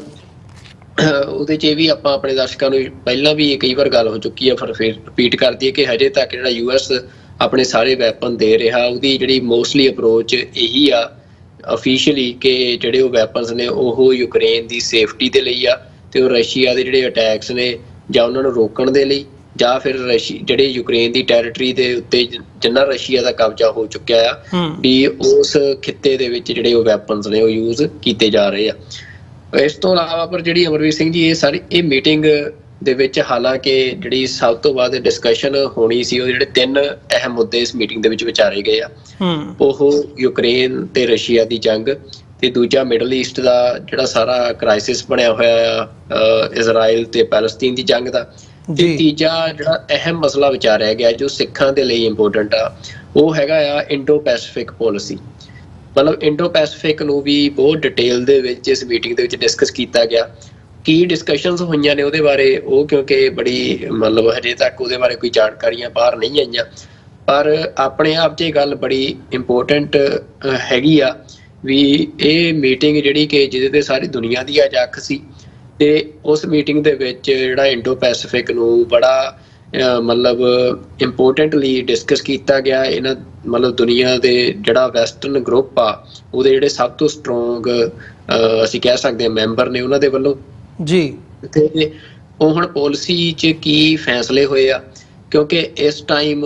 ਇੰਡੋ ਪੈਸੀਫਿਕ ਦੀ ਜਦੋਂ ਗੱਲ ਹੋ ਰਹੀ ਆ ਤਾਂ ਉਹਦੇ ਵਿੱਚ ਇੰਡੀਆ ਵੀ ਡਿਸਕਸ ਹੋ ਰਿਹਾ ਆ ਤੇ ਇੰਡੀਆ ਦੇ ਵਿੱਚ ਫਿਰ ਸਿੱਖ ਵੀ ਜ਼ਰੂਰ, ਕਿਉਂਕਿ ਫਾਈਵ ਆਈਜ਼ ਜਿਹੜੀਆਂ ਕੰਟਰੀਜ਼ ਨੇ ਉਹਨਾਂ ਦੇ ਵਿੱਚ ਜੋ ਪਿਛਲੇ ਲਗਭਗ ਸਾਲ 1.5 ਸਾਲ ਦੇ ਵਿੱਚ ਇੰਡੀਆ ਨੇ ਕਾਰਵਾਈਆਂ ਕੀਤੀਆਂ ਨੇ, ਜਿਵੇਂ ਟ੍ਰਾਂਸਨੈਸ਼ਨਲ ਰਿਪਰੈਸ਼ਨ ਕੀਤਾ ਆ ਤੇ ਜਿਵੇਂ ਜਿਹੜੀਆਂ ਵੈਸਟਰਨ ਕੰਟਰੀਜ਼ ਨੇ ਉਹਨਾਂ ਦੀ ਸੋਵਰੈਨਿਟੀ ਤੇ ਅਟੈਕ ਕੀਤਾ ਆ ਤੇ ਉਸ ਤੋਂ ਇਲਾਵਾ ਜਿਵੇਂ ਰਸ਼ੀਆ ਨੂੰ ਸਪੋਰਟ ਕੀਤੀ ਆ ਰਸ਼ੀਆ ਯੂਕਰੇਨ ਜੰਗ ਦੇ ਵਿੱਚ ਇੰਡੀਆ ਨੇ ਉਹਦਾ ਤੇਲ ਖਰੀਦ ਕੇ ਤੇ ਉਹਨੂੰ ਪੈਸਾ ਪ੍ਰੋਵਾਈਡ ਕਰਾ ਕੇ ਜਿਸ ਪੈਸੇ ਦੇ ਨਾਲ ਰਸ਼ੀਆ ਯੂਕਰੇਨ ਦੇ ਵਿੱਚ ਅਟੈਕ ਕਰ ਰਿਹਾ ਆ ਤਾਂ ਓਬਵੀਅਸ ਜੀ ਗੱਲ ਆ ਵੀ ਇਹ ਸਾਰਾ ਕੁਝ ਉਹਦੇ ਡਿਸਕਸ ਹੋਇਆ ਹੋਣਾ। ਤੇ ਕੱਲ ਵੀ ਅਸੀਂ ਗੱਲ ਕੀਤੀ ਸੀ ਵੀ ਜੋ ਇਹ ਵੈਸਟਰਨ ਕੰਟਰੀਜ਼ ਇੰਡੀਆ ਤੋਂ ਚਾਹੁੰਦੀਆਂ ਸੀ ਚਾਈਨਾ ਨੂੰ ਕਰਟੇਲ ਕਰਨ ਦੇ ਲਈ, ਮਤਲਬ ਜੋ ਆਸ ਸੀ ਇੰਡੀਆ ਤੋਂ ਉਹ ਵੀ ਇੰਡੀਆ ਨੇ ਆਸ ਪੂਰੀ ਨਹੀਂ ਕੀਤੀ ਤੇ ਉਹਦੇ 'ਚ ਵੀ ਇੰਡੀਆ ਫੇਲ ਹੋਇਆ। ਤਾਂ ਓਬਵੀਅਸ ਜੀ ਗੱਲ ਆ ਵੀ ਇੰਡੋ ਪੈਸੀਫਿਕ ਜਿਹੜੀ ਸਿਚੁਏਸ਼ਨ ਆ ਉਹ ਬਹੁਤ ਮੈਟਰ ਕਰਦੀ ਆ ਵੈਸਟਰਨ ਵਰਲਡ ਵਾਸਤੇ ਚਾਈਨਾ ਨੂੰ ਰੋਕਣਾ ਤੇ ਉਹਦੇ 'ਚ ਇੰਡੀਆ ਇੱਕ ਐਜ਼ ਆ ਸਟਰੋਂਗ ਅਲਾਈ ਜਿਹੜਾ ਆ ਆਪਣੇ ਆਪ ਨੂੰ ਸਾਬਤ ਨਹੀਂ ਕਰ ਸਕਿਆ ਆ। ਤਾਂ ਹੁਣ ਜਿਹੜੇ ਫਰਦਰ ਆਪਸ਼ਨਸ ਨੇ ਉਹ ਜ਼ਰੂਰ ਡਿਸਕਸ ਹੋਏ ਹੋਣਗੇ ਇਸ ਮੀਟਿੰਗ ਦੇ ਵਿੱਚ, ਤੇ ਮੈਨੂੰ ਇਹ ਪੂਰੀ ਉਮੀਦ ਆ ਵੀ ਉਹਨਾਂ ਆਪਸ਼ਨਸ ਦੇ ਵਿੱਚ ਸਿੱਖ ਵੀ ਜ਼ਰੂਰ ਡਿਸਕਸ ਹੋਏ ਹੋਣਗੇ, ਤੇ ਉਹਦੀਆਂ ਜਿਹੜੀਆਂ ਡਿਟੇਲਸ ਨੇ ਅੱਗੇ ਉਹ ਕੀ ਆਉਂਦੀਆਂ ਨੇ ਕੀ ਨਹੀਂ ਆਉਂਦੀਆਂ ਉਹਦੇ ਤੇ ਵੀ ਜ਼ਰੂਰ ਸਿੱਖਾਂ ਨੂੰ ਨਜ਼ਰ ਰੱਖਣੀ ਚਾਹੀਦੀ ਆ। ਪਰ ਜਿਹੜੀ ਹੁਣ ਤੱਕ ਦੀ ਇੰਨਾ ਜ਼ਰੂਰ ਆ ਵੀ ਇੰਡੋ ਪੈਸੀਫਿਕ ਜਿਹੜਾ ਆ ਇੰਪੋਰਟੈਂਟਲੀ ਇਸ ਮੀਟਿੰਗ ਦੇ ਵਿੱਚ ਡਿਸਕਸ ਹੋਇਆ ਜੀ। ਨਹੀਂ, ਬਿਲਕੁਲ ਅਸੀਂ ਆਉਣ ਵਾਲੇ ਦਿਨਾਂ ਦੇ ਵਿੱਚ ਵੀ ਇਹਦੇ ਤੇ ਰੱਖਾਂਗੇ ਨਜ਼ਰ ਕਿ ਜਿਹੜੀਆਂ ਇਹ ਡਿਵੈਲਪਮੈਂਟਸ ਨੇ ਇਹਦੀਆਂ ਜੇ ਹੋਰ ਡਿਟੇਲਸ ਸਾਹਮਣੇ ਆਉਂਦੀਆਂ ਨੇ। ਹਾਲਾਂਕਿ ਹਜੇ ਹੋਰ ਮੀਟਿੰਗਸ ਦਾ ਦੌਰਾ ਆ ਜਿਹੜਾ ਉਹ ਵੀ ਚੱਲਣਾ ਆ, ਤੇ ਜਿਹੜੇ ਛੋਟੇ ਜਾਂ ਦੂਜੇ ਸੈਕੰਡ ਲਾਈਨ ਲੀਡਰਸ਼ਿਪ ਜਿਹੜੀ ਹੁੰਦੀ ਹੈ ਮੁਲਕਾਂ ਦੀ, ਉਹਨਾਂ ਦੀ ਵੀ ਆਪਸ ਦੇ ਵਿੱਚ ਉਹ ਹੋਣੀ ਹੈ। ਤੇ ਇਹਨਾਂ ਡਿਵੈਲਪਮੈਂਟਸ ਦੇ ਹਵਾਲੇ ਨਾਲ ਹੀ ਜਦੋਂ ਅਸੀਂ ਦੇਖ ਰਹੇ ਹਾਂ ਤੇ ਆਉਣ ਵਾਲੇ ਹਫ਼ਤਿਆਂ ਦੇ ਵਿੱਚ ਜਦੋਂ 20, 22, 24 ਸਤੰਬਰ ਦੇ ਲਾਗੇ ਤਾਗੇ ਉਹਨਾਂ ਦਿਨਾਂ ਦੇ ਵਿੱਚ ਯੂਨਾਈਟਿਡ ਨੇਸ਼ਨਸ ਜਨਰਲ ਅਸੈਂਬਲੀ ਦਾ ਇਜਲਾਸ ਇੱਥੇ ਹੋਣਾ ਆ, ਉਦੋਂ ਵੀ ਜਿਹੜੇ ਵਰਲਡ ਲੀਡਰਸ ਹੈਗੇ ਆ ਉਹਨਾਂ ਨੇ ਅਮਰੀਕਾ ਦੀ ਧਰਤੀ ਤੇ ਆਉਣਾ। ਸੋ ਉਦੋਂ ਵੀ ਜਿਹੜੀਆਂ ਇਹ ਗੱਲਬਾਤ ਦਾ ਦੌਰਾ ਚੱਲ ਰਿਹਾ ਇਸ ਵਕਤ ਉਹਦੀ ਕੰਟੀਨਿਊਏਸ਼ਨ ਹੋਊਗੀ ਉਹਨਾਂ ਦਿਨਾਂ ਦੇ ਵਿੱਚ, ਤੇ ਇੱਥੇ ਹੋਰ ਜਿਹੜੀਆਂ ਡਿਵੈਲਪਮੈਂਟਸ ਨੇ ਉਹ ਸਾਡੇ ਸਾਹਮਣੇ ਆਉਣਗੀਆਂ। ਸੋ ਉਹਦੇ ਲਈ ਉਹ ਵੀ ਇੰਪੋਰਟੈਂਟ ਹੈ। ਅੱਜ ਇੱਕ ਹੋਰ ਅਹਿਮ ਡਿਵੈਲਪਮੈਂਟ ਸੀ ਜਿਹੜੀ ਹਾਲਾਂਕਿ ਅਸੀਂ ਦੇਖਦੇ ਹਾਂ ਸਿੱਖਾਂ ਦੇ ਹਵਾਲੇ ਨਾਲ ਜਿਹੜੀ ਨਿਖਿਲ ਗੁਪਤਾ ਦੀ ਪੇਸ਼ੀ ਸੀਗੀ ਅੱਜ, ਉਹਦੇ ਵਿੱਚ ਹੋਇਆ ਹੈ ਕਿ ਉਹ ਪੋਸਟਪੋਨ ਹੋ ਗਈ ਹੈ। ਮਤਲਬ ਉਹਨਾਂ ਵੱਲੋਂ ਜੋ ਹੁਣ ਤੱਕ ਸਾਹਮਣੇ ਆਇਆ ਕਿ ਉਹਨਾਂ ਦੇ ਵਕੀਲ ਵੱਲੋਂ ਕਿ ਉਹਨਾਂ ਦੀ ਜੀ ਨਿਖਿਲ ਗੁਪਤਾ ਦੀ ਸਿਹਤ ਠੀਕ ਨਹੀਂ ਆ, ਉਹਨਾਂ ਦੀ ਸਿਹਤ ਖਰਾਬ ਹੋਣ ਕਰਕੇ ਜਿਹੜੀ ਹੈ ਉਹ ਜਿਹੜੀ ਕੋਰਟ ਦੀ ਹੀਅਰਿੰਗ ਹੈ ਉਹ ਅੱਗੇ ਰਿਕੁਐਸਟ ਕਰਕੇ ਪੋਸਟਪੋਨ ਕਰਵਾ ਦਿੱਤੀ ਗਈ ਹੈ। ਇਹ ਇੱਕ ਅਹਿਮ ਡਿਵੈਲਪਮੈਂਟ ਸੀ ਇਹਨਾਂ ਦਿਨਾਂ ਦੇ ਵਿੱਚ। ਜੇ ਇਹ ਹੁੰਦੀ ਹੀਅਰਿੰਗ ਤੇ ਇਹਦੇ ਵਿੱਚੋਂ ਕੋਈ ਇਸ ਕਿਸਮ ਦੀ ਗੱਲ ਜਾਂ ਡੀਟੇਲ ਸਾਡੇ ਸਾਹਮਣੇ ਆਉਂਦੀ ਜਿਹੜੀ ਇਹਨਾਂ ਗੱਲਾਂ ਬਾਤਾਂ ਨੂੰ, ਜਾਂ ਮੋਦੀ ਭਾਰਤ ਦੇ ਪ੍ਰਧਾਨ ਮੰਤਰੀ ਉਹਨਾਂ ਨੇ ਅਮਰੀਕਾ ਦੇ ਦੌਰੇ ਤੇ ਆਉਣਾ ਆ ਯੂਨਾਈਟਿਡ ਨੇਸ਼ਨਸ ਜਨਰਲ ਅਸੈਂਬਲੀ ਦੇ ਇਜਲਾਸ ਲਈ, ਜਾਂ ਫਿਰ ਅੱਗੇ ਬ੍ਰਿਕਸ ਦਾ ਵੀ ਅਸੀਂ ਦੇਖ ਰਹੇ ਹਾਂ ਕਿ ਸੈਸ਼ਨ ਹੋਣੇ ਆ। ਸੋ ਇਹਨਾਂ ਦੇ ਉੱਤੇ ਉਹਦਾ ਵੀ ਪ੍ਰਭਾਵ ਪੈ ਸਕਦਾ ਸੀ। ਪਰ ਵਾਪਸ ਅਸੀਂ ਆ ਕੇ ਉਹਨਾਂ ਪਹਿਲੇ 2 ਪੁਆਇੰਟਸ ਦੀ ਗੱਲ ਕਰੀਏ, ਜਦੋਂ ਅਸੀਂ ਯੂਕਰੇਨ ਵਾਰ ਦੀ ਗੱਲ ਕਰਦੇ ਹਾਂ ਤੇ ਜੋ ਇਸ ਵਕਤ ਮਿਡਲ ਈਸਟ ਦੇ ਵਿੱਚ ਚੱਲ ਰਿਹਾ ਹੈ ਉਹਦੀ ਗੱਲ ਕਰਦੇ ਹਾਂ। ਇਸ ਵਕਤ ਥੋੜ੍ਹਾ ਜਿਹਾ ਡੀਟੇਲ ਦੇ ਵਿੱਚ ਜਾ ਕੇ ਦੇਖਿਆ ਜਾਵੇ ਵੀ ਇਹਨਾਂ 2 ਜੰਗਾਂ ਦੇ ਵਿੱਚ ਚੱਲ ਕੀ ਰਿਹਾ ਆ ਇਸ ਵਕਤ, ਜਿੱਥੇ ਇੱਕ ਪਾਸੇ ਹਮਾਸ ਤੇ ਇੱਧਰਲੇ ਪਾਸੇ ਯੂਕਰੇਨ ਵੱਲੋਂ ਆਪਣੀ ਲੜਾਈ ਲੜੀ ਜਾ ਰਹੀ ਹੈ। ਗਰਾਊਂਡ ਦੇ ਉੱਤੇ ਜਿੱਥੇ ਐਕਸਪੈਕਟੇਸ਼ਨਸ ਨੇ, ਜਿੱਥੇ ਲੋਕਾਂ ਦੀਆਂ ਐਸਪੀਰੇਸ਼ਨਸ ਜੁੜੀਆਂ ਹੋਈਆਂ ਨੇ, ਉੱਥੇ ਇਹ ਵੱਡੇ ਮੁਲਕ ਨੇ ਜਿਹੜੇ ਉਹਨਾਂ ਦੀ ਜਿਹੜੀ ਪਾਲਿਸੀ ਹੈ ਉਹ ਕਿਸ ਦਿਸ਼ਾ ਵੱਲ ਨੂੰ ਜਾ ਰਹੀ ਹੈ। ਤੁਹਾਨੂੰ ਲੱਗਦਾ ਵੀ ਆਉਣ ਵਾਲੇ ਸਮੇਂ ਦੇ ਵਿੱਚ ਖਾਸ ਤੌਰ ਤੇ ਜਦੋਂ ਅਸੀਂ ਰਸ਼ੀਆ ਦੀ ਗੱਲ ਕਰਦੇ ਹਾਂ, ਜਿਵੇਂ ਰਸ਼ੀਅਨ ਪ੍ਰਧਾਨ ਪੁਤਿਨ ਨੇ ਸਿੱਧਾ ਕਿਹਾ ਵੀ ਭਾਈ ਜੇ ਅਜਿਹੀ ਕੋਈ ਕਾਰਵਾਈ ਹੁੰਦੀ ਹੈ ਤਾਂ ਅਸੀਂ ਇਹ ਸਮਝਾਂਗੇ ਕਿ ਸਾਡੀ ਜੰਗ ਯੂਕਰੇਨ ਨਾਲੋਂ ਵੱਧ ਕੇ ਸਾਡੀ ਨੈਟੋ ਨਾਲ ਜੰਗ ਲੱਗ ਗਈ ਹੈ। ਪਰ ਹੁਣ ਆਉਣ ਵਾਲੇ ਦਿਨਾਂ ਦੇ ਵਿੱਚ ਕੀ ਅਮਰੀਕਾ ਦੀ ਇਹ ਪਾਲਿਸੀ ਸ਼ਿਫਟ ਹੋ ਸਕਦੀ ਹੈ, ਜਿਹਦੇ ਤੇ ਬਹੁਤ ਵੱਡੇ ਲੈਵਲ ਦੇ ਉੱਤੇ ਆਸ ਲਾਈ ਜਾ ਰਹੀ ਸੀ ਕਿ ਹੋ ਸਕਦਾ ਅੱਜ ਹੀ ਇਸ ਗੱਲ ਦੀ ਅਨਾਉਂਸਮੈਂਟ ਹੋ ਜਾਵੇ ਕਿ ਹਾਂਜੀ ਇਹ ਜਿਹੜੀ ਪਾਲਿਸੀ ਸ਼ਿਫਟ ਹੈ ਉਹ ਹੋ ਰਹੀ ਹੈ ਤੇ ਅਮਰੀਕਾ ਅਲਾਉ ਕਰ ਦੇਵੇ ਕਿ ਜੇ ਤੁਸੀਂ ਸਾਡੀ ਵੈਪਨਰੀ ਯੂਜ਼ ਕਰ ਸਕਦੇ ਹੋ ਰਸ਼ੀਆ ਦੇ ਵਿੱਚ ਅੰਦਰ ਤੱਕ ਜਾ ਕੇ ਵੀ। ਪਰ ਉਹ ਨਹੀਂ ਹੋ ਸਕਿਆ। ਸੋ ਆਉਣ ਵਾਲੇ ਦਿਨਾਂ ਦੇ ਵਿੱਚ ਅਸੀਂ ਕੀ ਦੇਖ ਸਕਦੇ ਹਾਂ ਜਦੋਂ ਅਸੀਂ ਯੂਨਾਈਟਿਡ ਨੇਸ਼ਨਸ ਜਨਰਲ ਅਸੈਂਬਲੀ ਦਾ ਦੇਖਦੇ ਹਾਂ, ਆਉਣ ਵਾਲੇ ਦਿਨਾਂ ਦੇ ਵਿੱਚ ਸੈਸ਼ਨ ਹੋਣਾ ਤੇ ਬ੍ਰਿਕਸ ਦੇ ਉਹ ਹੋਣੇ ਆ, ਚੱਲ ਕੀ ਰਿਹਾ ਐਗਜ਼ੈਕਟਲੀ? ਦੇਖੋ ਮੈਂ ਅਮਰਵੀਰ ਸਿੰਘ ਜੀ, ਉਹੀ ਤੁਹਾਨੂੰ ਜਿਹੜੀ ਹੁਣ ਤੱਕ ਦੀ ਰਿਪੋਰਟ ਆਈ ਆ, ਇਹ ਬੜੀ ਇੰਪੋਰਟੈਂਟ ਮੀਟਿੰਗ ਸੀ। ਤਾਂ ਇਹਦੇ ਵਿੱਚੋਂ ਜਿਹੜਾ ਮਤਲਬ ਯੂਕੇ ਦੇ ਸਟਾਰਮਰ ਜਿਹੜੇ ਪ੍ਰਾਈਮ ਮਿਨਿਸਟਰ ਨੇ, ਉਹਨਾਂ ਨੇ ਜਦੋਂ ਮੀਟਿੰਗ ਤੋਂ ਬਾਅਦ ਬਾਹਰ ਆਏ ਆ ਤਾਂ ਉਹਨਾਂ ਨੇ ਇਹ ਕਲੀਅਰ ਕੱਟ ਇਹ ਗੱਲ ਕਹੀ ਆ ਵੀ ਜਿਹੜਾ ਮਤਲਬ ਜਿਹਨੂੰ BBC ਨੇ ਕੋਟ ਕੀਤਾ ਕਿ Starmer refuses to be turn on Ukraine using long range weapons. ਤਾਂ ਜਿਹੜਾ ਉਹ ਮਸਲਾ ਸੀ, ਜੰਗ ਚੱਲ ਰਹੀ ਆ ਮਿਡਲ ਈਸਟ 'ਚ ਵੀ ਜਾਂ ਉੱਥੇ ਵੀ, ਪਰ ਜਿਹੜੀ ਅੱਗੇ ਪੋਲਿਸੀ ਕਿਹੋ ਜਿਹੀ ਅਡੋਪਟ ਕਰ ਰਹੇ ਆ ਇਹ ਮੁਲਕ ਜਿਹੜੇ ਆ, ਉਹ ਇਹਨਾਂ ਸਟੇਟਮੈਂਟਸ ਤੋਂ ਪਤਾ ਲੱਗਦਾ ਆ ਕਿ ਉਹਦੇ ਤੇ ਮਤਲਬ ਜੋ ਸਾਨੂੰ ਸਮਝ ਲੱਗ ਰਹੀ ਆ ਕਿ US ਕਾਫੀ ਹੱਦ ਤੱਕ ਰੈਡੀ ਸੀ ਕਿ ਯੂਕਰੇਨ ਨੂੰ ਜਿਹੜੀ ਇਹ ਅਪਰੂਵਲ ਆ ਉਹ ਦੇ ਦਿੱਤੀ ਜਾਵੇ ਜੀ ਕਿ ਉਹ ਲੌਂਗ ਰੇਂਜ ਵੈਪਨਸ ਨੇ ਉਹ ਯੂਜ਼ ਕਰ ਸਕੇ ਉੱਥੇ। ਪਰ ਉਹ ਕਿਸੇ ਮਤਲਬ ਇਹ ਲੱਗ ਰਿਹਾ ਕਿ UK ਨੂੰ ਕਨਵਿੰਸ ਕਰਾਉਣ ਦੇ ਵਿੱਚ ਕਾਮਯਾਬ ਨਹੀਂ ਹੋ ਸਕੇ ਬਾਈਡਨ ਵੀ, ਜਿਹਦੇ ਕਰਕੇ ਸਟਾਰਮਰ ਨੇ ਜਿਹੜਾ ਆ ਉਹ ਇਸ ਗੱਲ ਦੇ ਉੱਤੇ ਸਹੀ ਨਹੀਂ ਪਾਈ ਆ। ਤੇ ਇਹ ਗੱਲ ਹੁਣ ਅਸੀਂ ਕਹਿ ਸਕਦੇ ਹਾਂ ਵੀ ਜਿਹੜੀ ਜੰਗ ਨੂੰ ਇੱਕ ਵੱਡਾ ਮੋੜ ਦੇ ਸਕਦੀ ਸੀ ਵੀ ਉਹ ਫਿਲਹਾਲ ਕੁਝ ਸਮੇਂ ਦੇ ਲਈ ਟਲ ਗਈ ਆ। ਪਰ ਬਾਈਡਨ ਦੀ ਸਟੇਟਮੈਂਟ ਆ, ਉਹਨਾਂ ਦੀ ਸਟੇਟਮੈਂਟ ਮਤਲਬ ਬੜੀ ਪੋਜ਼ਿਟਿਵ ਆਪਣੇ ਖੇਮੇ ਦੇ ਲਈ ਆ ਕਿ ਉਹਨਾਂ ਦਾ ਕਹਿਣਾ ਕਿ ਪੁਤਿਨ ਜਿਹੜੀ ਇਸ ਜੰਗ ਦੇ ਵਿੱਚ ਉਹ ਪ੍ਰਵੇਲ ਨਹੀਂ ਕਰ ਸਕਣਗੇ। ਭਾਵ ਕਿ ਅਮਰੀਕਾ ਜਿਹੜਾ ਆ ਉਹ ਇਹ ਗੱਲ ਕਹਿ ਰਿਹਾ ਆ ਕਿ ਇਹ ਜੰਗ ਦੇ ਅੰਤ ਦੇ ਨਾਲ ਪੁਤਿਨ ਦਾ ਵੀ ਜਿਹੜਾ ਅੰਤ ਆ ਉਹ ਹੋਣਾ ਤੈਅ ਆ, ਕਿਉਂਕਿ ਪੁਤਿਨ ਲੰਮੇ ਸਮੇਂ ਤੋਂ ਰਸ਼ੀਆ ਦੇ ਵਿੱਚ ਜਿਹੜਾ ਆ ਰੂਲ ਕਰ ਰਹੇ ਆ ਤੇ ਇਹ ਜੰਗ ਕੱਲੀ ਯੂਕਰੇਨ ਦੇ ਭਵਿੱਖ ਨੂੰ ਨਹੀਂ ਤੈਅ ਕਰਨਾ, ਇਸ ਜੰਗ ਨੇ ਇਹਨੇ ਪੁਤਿਨ ਦੇ ਭਵਿੱਖ ਨੂੰ ਵੀ ਤੈਅ ਕਰਨਾ ਹੈ। ਤੇ ਇਸ ਤੋਂ ਇਲਾਵਾ ਜਿਹੜੀ ਮਿਡਲ ਈਸਟ ਦੀ ਗੱਲ ਆ ਤਾਂ ਉਹਦੇ ਤੇ ਜਿਹੜਾ ਸਟੈਂਡ ਆ ਉਹ ਲਗਭਗ ਜਿਹੜਾ ਪਹਿਲਾ ਸਟੈਂਡ ਸੀ ਉਹੀ ਸਟੈਂਡ ਨਜ਼ਰ ਆਇਆ ਆ ਹੁਣ ਦੀਆਂ ਸਟੇਟਮੈਂਟਸ 'ਚ ਵੀ, ਜਿਹਦੇ ਤੇ ਇਹ ਗੱਲ ਕੀਤੀ ਗਈ ਆ ਕਿ ਯੂਕੇ ਤੇ ਯੂਐਸ ਜਿਹੜੇ ਆ ਉਹ ਇਜ਼ਰਾਈਲ ਦੀ ਸਿਕਿਉਰਿਟੀ ਜਿਹੜੀ ਆ ਉਹਦੇ ਲਈ ਉਹਨਾਂ ਦੀ ਜਿਹੜੀ ਵਚਨਬੱਧਤਾ ਆ ਉਹ ਮੁੜ ਦੁਹਰਾਈ ਆ ਉਹਨਾਂ ਨੇ ਕਿ ਉਹ ਇਜ਼ਰਾਈਲ ਦੀ ਸਿਕਿਉਰਿਟੀ ਲਈ ਕੁਝ ਵੀ ਜਿਹੜਾ ਕਰਨਾ ਪਿਆ ਇਹਨਾਂ ਮੁਲਕਾਂ ਨੂੰ ਇਹ ਕਰਨਗੇ। ਤੇ ਨਾਲ ਸੇਮ ਸਟੇਟਮੈਂਟ ਆ ਕਿ ਜਿਹੜਾ ਇਜ਼ਰਾਈਲ ਆ ਪਰ ਉਹ ਜਿਹੜੇ ਸਿਵਿਲੀਅਨਸ ਕੈਜੂਅਲਟੀਜ਼ ਹੋ ਰਹੀ ਆ ਉਹਨਾਂ ਨੂੰ ਘੱਟ ਕਰਨ ਦੇ ਲਈ ਉਹ ਜੋ ਵੀ ਮਤਲਬ ਕਰ ਸਕਦੇ ਆ ਉਹਨਾਂ ਨੂੰ ਕਰਨਾ ਚਾਹੀਦਾ ਹੈ। ਪਰ ਮੈਂ ਹੁਣ ਫੇਰ ਤੁਹਾਡਾ ਉੱਥੇ ਹੀ ਧਿਆਨ, ਕਿਉਂਕਿ ਜਿਹੜੀ ਮਤਲਬ ਇਹ ਇੱਕ ਨਵੀਂ ਗੱਲ ਸੀ ਜਿਹਦੇ 'ਚ ਜਿਹੜੇ ਸਟਾਰਮਰ ਦੀ ਸਟੇਟਮੈਂਟ ਆ ਜਿਹੜੀ ਮੈਂ ਤੁਹਾਨੂੰ ਇੰਡੋ ਪੈਸੀਫਿਕ ਦੀ ਗੱਲ ਦੱਸੀ ਆ ਤਾਂ ਉਹਦੇ 'ਚ ਸਟਾਰਮਰ ਨੇ ਜਦੋਂ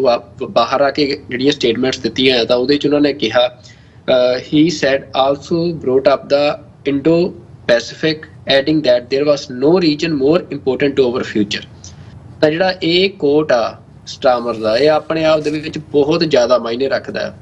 ਤਾਂ ਉਹਨਾਂ ਦਾ ਇਹ ਸਪਸ਼ਟ ਕਹਿਣਾ ਆ ਕਿ ਮਤਲਬ ਅਸੀਂ ਜਿਹੜੇ ਅੱਜ ਮੁੱਦੇ ਵਿਚਾਰੇ ਆ ਉਹਦੇ 'ਚ ਇੰਡੋ ਪੈਸੀਫਿਕ ਵੀ ਵਿਚਾਰਿਆ ਆ ਤੇ ਕੋਈ ਵੀ ਜਿਹੜਾ ਖਿੱਤਾ ਆ ਉਹ ਸਾਡੇ ਲਈ ਮਤਲਬ ਉਨਾ ਇੰਪੋਰਟੈਂਟ ਸਾਡੇ ਫਿਊਚਰ ਲਈ ਨਹੀਂ ਸੀ ਅੱਜ ਤੋਂ ਪਹਿਲਾਂ ਜਿੰਨਾ ਇਹ ਖਿੱਤਾ ਆ। ਤਾਂ ਇੰਡੋ ਪੈਸੀਫਿਕ ਜਿਹੜਾ ਆ ਉਹ ਸਿਰਫ ਏਸ਼ੀਆ ਦੇ ਫਿਊਚਰ ਨੂੰ ਉਸ ਖਿੱਤੇ ਨੇ ਡਿਸਾਈਡ ਨਹੀਂ ਕਰਨਾ, ਉਹਨੇ ਕੁੱਲ ਦੁਨੀਆ ਦੇ ਫਿਊਚਰ ਨੂੰ ਡਿਸਾਈਡ ਕਰਨਾ ਹੈ। ਤਾਂ ਸਟਾਰਮਰ ਦੀ ਜਿਹੜੀ ਇਹ ਸਟੇਟਮੈਂਟ ਆ ਮਤਲਬ ਮੈਂ ਜਿੱਥੋਂ ਤੱਕ ਸਮਝ ਰਿਹਾ ਹਾਂ ਜਾਂ ਇਹਨੂੰ ਮਤਲਬ ਸਮਝਣ ਦੀ ਕੋਸ਼ਿਸ਼ ਕੀਤੀ ਆ ਉਹ ਤੋਂ ਇਹੀ ਪਤਾ ਲੱਗ ਰਿਹਾ ਕਿ ਸਭ ਤੋਂ ਵੱਧ ਜੇ ਕੋਈ ਨਵੀਂ ਗੱਲ ਅੱਜ ਦੀ ਇਸ ਮੀਟਿੰਗ ਦੇ ਵਿੱਚੋਂ ਨਜ਼ਰ ਆ ਰਹੀ ਆ ਤਾਂ ਉਹ ਇੰਡੋ ਪੈਸੀਫਿਕ ਬਾਰੇ ਨਜ਼ਰ ਆ ਰਹੀ ਆ। ਤੇ ਉਹ ਇੰਡੋ ਪੈਸੀਫਿਕ ਬਾਰੇ ਹੁਣ ਕੀ ਅੰਦਰ ਗੱਲਾਂ ਹੋਈਆਂ ਨੇ ਜਾਂ ਕਿੱਥੋਂ ਤੱਕ ਕੰਸੈਂਸਸ ਬਣਿਆ ਇਹਨਾਂ ਦੋਵੇਂ ਮੁਲਕਾਂ ਦਾ ਜਾਂ ਕੀ ਅਪਰੋਚ ਦੇ ਵਿੱਚ ਹੁਣ ਸ਼ਿਫਟ ਹੋਣ ਮਤਲਬ ਇਹ ਸਾਨੂੰ ਕੁਛ ਅਗਲੇ ਦਿਨਾਂ ਦੇ ਵਿੱਚ ਹੁਣ ਜਿਹੜੇ ਮਤਲਬ ਜਦੋਂ ਇਹ ਜਿਹੜੀ ਗੱਲਬਾਤ ਉੱਥੇ ਹੋਈ ਆ ਵਾਈਟ ਹਾਊਸ ਦੇ ਵਿੱਚ ਹੁਣ ਥੱਲੇ ਵਾਲੇ ਲੈਵਲ ਤੇ ਜਿਹੜੇ ਬਾਕੀ ਸਾਰੇ ਮਹਿਕਮੇ ਆ ਉਹਨਾਂ ਤੱਕ ਗੱਲਬਾਤ ਜਾਣੀ ਆ, ਫਿਰ ਉੱਥੋਂ ਐਕਸ਼ਨਸ ਦੇਖ ਸ਼ੁਰੂ ਹੋਣੇ ਆ ਤਾਂ ਉਹ ਤੋਂ ਬਾਅਦ ਅਸੀਂ ਫਿਰ ਅੰਦਾਜ਼ੇ ਲਾ ਸਕਾਂਗੇ ਕਿ ਗੱਲ ਕਿੰਨੀ ਤੇਜ਼ੀ ਦੇ ਨਾਲ ਇਸ ਖਿੱਤੇ ਦੇ ਵਿੱਚ ਤਬਦੀਲੀਆਂ ਵੱਲ ਨੂੰ ਵੱਧਦੀ ਮਤਲਬ ਸਾਨੂੰ ਨਜ਼ਰ ਆਵੇਗੀ। ਜੀ ਬਿਲਕੁਲ, ਸੋ ਅਸੀਂ ਨਜ਼ਰ ਰੱਖਾਂਗੇ ਖਬਰਾਂ ਦੇ ਉੱਤੇ। ਇਸ ਵਕਤ ਜਿਹੜਾ ਇਹ ਇੱਕ ਵੱਡੀ ਇੱਕ ਹੋਰ ਡਿਵੈਲਪਮੈਂਟ ਹੈਗੀ ਇਹਦੇ ਨਾਲ ਜੁੜੀ ਹੋਈ ਕਿ ਇਸ ਵਕਤ ਅਮਰੀਕਾ ਨੇ ਤੇ ਬਰਤਾਨੀਆ ਨੇ ਯੂਕਰੇਨ ਜੰਗ ਦੇ ਲਈ ਜਿਹੜਾ ਆ ਉਹ 1.5 ਬਿਲੀਅਨ ਡਾਲਰਸ ਦੀ ਜਿਹੜੀ ਏਡ ਹੈ ਉਹਨਾਂ ਨੂੰ ਦੇਣ ਦੇ ਲਈ ਸਹੀ ਪਾਈ ਆ। ਇਹਨਾਂ ਨੇ ਕਿਹਾ ਆ ਵੀ ਭਾਈ ਅਸੀਂ ਆਪਣਾ ਵਚਨਬੱਧਤਾ ਵੀ ਦੁਹਰਾਉਂਦੇ ਆ ਤੇ ਇਹਨਾਂ ਨੂੰ ਅਸੀਂ ਜਿਹੜੀ ਵਿੱਤੀ ਸਹਾਇਤਾ ਹੈਗੀ ਆ ਉਹ ਵੀ ਅਸੀਂ ਦੇਵਾਂਗੇ। ਬਾਕੀ ਆਉਣ ਵਾਲੇ ਦਿਨਾਂ ਦੇ ਵਿੱਚ specially United nation general assembly ਦੇ ਸੈਸ਼ਨ ਦੇ ਦੌਰਾਨ ਡਿਵੈਲਪਮੈਂਟਸ ਹੋਣ ਦੀ ਉਮੀਦ ਹੈਗੀ ਹੈ ਕਿਉਂਕਿ ਉਦੋਂ ਉਸ ਸਮੇਂ ਦੇ ਦੌਰਾਨ ਵਰਲਡ ਲੀਡਰਸ ਨੇ ਇਸ ਧਰਤੀ ਤੇ ਅਮਰੀਕਾ ਨਿਊਯਾਰਕ ਦੇ ਵਿੱਚ ਪਹੁੰਚਣਾ ਆ ਤੇ ਇੱਥੇ ਉਹ ਸਾਰੀਆਂ ਗੱਲਬਾਤ ਸਾਈਡਲਾਈਨਸ ਦੇ ਉੱਤੇ ਜਿਵੇਂ ਆਮ ਤੌਰ ਤੇ ਦੇਖਿਆ ਜਾਂਦਾ ਉਹ ਹੋਣ ਦੀ ਉਮੀਦ ਹੈ। ਸੋ ਇਹਨਾਂ ਹੀ ਸ਼ਬਦਾਂ ਦੇ ਨਾਲ ਮੈਂ ਜ਼ਰੂਰ ਇੰਨੀ ਗੱਲ ਦੱਸਣੀ ਚਾਹੁੰਦਾ ਕਿ ਇਹ ਬਹੁਤ ਚੈਲੰਜਿੰਗ ਦੌਰਾ ਹੋਣਾ ਮੋਦੀ ਦੇ ਲਈ ਵੀ ਜੀ। ਮਤਲਬ ਇਸ ਟਾਈਮ ਜਿਹੜਾ ਭਾਰਤੀ ਖੇਮਾ ਆ ਉਹਦੇ ਵਿੱਚ ਕਿਉਂਕਿ ਇਹ ਇਤਿਹਾਸ ਆ ਅਮਰੀਕਾ ਦਾ ਜਿਹੜਾ ਮਤਲਬ ਐਟੀਟਿਊਡ ਹੁੰਦਾ ਆ ਵੀ ਇੰਡੀਆ ਇਸ ਟਾਈਮ ਉਹਨਾਂ ਦਾ ਖੇਮਾ ਜ਼ਰੂਰ ਘਬਰਾਹਟ ਦੇ ਵਿੱਚ ਹੋਣਾ ਆ। ਉਹਨਾਂ ਦੀ ਸਾਰੀ ਅਫਸਰਸ਼ਾਹੀ ਕਿ ਕਿਵੇਂ ਜਿਹੜਾ ਇਹ ਦੌਰਾ ਆ ਇਹਨੂੰ ਲੰਘਾਇਆ ਜਾਵੇ। ਜੀ ਬਿਲਕੁਲ, ਉਹਦੇ ਤੇ ਵੀ ਅਸੀਂ ਨਜ਼ਰ ਰੱਖਾਂਗੇ ਤੇ ਜਿਵੇਂ ਅਸੀਂ ਪਹਿਲਾਂ ਹੀ ਉਹ ਕੀਤਾ ਹੋਇਆ ਜਿਹੜੀ ਉਹਨਾਂ ਦੀ ਆਉਣ ਵਾਲੇ ਦਿਨਾਂ ਦੇ ਵਿੱਚ ਜਿਹੜੀਆਂ ਡਿਟੇਲਸ ਨੇ ਹੋਰ ਵੀ ਉਹਨਾਂ ਦੀਆਂ ਸਾਹਮਣੇ ਆ ਜਾਣਗੀਆਂ ਵੀ ਨਰਿੰਦਰ ਮੋਦੀ ਦਾ ਜਿਹੜਾ ਦੌਰਾ ਆ ਜਿਵੇਂ ਇਸ ਵਕਤ ਰਾਹੁਲ ਗਾਂਧੀ ਦੀ ਮੀਟਿੰਗ ਹੋਈ ਹੈ national press building Washington DC ਦੇ ਵਿੱਚ ਜਾਂ ਅਦਰਵਾਈਜ਼ ਵੀ, ਤੇ ਉੱਥੇ ਨਾਲ ਹੀ ਨਾਲ ਜਿਹੜੀਆਂ ਸਿੱਖ ਆਰਗੇਨਾਈਜੇਸ਼ਨਸ ਹੈਗੀਆਂ ਨੇ ਉਹਨਾਂ ਵੱਲੋਂ ਪ੍ਰੋਟੈਸਟ ਵੀ ਉਲੀਕਿਆ ਗਿਆ ਸੀ। ਤੇ ਮੈਂ ਉਹ ਹੈ ਕਿ ਆਉਣ ਵਾਲੇ ਦਿਨਾਂ ਦੇ ਵਿੱਚ ਜਦੋਂ ਨਰਿੰਦਰ ਮੋਦੀ ਨੇ ਆਉਣਾ ਆ ਅਮਰੀਕਾ ਦੀ ਧਰਤੀ ਤੇ ਉਹਨਾਂ ਦੇ ਖਿਲਾਫ ਵੀ ਜਿਹੜੇ ਪ੍ਰੋਟੈਸਟ ਹੈਗੇ ਆ, ਉਹ ਜਿੱਥੇ ਦੂਜੇ ਪਾਸੇ ਉਹਨਾਂ ਦੀ ਓਵਰਸੀਜ਼ ਬੀਜੇਪੀ ਦੇ ਜਿਹੜੇ ਚੈਪਟਰਸ ਹੈਗੇ ਆ ਉਹ ਬੰਦੇ ਇਕੱਠੇ ਕਰ ਰਹੇ ਹੋਣਗੇ ਵੱਡੇ ਲੈਵਲ ਦੇ ਉੱਤੇ ਨਰਿੰਦਰ ਮੋਦੀ ਦੀ ਆਓ ਭਗਤ ਕਰਨ ਦੇ ਲਈ, ਤੇ ਉੱਥੇ ਸਿੱਖ ਆਰਗੇਨਾਈਜੇਸ਼ਨਸ ਵੱਲੋਂ ਵੀ ਨਰਿੰਦਰ ਮੋਦੀ ਦਾ ਸਵਾਗਤ ਕੀਤਾ ਜਾਊਗਾ ਬਾਹਰ ਪ੍ਰੋਟੈਸਟ ਕਰਕੇ ਉਸ ਰੂਪ ਦੇ ਵਿੱਚ। ਸੋ ਇਹਨਾਂ ਹੀ ਸ਼ਬਦਾਂ ਦੇ ਨਾਲ ਵਿਊਅਰਸ ਅਸੀਂ ਇੱਕ ਛੋਟੇ ਜਿਹੇ ਕਮਰਸ਼ੀਅਲ ਬ੍ਰੇਕ ਦੇ ਲਈ ਇੱਥੇ ਰੁਕਾਂਗੇ। ਬ੍ਰੇਕ ਤੋਂ ਬਾਅਦ ਗੱਲਬਾਤ ਨੂੰ ਅੱਗੇ ਤੋਰਦੇ ਹਾਂ।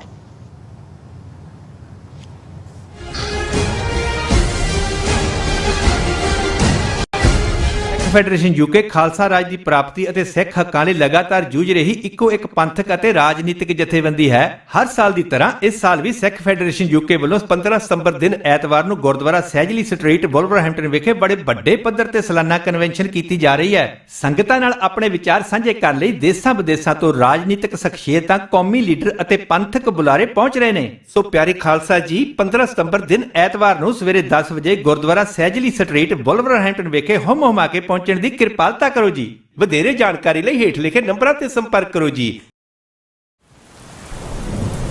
ਯੂਨਾਈਟਿਡ ਸਿੱਖ ਸੰਸਥਾ ਨੇ ਦੱਖਣੀ ਅਮਰੀਕਾ ਵਿੱਚ ਬੇਰਲ ਤੂਫਾਨ ਦੇ ਪੀੜਤਾਂ ਲਈ ਤੁਰੰਤ ਮਦਦ ਮੁਹਿੰਮ ਸ਼ੁਰੂ ਕੀਤੀ ਹੈ। ਇਸ ਭਿਆਨਕ ਤੂਫਾਨ ਨੇ ਸੈਂਟ ਵਿੰਸੈਂਟ ਅਤੇ ਗ੍ਰੇਨੇਡੀਨਸ, ਗ੍ਰੇਨੇਡਾ, ਡੋਮਿਨਿਕਾ ਤੇ ਬਾਰਬਾਡੋਸ ਨੂੰ ਬਹੁਤ ਨੁਕਸਾਨ ਪਹੁੰਚਾਇਆ ਹੈ। ਯੂਨਾਈਟਿਡ ਸਿੱਖ ਦੀਆਂ ਟੀਮਸ ਲੋੜਵੰਦ ਲੋਕਾਂ ਲਈ ਜ਼ਰੂਰੀ ਸਮਾਨ ਅਤੇ ਖਾਣ-ਪੀਣ ਦੀਆਂ ਚੀਜ਼ਾਂ ਪਹੁੰਚਾ ਰਹੀਆਂ ਹਨ। ਤੁਹਾਡੇ ਸਹਿਯੋਗ ਦੀ ਲੋੜ ਹੈ। ਕਿਰਪਾ ਕਰਕੇ ਇਹ ਸਮਾਨ ਦਾਨ ਕਰੋ। ਖਾਣ-ਪੀਣ ਦੀਆਂ ਚੀਜ਼ਾਂ, ਤਿਰਪਾਲ, ਜਨਰੇਟਰ, ਕੱਪੜੇ, ਤੰਬੂ, ਟਾਇਲਟ ਪੇਪਰ, ਬਰਸਾਤੀ ਕੋਟ, ਸੈਨੇਟਰੀ ਪੈਡ, ਹਰੇਕ ਸਾਈਜ਼ ਦੇ ਡਾਈਪਰ ਆਦਿ। ਡੋਨੇਟ ਕਰਨ ਲਈ contact@unitedsikhs.org ਤੇ ਸੰਪਰਕ ਕਰੋ। ਮਦਦ ਕਰਨ ਲਈ ਕਿਰਪਾ ਕਰਕੇ ਸਾਡੀ ਵੈਬਸਾਈਟ ਤੇ ਡੋਨੇਟ ਕਰੋ।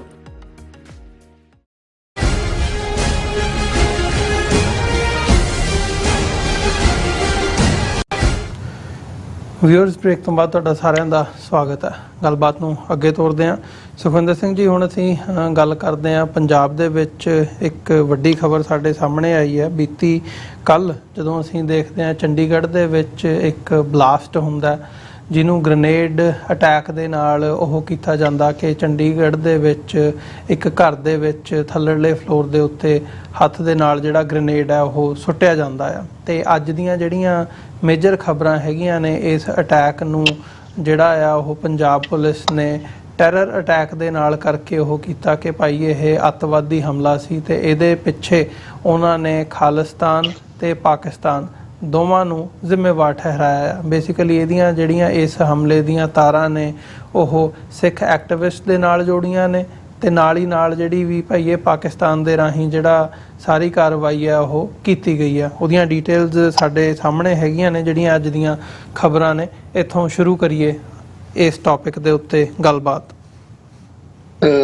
ਬਿਲਕੁਲ ਅਮਰਵੀਰ ਸਿੰਘ ਜੀ, ਜਿਹੜੀਆਂ ਖਬਰਾਂ ਇਹ ਆਈਆਂ ਨੇ ਕਿਉਂਕਿ 10 ਸੈਕਟਰ ਦੇ ਵਿੱਚ ਇਹ ਬੰਬ ਬਲਾਸਟ ਹੋਇਆ ਤੇ ਉਹਦੇ ਵਿੱਚ ਹਰਵਿੰਦਰ ਸਿੰਘ ਰਿੰਦਾ ਦਾ ਨਾਂ ਜਿਹੜਾ ਆ ਉਹ ਹੁਣ ਸਾਹਮਣੇ ਲਿਆਂਦਾ ਆ ਪੰਜਾਬ ਪੁਲਿਸ ਨੇ। ਇਹ ਮਤਲਬ ਉਹਨਾਂ ਨੇ ਦਾਅਵਾ ਕੀਤਾ ਆ ਕਿ ਇਹਦੇ ਪਿੱਛੇ ਬੱਬਰ ਖਾਲਸਾ ਇੰਟਰਨੈਸ਼ਨਲ ਦਾ ਨਾਂ ਜੋੜਿਆ ਆ। ਫਿਰ US ਬੇਸਡ ਇੱਕ ਹਰਪ੍ਰੀਤ ਸਿੰਘ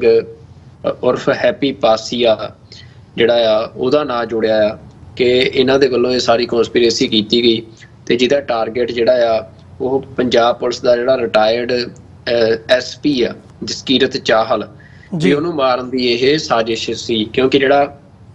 ਇਹ ਘਰ ਆ ਉਹ ਜਸਕੀਰਤ ਚਾਹਲ ਇੱਥੇ ਪਹਿਲਾਂ ਰੈਂਟ ਤੇ ਰਹਿੰਦਾ ਸੀ ਕਹਿੰਦੇ, ਤੇ ਉਹ ਹੁਣ ਮਤਲਬ ਇੱਥੋਂ ਮੂਵ ਹੋ ਗਿਆ ਸੀ। ਪਰ ਕਿਉਂਕਿ ਜਿਹੜੇ ਹਮਲਾਵਰ ਸੀ ਉਹਨਾਂ ਨੂੰ ਮਤਲਬ ਇਨਫੋਰਮੇਸ਼ਨ ਅਪਡੇਟਡ ਨਹੀਂ ਸੀ, ਉਹਨਾਂ ਕੋਲ ਪੁਰਾਣੀ ਜਾਣਕਾਰੀ ਸੀ, ਜਿਹਦੇ ਚੱਲਦਿਆਂ ਉਹਨਾਂ ਨੇ ਇਹ ਜਿਹੜਾ ਬਲਾਸਟ ਉੱਥੇ ਕੀਤਾ। ਪਰ ਉਹਦੇ 'ਚ ਕਿਸੇ ਦਾ ਨੁਕਸਾਨ ਨਹੀਂ ਹੋਇਆ। ਕੁਛ ਮਤਲਬ ਜਿਹੜੀਆਂ ਤਾਕੀਆਂ ਨੇ ਸ਼ੀਸ਼ੇ ਦੀਆਂ ਬਸ ਉਹ ਟੁੱਟੀਆਂ। ਪਰ ਉਸ ਤੋਂ ਬਾਅਦ ਇੱਕ ਮਤਲਬ ਤੁਸੀਂ ਕਹਿ ਸਕਦੇ ਹੋ ਵੀ 1-2 ਦਿਨਾਂ ਦੇ ਵਿੱਚ ਉਹ ਜਿਹੜੇ ਬੰਦੇ ਆ ਉਹ ਵੀ ਫੜ ਲਏ ਗਏ। ਇਹਨਾਂ ਦੀ ਪਛਾਣ ਜਿਹੜੀ ਆ ਉਹ ਮਤਲਬ ਜਿਹੜੇ ਨਾਮ ਨੇ ਉਹ ਹੁਣ ਸਾਹਮਣੇ ਆ ਗਏ ਆ ਵੀ ਮੈਂ ਨਾਮ ਵੀ ਜ਼ਰੂਰ ਆਪਣੇ ਦਰਸ਼ਕਾਂ ਦੇ ਨਾਲ ਸਾਂਝੇ ਕਰਨੇ ਚਾਹਾਂਗਾ। ਵੈਸੇ ਤਾਂ ਇਹ ਅਖਬਾਰਾਂ ਦੇ ਵਿੱਚ ਅੱਜ ਆ ਚੁੱਕੇ ਆ ਅਮਰਵੀਰ ਸਿੰਘ ਜੀ, ਰੋਹਨ ਮਸੀਹ ਕਰਕੇ ਜਿਹੜਾ ਬੰਦਾ ਆ, ਜਿਹੜਾ ਮਤਲਬ ਹਰਪ੍ਰੀਤ ਸਿੰਘ ਦਾ ਨਾਂ ਜੋੜਿਆ ਗਿਆ ਆ, ਉਹ ਪਾਸੀਆ ਪਿੰਡ ਅੰਮ੍ਰਿਤਸਰ ਦੇ ਵਿੱਚ, ਉੱਥੋਂ ਦਾ ਹੀ ਜਿਹੜਾ ਇਹ ਮੁੰਡਾ ਆ ਰੋਹਨ ਮਸੀਹ, ਉਹਨੂੰ ਅਰੈਸਟ ਕੀਤਾ ਆ ਪੁਲਿਸ ਨੇ। ਤੇ ਇੱਕ ਹੋਰ 2 ਬੰਦੇ ਜਿੱਥੋਂ ਤੱਕ ਜਾਣਕਾਰੀ ਸੀ ਵੀ ਇਹਦੇ 'ਚ ਅਰੈਸਟ ਕੀਤੇ ਗਏ ਆ। ਦੋਵੇਂ ਮਸੀਹ, ਦੋਵਾਂ ਦੇ ਨਾਂ ਪਿੱਛੇ ਲੱਗਦਾ ਆ। ਮਸੀਹ ਬੇਸਿਕਲੀ ਜਿਹੜਾ ਈਸਾਈ ਭਾਈਚਾਰੇ ਦੇ ਨਾਲ ਸੰਬੰਧਿਤ ਲੋਕ ਹੁੰਦੇ ਆ, ਇਹ ਉਹ ਨੇ ਵੀ। ਪੁਲਿਸ ਦਾ ਇਹ ਦਾਅਵਾ ਆ ਕਿ ਜਿਹੜਾ ਰਿੰਦਾ ਤੇ ਹੈਪੀ ਪਾਸੀਆ ਆ,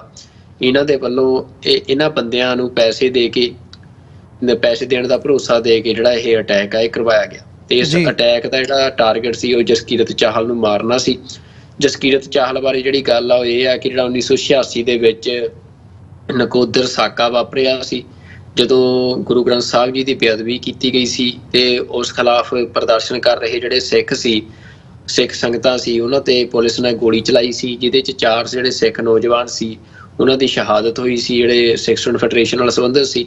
ਤੇ ਬਲਕਿ ਗੋਲੀ ਉਸ ਸਾਰੀ ਘਟਨਾ ਦੇ ਵਿੱਚ ਜਿਹੜੀ ਪੁਲਿਸ ਆ ਉਹਦੇ ਵੱਲੋਂ ਟਾਰਗੇਟ ਕਰਕੇ ਉਹਨਾਂ ਸਿੱਖ ਨੌਜਵਾਨਾਂ ਨੂੰ, ਜਿਹੜੇ ਉਹਦੀ ਸਾਰੇ ਪ੍ਰੋਟੈਸਟ ਦੀ ਅਗਵਾਈ ਕਰ ਰਹੇ ਸੀ, ਉਹਨਾਂ ਨੂੰ ਉੱਥੇ ਸ਼ਹੀਦ ਕੀਤਾ ਗਿਆ ਸੀ। ਤਾਂ ਜਸਕੀਰਤ ਚਾਹਲ ਦਾ ਉਹ ਸਾਰੇ ਸਾਕੇ ਦੇ ਵਿੱਚ ਐਜ਼ ਅ ਦੋਸ਼ੀ ਜਿਹੜਾ ਆ ਉਹ ਨਾਮ ਆਉਂਦਾ ਸੀ। ਤੇ ਇਸ ਕਰਕੇ ਪੁਲਿਸ ਨੇ ਇਹ ਕਹਾਣੀ ਜੋੜੀ ਆ ਕਿ ਜਿਹੜਾ ਪਿਛਲੇ ਸਾਲ ਵੀ ਜਸਕੀਰਤ ਚਾਹਲ ਨੂੰ ਮਾਰਨ ਵਾਸਤੇ ਜਿਹੜਾ ਆ ਉਹ ਇਸ ਘਰ ਦੇ ਉੱਤੇ ਜਿਹੜਾ ਆ ਅਟੈਕ ਕੀਤਾ ਗਿਆ ਸੀ, ਕਿ ਉਦੋਂ ਵੀ ਜਿਹੜਾ ਆ ਉਹ ਅਟੈਕ ਨੂੰ ਫੋਇਲ ਕੀਤਾ ਸੀ ਤੇ ਕੁਝ ਬੰਦਿਆਂ ਦੀ ਅਰੈਸਟਾਂ ਪਾਈਆਂ ਸੀ। ਅਮਰਵੀਰ ਸਿੰਘ ਜੀ, ਹੁਣ ਜਦੋਂ ਆਪਾਂ ਇਸ ਸਾਰੇ ਕੇਸ ਨੂੰ ਦੇਖ ਰਹੇ ਆ, ਇਹ ਸਾਰੇ ਕੇਸ ਦੇ ਵਿੱਚ ਜਿਵੇਂ ਅਮਲ ਕੀਤਾ ਗਿਆ ਵੀ ਜੇ ਉਹਨਾਂ ਨੇ ਅਟੈਕ ਜਦੋਂ ਕੀਤਾ ਤੇ ਉਸ ਤੋਂ ਬਾਅਦ ਫਿਰ ਉਹ ਜਿਹੜੇ ਆਟੋ ਤੇ ਆਏ ਆ ਅਟੈਕ ਕਰਕੇ, ਮਤਲਬ ਉਹ ਆਟੋ ਰੈਂਟ ਤੇ ਕਰਕੇ ਆਉਂਦੇ ਆ 43 ਸੈਕਟਰ ਤੋਂ ਜਿਹੜਾ ਬੱਸ ਅੱਡਾ ਆ, ਤੇ ਉਦੋਂ ਬਾਅਦ ਬੰਬ ਸੁੱਟਦੇ ਆ ਉੱਥੇ, ਤੇ ਬੰਬ ਸੁੱਟ ਕੇ ਤੇ ਫਿਰ ਉਸੇ ਆਟੋ ਦੇ ਉੱਤੇ ਵਾਪਸ ਚਲੇ ਜਾਂਦੇ ਆ। ਤੇ ਉਹ ਆਟੋ ਵਾਲਾ ਉਹਨਾਂ ਨੂੰ ਛੱਡ ਕੇ ਤੇ ਉਹ ਫੇਰ ਆਟੋ ਚਲਾਉਣ ਲੱਗ ਜਾਂਦਾ ਹੈ, ਤੇ ਉਹਨੂੰ ਪੁਲਿਸ ਵਾਲੇ ਜਿਹੜੇ ਆ ਉਹ ਬੱਸ ਅੱਡੇ ਤੋਂ ਫਿਰ ਗ੍ਰਿਫਤਾਰ ਕਰ ਲੈਂਦੇ ਆ ਉੱਥੋਂ। ਤੇ ਉਸ ਤੋਂ ਬਾਅਦ ਫਿਰ ਉਹਨਾਂ ਦੀ ਜਾਣਕਾਰੀ ਦੇ ਉੱਤੇ ਜਿਹੜੇ ਇਹ ਬੰਦੇ ਆ ਵੀ ਇਹ ਗ੍ਰਿਫਤਾਰ ਕੀਤੇ ਜਾਂਦੇ ਆ ਜੀ। ਤਾਂ ਮਤਲਬ ਇਹਦੇ 'ਚ ਹੁਣ ਮਤਲਬ ਕਿੰਨੀ ਕੁ ਸੱਚਾਈ ਆ ਕਿ ਪੁਲਿਸ ਦਾ ਜਿਹੜਾ ਇਹ ਦਾਅਵਾ ਆ ਉਹਦੇ 'ਚ, ਜਾਂ ਕੀ ਇਹ ਸਾਰਾ, ਕਿਉਂਕਿ ਹਰਵਿੰਦਰ ਸਿੰਘ ਰਿੰਦਾ ਬਾਰੇ ਵੀ ਕਈ ਤਰ੍ਹਾਂ ਦੀਆਂ ਖਬਰਾਂ ਪਿਛਲੇ ਸਮੇਂ 'ਚ ਸਾਹਮਣੇ ਆ ਚੁੱਕੀਆਂ ਆ। ਇੱਕ ਵਾਰ ਇਹ ਵੀ ਖਬਰ ਚਲਾਈ ਗਈ ਕਿ ਉਹਨਾਂ ਦੀ ਉੱਥੇ ਪਾਕਿਸਤਾਨ ਦੇ ਵਿੱਚ ਮੌਤ ਹੋ ਚੁੱਕੀ ਆ। ਤੇ ਉਸ ਤੋਂ ਇਲਾਵਾ ਹੁਣ ਜਿਹੜਾ ਲਗਾਤਾਰ ਪੰਜਾਬ ਦੇ ਵਿੱਚ ਕੁਝ ਘਟਨਾਵਾਂ ਹੁੰਦੀਆਂ ਆ, ਤਾਂ ਜਿਹੜੀ ਇੰਡੀਅਨ ਇੰਟੈਲੀਜੈਂਸ ਸੈਟਅਪ ਆ ਸਾਰਾ, ਉਹਨਾਂ ਸਾਰੀਆਂ ਘਟਨਾਵਾਂ ਦੇ ਵਿੱਚ ਚਾਹੇ ਉਹ ਗੋਲਡੀ ਬਰਾੜ ਦਾ ਨਾਂ ਹੋਵੇ, ਚਾਹੇ ਹਰਵਿੰਦਰ ਸਿੰਘ ਰਿੰਦੇ ਦਾ ਨਾਂ ਹੋਵੇ, ਤਾਂ ਇਹਨਾਂ ਦੇ ਨਾਲ ਅਟੈਚ ਕਰਦੇ ਆ ਉਹ ਖਾਲਿਸਤਾਨੀ ਜਿਹੜੀਆਂ ਆਰਗੇਨਾਈਜੇਸ਼ਨਸ ਨੇ, ਜਿਹੜੀਆਂ ਮੂਵਮੈਂਟ ਨੂੰ ਰਿਪਰੈਜ਼ੈਂਟ ਕਰਦੀਆਂ ਉਹਨਾਂ ਨੂੰ। ਤੇ ਅਲਟੀਮੇਟਲੀ ਇਹ ਅਸੀਂ ਕੱਲ੍ਹ ਵਾਲੇ ਸ਼ੋਅ 'ਚ ਵੀ ਡਿਸਕਸ ਕਰ ਸਕੇ ਸੀ। ਮੈਨੂੰ ਮਤਲਬ ਮੈਂ ਜੋ ਐਨਾਲਿਸਿਸ ਕਰਦਾ ਜਾਂ ਇਹਨਾਂ ਚੀਜ਼ਾਂ ਨੂੰ ਦੇਖਦਾ ਆ, ਉਹ ਇਹ ਆ ਕਿ ਇੰਡੀਆ ਜਿਹੜਾ ਆ ਇੱਕ ਜਿਹੜਾ ਨੈਰੇਟਿਵ ਆ ਉਹ ਐਸਟੈਬਲਿਸ਼ ਕਰਨ ਦੀ ਕੋਸ਼ਿਸ਼ ਕਰ ਰਿਹਾ ਆ ਕਿ ਜਿਹੜੀ ਖਾਲਿਸਤਾਨ ਦੀ ਮੂਵਮੈਂਟ ਆ ਉਹਨੂੰ ਜਿਹੜੇ ਗੈਂਗਸਟਰ ਨੇ ਉਹ ਆਪਰੇਟ ਕਰ ਰਹੇ ਆ। ਤੇ ਉਹਦੇ ਵਾਸਤੇ ਜਿਹੜੇ ਮਤਲਬ ਪੈਸੇ ਦੇ ਉੱਤੇ ਜਿਹੜੇ ਬੰਦੇ ਆ, ਜਿਵੇਂ ਕੋਈ ਗੈਂਗਸਟਰ ਆ, ਸਪਾਈ ਦਿੱਤੀ ਜਾਂਦੀ ਹੈ ਕਿਸੇ ਦੀ ਪੈਸੇ ਦੇ ਕੇ, ਤੇ ਉਵੇਂ ਉਹ ਕਤਲ ਕਰਵਾਏ ਜਾਂਦੇ ਆ। ਇਟਸ ਜਸਟ ਲਾਈਕ ਵੀ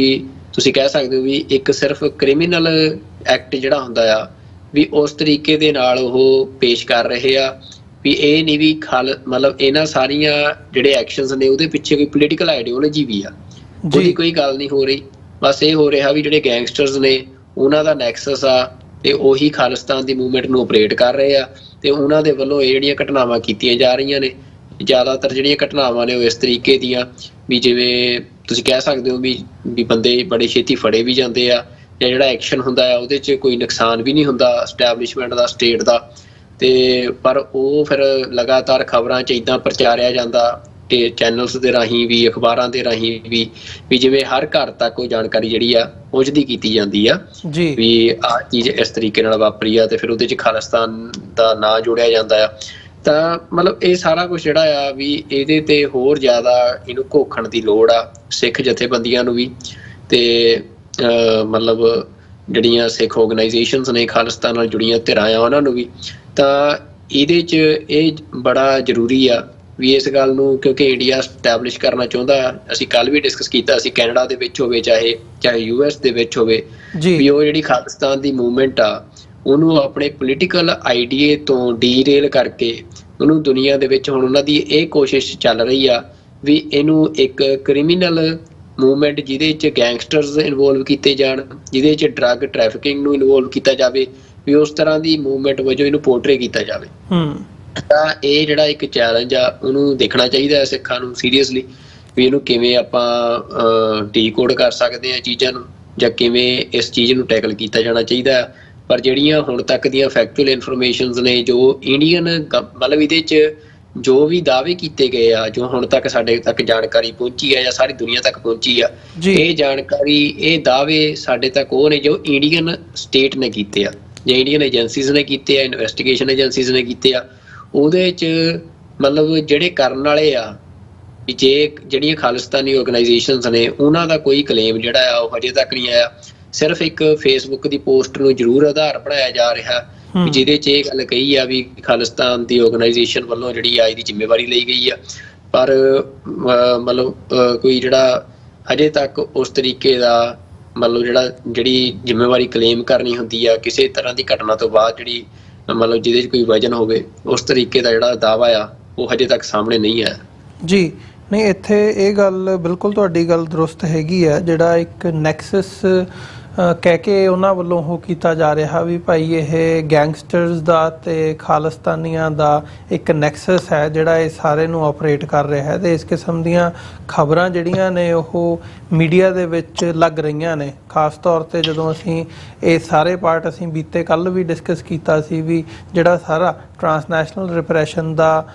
ਇਹ ਘਟਨਾਕ੍ਰਮ ਹੈਗਾ, ਇਹਦੇ ਵਿੱਚ ਕਿਵੇਂ ਬੰਦਿਆਂ ਨੂੰ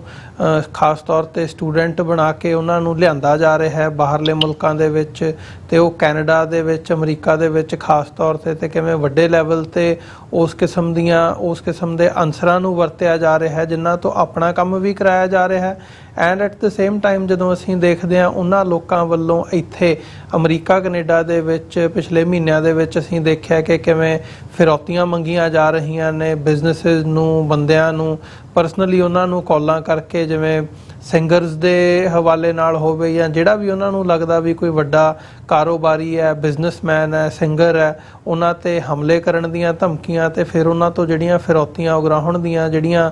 ਘਟਨਾਵਾਂ ਨੇ ਇਹ ਸਾਡੇ ਸਾਹਮਣੇ ਆ ਰਹੀਆਂ ਨੇ। ਤੇ ਇਹ ਕੱਲੀ ਗੱਲ ਜਿਹੜੀ ਹੈ ਉਹ ਇੱਥੇ ਦੀਆਂ ਏਜੰਸੀਆਂ ਤੱਕ ਵੀ ਪਹੁੰਚ ਰਹੀ ਹੈ ਜਿੰਨੀ ਕਿ ਸਾਡੇ ਕੋਲ ਜਾਣਕਾਰੀ ਹੈ। ਉਹ ਭਾਵੇਂ ਅਮਰੀਕਾ ਦੇ ਵਿੱਚ FBI ਹੋਵੇ ਜਾਂ ਉੱਥੇ ਅਸੀਂ RCMP ਦਾ ਦੇਖਦੇ ਹਾਂ ਜਾਂ CSIS ਦਾ ਪਾਰਟ ਦੇਖਦੇ ਹਾਂ, ਤੇ ਕੈਨੇਡਾ ਦੇ ਵਿੱਚ ਵੀ ਅਸੀਂ ਇਹ ਗੱਲ ਜਿਹੜੀ ਹੈ ਉਹ ਦੇਖ ਸਕਦੇ ਹਾਂ। ਹੁਣ ਇੱਥੇ